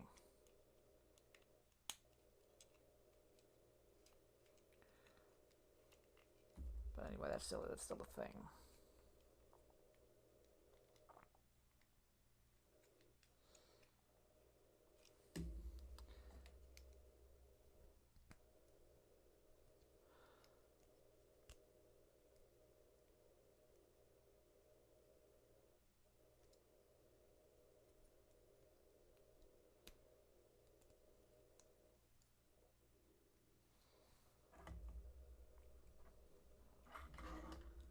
Here's Ryusei next to One Tiger. He's shorter, as you would expect, as is tradition. It kind of has to be, because One Tiger.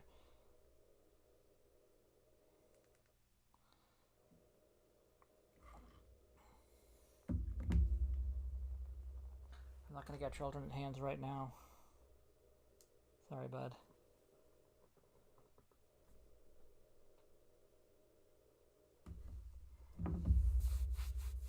Oh, I missed a bit. Where's your...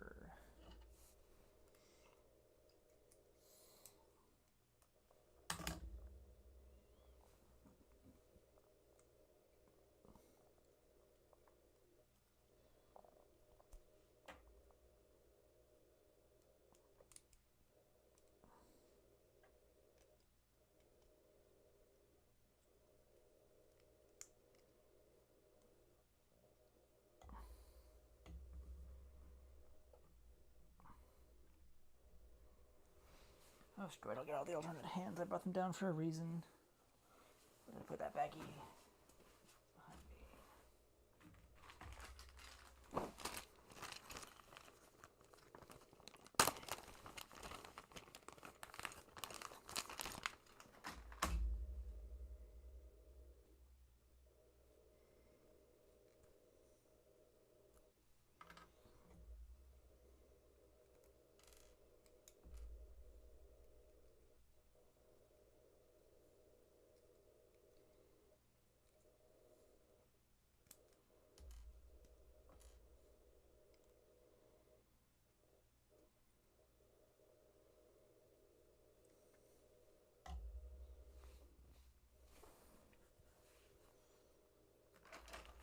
And the Dairenoh is where? This had a Dairenoh.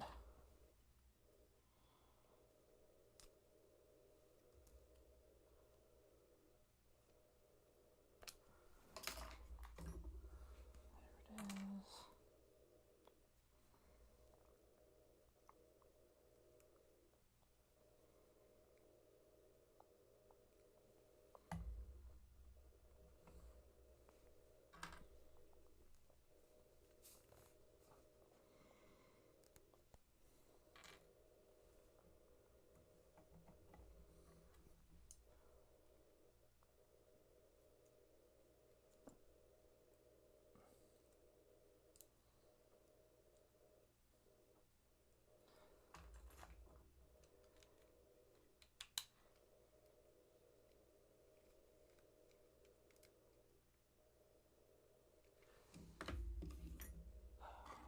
Get you back into one piece here. Get the video going again.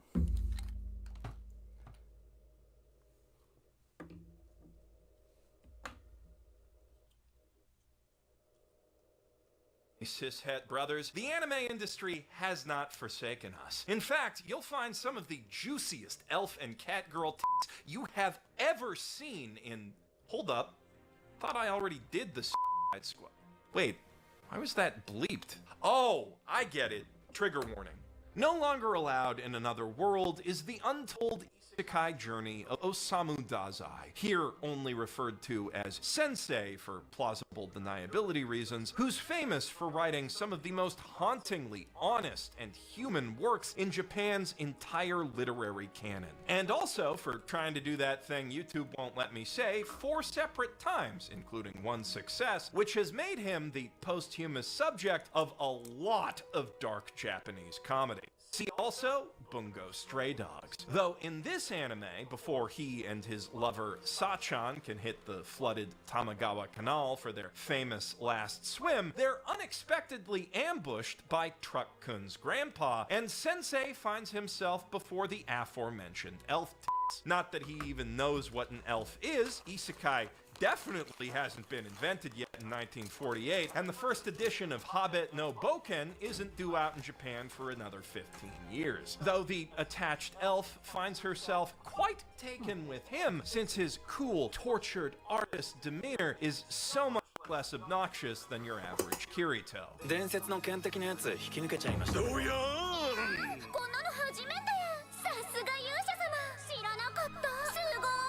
Unfortunately for her, though, he ain't about that wish fulfillment RPG life. He's Osamu Dazai, damn it. He's got places to be and himself to kill. Ideally, alongside Sachan, who might also be in this strange new world somewhere.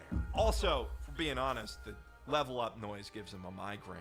This definitely isn't an anime for the easily offended, but as a man who's been depressed and seen way too many isekai, there is something very cathartic about watching a hero just be completely done with the entire genre after seeing it for literally a minute. And coming from the mangaka of Love After World Domination, it definitely has the comedic chops to back that dark sense of humor up. Now, view retention wise, I don't know if it's wise to jump right into another anime that necessitates a quick Japanese history primer, but alas, I cannot physically resist the urge to segue, so here's the Elusive Samurai, which does at least have the hype jump manga angle going for it, not to mention the breathtakingly beautiful Cloverworks adaptation angle.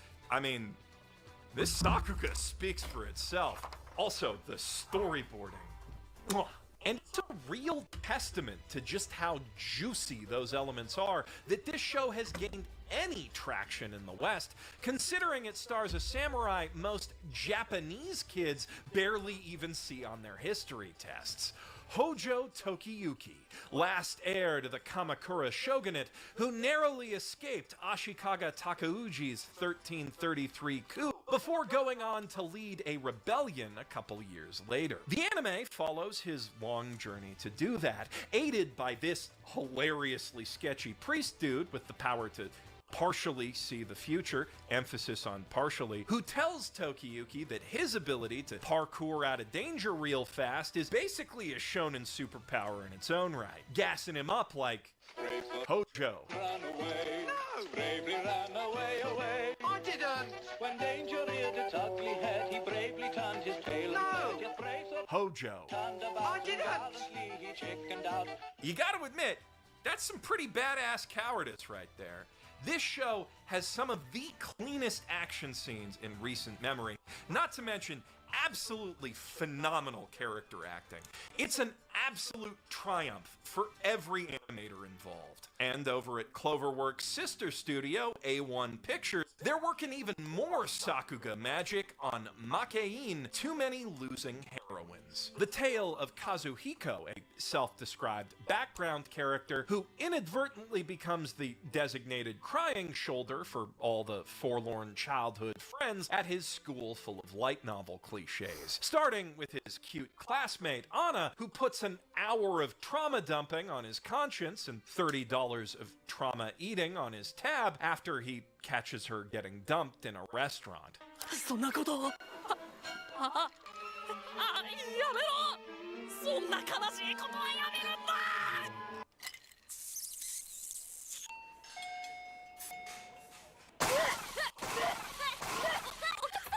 She does offer to pay him back in homemade bento boxes, but those almost immediately devolve into convenience store sandwiches and bricks of rice because her heart really ain't in it. But of course, those low-rent, low-nutrition lunches just give them more time to spend on the fire escape together, gradually developing their manzai comedy routine / slow-burn romance, and us more time to bask in the show's truly fantastic character writing. Apparently, the original light novel was optioned for an adaptation before it was even published because it's just that good. And that enthusiasm from the anime's crew comes through in every aspect of the production. From the gorgeous movie-quality backgrounds to the very cinematic characterization through animation to the absolute banger of a live-action ED, which they went above and beyond to make, creating a whole new camera rig that lets them composite actual analog cell animation into the shots as they're filming, which, by the way, they also did on actual analog film. An incredible flex and a powerful statement of intent from a show that's as committed to celebrating the emotional power of nostalgic rom-com tropes as it is to poking fun at them. Makein's not the only show this season with cinematic aspirations, though. Shoshimin, How to Become Ordinary, wears them right on its fancy letterboxed sleeve, filling every last scene with carefully considered shot compositions and bold, avant-garde editing choices that make each moment feel larger than life. A feeling that stands starkly juxtaposed with the show's intimate focus on the small and insignificant. お互いにそうするって約束だからね。そうやって私たちは穏やかな時間を作り出して、完全なる小市民への飛躍を始めるのだ。Based on another series of high school mystery novels by Hyoka creator Honobu Yonezawa, Shoshimin asks us to ponder even more mundane mysteries than that show with equal seriousness. Where Chitanda gets Oreki and the classic literature club caught up in recovering forgotten words from loved ones or lost student film endings, Shoshimin's Kobato and Osanai use their neuroatypical detective skills to solve real head-scratchers like The Mystery of the Missing School Bag and The Case of How a Guy Made a Perfect Cup of Cocoa Without Getting the Sink Wet, both of which are way more interesting than you'd think, thanks to impeccable direction. Though the real question at the heart of this story is who exactly these weirdos even are, and what drives them to suppress their obvious weirdness to, as the title suggests, become ordinary. An understanding we slowly piece together by observing how they process information and solve these simple problems, and how they interact between the mysteries. Like Hyoka before it, I expect Shoshimin will be a very love it or hate it sort of anime. If you don't care for contemplating minute, mundane details and watching intricate characters grow by very meaningful, subtly telegraphed inches, it will probably just bore you. But if that is your jam, no writer in the anime sphere plays it quite like Yonezawa. Alya sometimes hides her feelings in Russian is one of those shonen romances. You know the type, about a nerdy boy whose desk neighbor is this insanely hot girl who secretly has an inexplicable crush on him and constantly gently bullies him about it. Though in this case, it's not quite as secret as she thinks, since protag-kun Masachika long ago learned Russian for his Hafu childhood friend, and thus fully understands every time she calls him a cutie, whilst pretending she's just saying foreign tsundere stuff. So for once, the stalking is on the other suspiciously well-animated foot. Well, actually, in this case, there's nothing sus about it. He just straight comes out and says it. いや、それがご褒美なのは一部の特殊な。あら、違うの？いえ、ご褒美です。 I respect the honesty of nothing else. That crush isn't quite as inexplicable as a lot of these things either. Masachika's got some undeniable riz and confidence, especially for a shameless otaku who loses sleep over late-night anime and gacha games. Plus, the banter is genuinely entertaining, and not just between the love interests. The supporting cast is well well fleshed out with their own playful speaking quirks, and he even has two male friends with distinct, likable personalities, which, by the standards of the subgenre, basically makes this Shakespeare. It's got a nicely animated and directed adaptation to match, too, though that should come as no surprise to anyone who knows Doga Kobo's work. It's perhaps a bit less impressive than Jellyfish Can't Swim in the Night or Oshinoko Season 2, but their B team still beats the panty shots off most studios' A teams. Although if gorgeous animation's what you're looking for, you should really be looking at Wistoria Wand and Sword. From a plot perspective, this fantasy manga adaptation feels a whole lot like Mashal if it was written by the Danmachi guy, which makes a lot of sense because that guy did write it. Instead of trying to reach the apex of wizardly academic rankings to prove the anti-Muggle racists wrong, this melee fighter at a magic school is motivated by a Kaiju number 8 style promise to his cute childhood friend, and instead of pretending muscles are magic, he keeps his grades up by earning extra monster slaying credits in the dungeon under the school. Also, on a related note, instead of punching his magic racist bully in the face real hard, this guy simply emasculates him by killing a monster that made him piss himself. So yeah, make no mistake, while some of the details are slightly different, on a fundamental level, you have seen this entire story before, at least a couple times, but I promise you have never seen it look this good. ただ、今日も綺麗だなって。ええ、そうね。 Tatsuya Yoshihara previously directed Black Clover, so he clearly knows a thing or two about making guys with huge swords fighting magic users look awesome. And here, he pushes that expertise to its absolute theoretical limit. That's not Wistoria's only appeal, of course. Personally, I quite enjoy Fujino Omori's approach to character and world building, but at the end of the day, this show's main selling point is as obvious as it is simple. Just look at it. Don't you want to look at more of it? You should go do that. In a few minutes, of course. I haven't even told you about my favorite new anime of the season yet, which is yet another comedy. This one an original from PA Works and the brilliant director of Ya Boy Kong Ming, which also happens to be about VTubers. Though in Mayonaka Punch's case, the V doesn't stand for virtual, it stands for goddamn vampires. This anime definitely is not out to take VTuber Legends' best girl crown for the season, though it might just give Konosuba's best worst girls a run for their ill-gotten gold. The story opens on our heroine Misaki getting brutally canceled and kicked out of the NewTube vlog squad she founded after an itsy-bitsy incident where she may have ever so slightly socked one of her co-stars in the jaw. To be fair, those co-stars are kind of jerks too, considering they fired her on a live stream, though to be balanced, they could have just called the cops. 最後になりますが、これからもどうか応援のほどよろしくお願いします。 Unable to tear her eyes away from the increasingly toxic yet evocatively animated comment section as the whole internet turns against her, or even get a drink without hearing about it for that matter, and very unwilling to apologize, Misaki decides to return to her roots, exploring haunted buildings for easy clicks, though she finds far more than she bargained for when she bumps into an actual vampire who's raiding that long-abandoned hospital for some spare blood packs. I mean, they've only been closed like 20 years. It can't be all gone, right? Liv Sama's actually been asleep that whole time, so she missed Misaki's whole cancellation, not to mention the entire internet. Oh, and she still owns a tube TV, but nonetheless, she knows who Misaki is because she's been seeing her in her sexy coma dreams. And those have got her mighty thirsty. めっちゃうまそう。理性保つの限界近そう。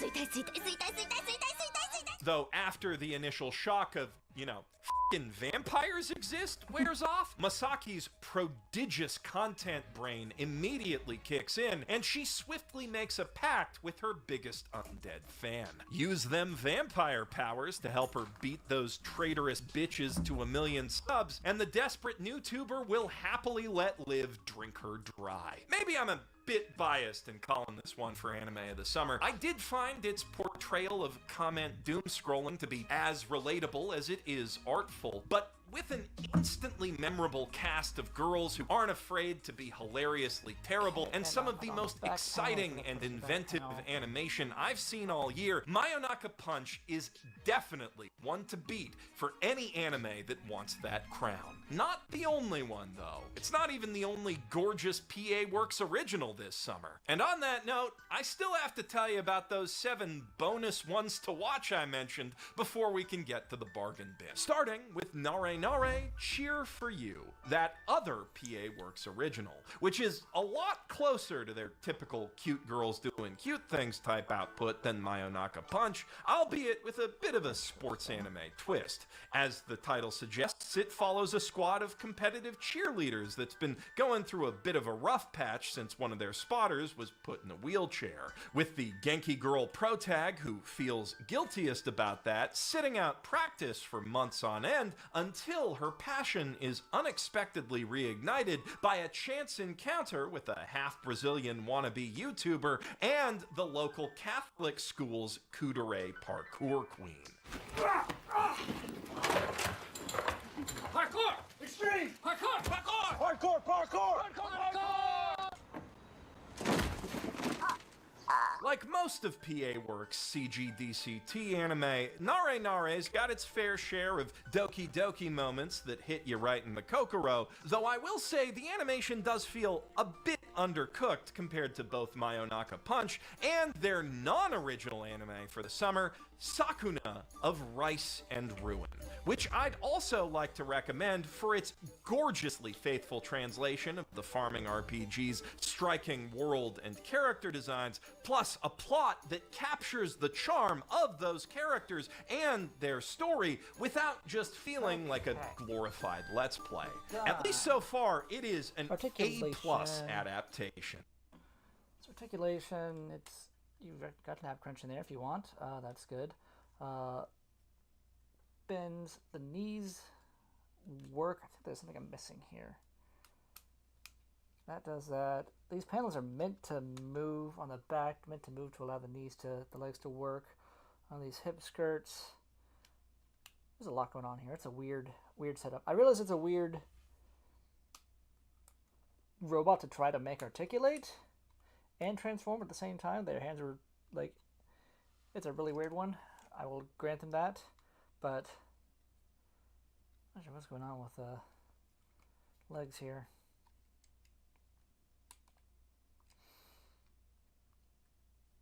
I'm not sure there's a way to twist the leg. I don't know if I want to try.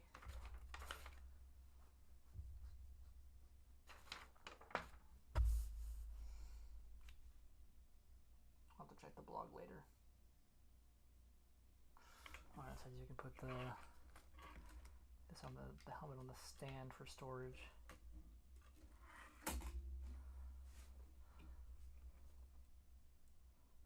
Okay, there's Kibadaioh, roughly painted. But yeah.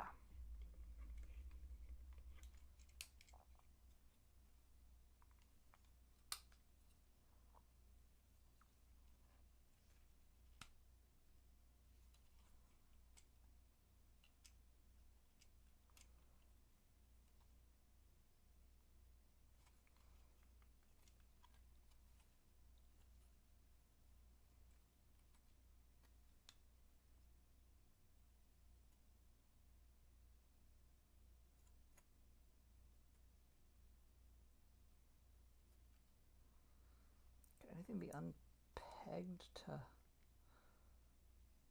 Can that be unpegged maybe? Don't think it was too tightly plugged in there, but I don't want to mess with it. I'll just leave it as is.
swear I've gotten this guy to balance in weird poses before, but...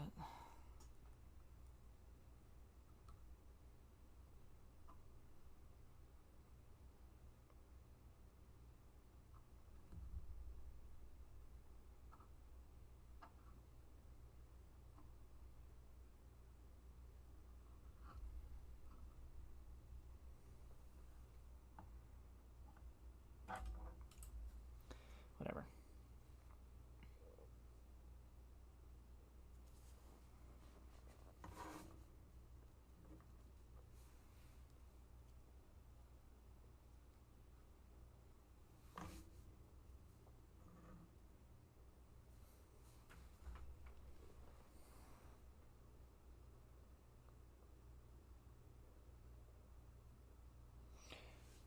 Alright, that is Dairanger. I'll get some more pictures eventually. I do not have one tiger ordered. I skipped that one. I'm low-key regretting it. But the problem is, like, it doesn't... The gatai with one tiger just doesn't do anything. So, I don't know. Let me just do a quick show off here. Here is Kibadaioh, Ryuseo. Like I said, I don't have one tiger, so you're not going to get the Heavenly Key Palace, or heavy, whatever the final gatai is called. It's like I said, if you know, you know. It's just the Daimugen. One tiger sits inside of Daimugen, the Key Palace, the 4 Key Beasts, and Ryuseo in warrior mode, not even combined. They sit on top of it, and their ultimate attack is they fly up and they fall down on the bad guy. They squish it. It's funny, but like as a combination, it doesn't look very imposing. It's not a combination of everything seen. And like I said, you can't even see one tiger technically in the combination. I mean, I may go back and get my Daimugen just to display separately, but money's money. I've got a bit of a backlog over here on my left. I'll show it off again. Move my microphone here. I have Tetra Boy, Might Gunner, Kibadaioh, Deltanius from SMP, and then from Gunpla I have, from Figure S Standard I have Kuga, Dragon Form, Dragon Form and Ultraman Blazar, and then I also have in Gunpla the Psycho Gundam. So all that's on my plate, and I've been pondering new things, but I need... Oh, I've also got this Zaku over here, which I may build off camera. I may build out this on my own, who knows. I got a Char Zaku. But yeah, that's my backlog. Next week... Do anything next week? I don't think so. So yeah, next week should be Kuga Dragon Form. Then I'll do Tetra Boy. Either Tetra Boy or Might Gunner. I haven't decided. I should do Tetra Boy to finish up the Super Sentai stuff, but maybe I'll take a break from Super Sentai and do Might Gunner instead. Who knows? Finish up the Might Gunner series. I don't know. I'll figure something out. It's probably gonna be Might Gunner just because the Might Gunner's a little bit older than the as a release, but anyway, next week will be one of those things. Well, next week is Kuga, then the week after, one of those two things, and yeah, I'll get through this backlog. Thank you all for coming out. Thank you for watching. This has been, what, 4 or 5 hours now? Where's my... 5.5 hours, yeah. If anybody's still watching, thank you very much. If you're watching my replay, thank you very much. I try to stream every Saturday. I build stream every Saturday. Sometimes it becomes Sunday. Sometimes it becomes Monday. This is the way it goes. But yeah. And then movie nights every Friday or every other Friday now because my friend is also streaming. But that's a separate issue. I don't do that on Twitch. So thank you all for coming. Have a great night. I'll see you next week.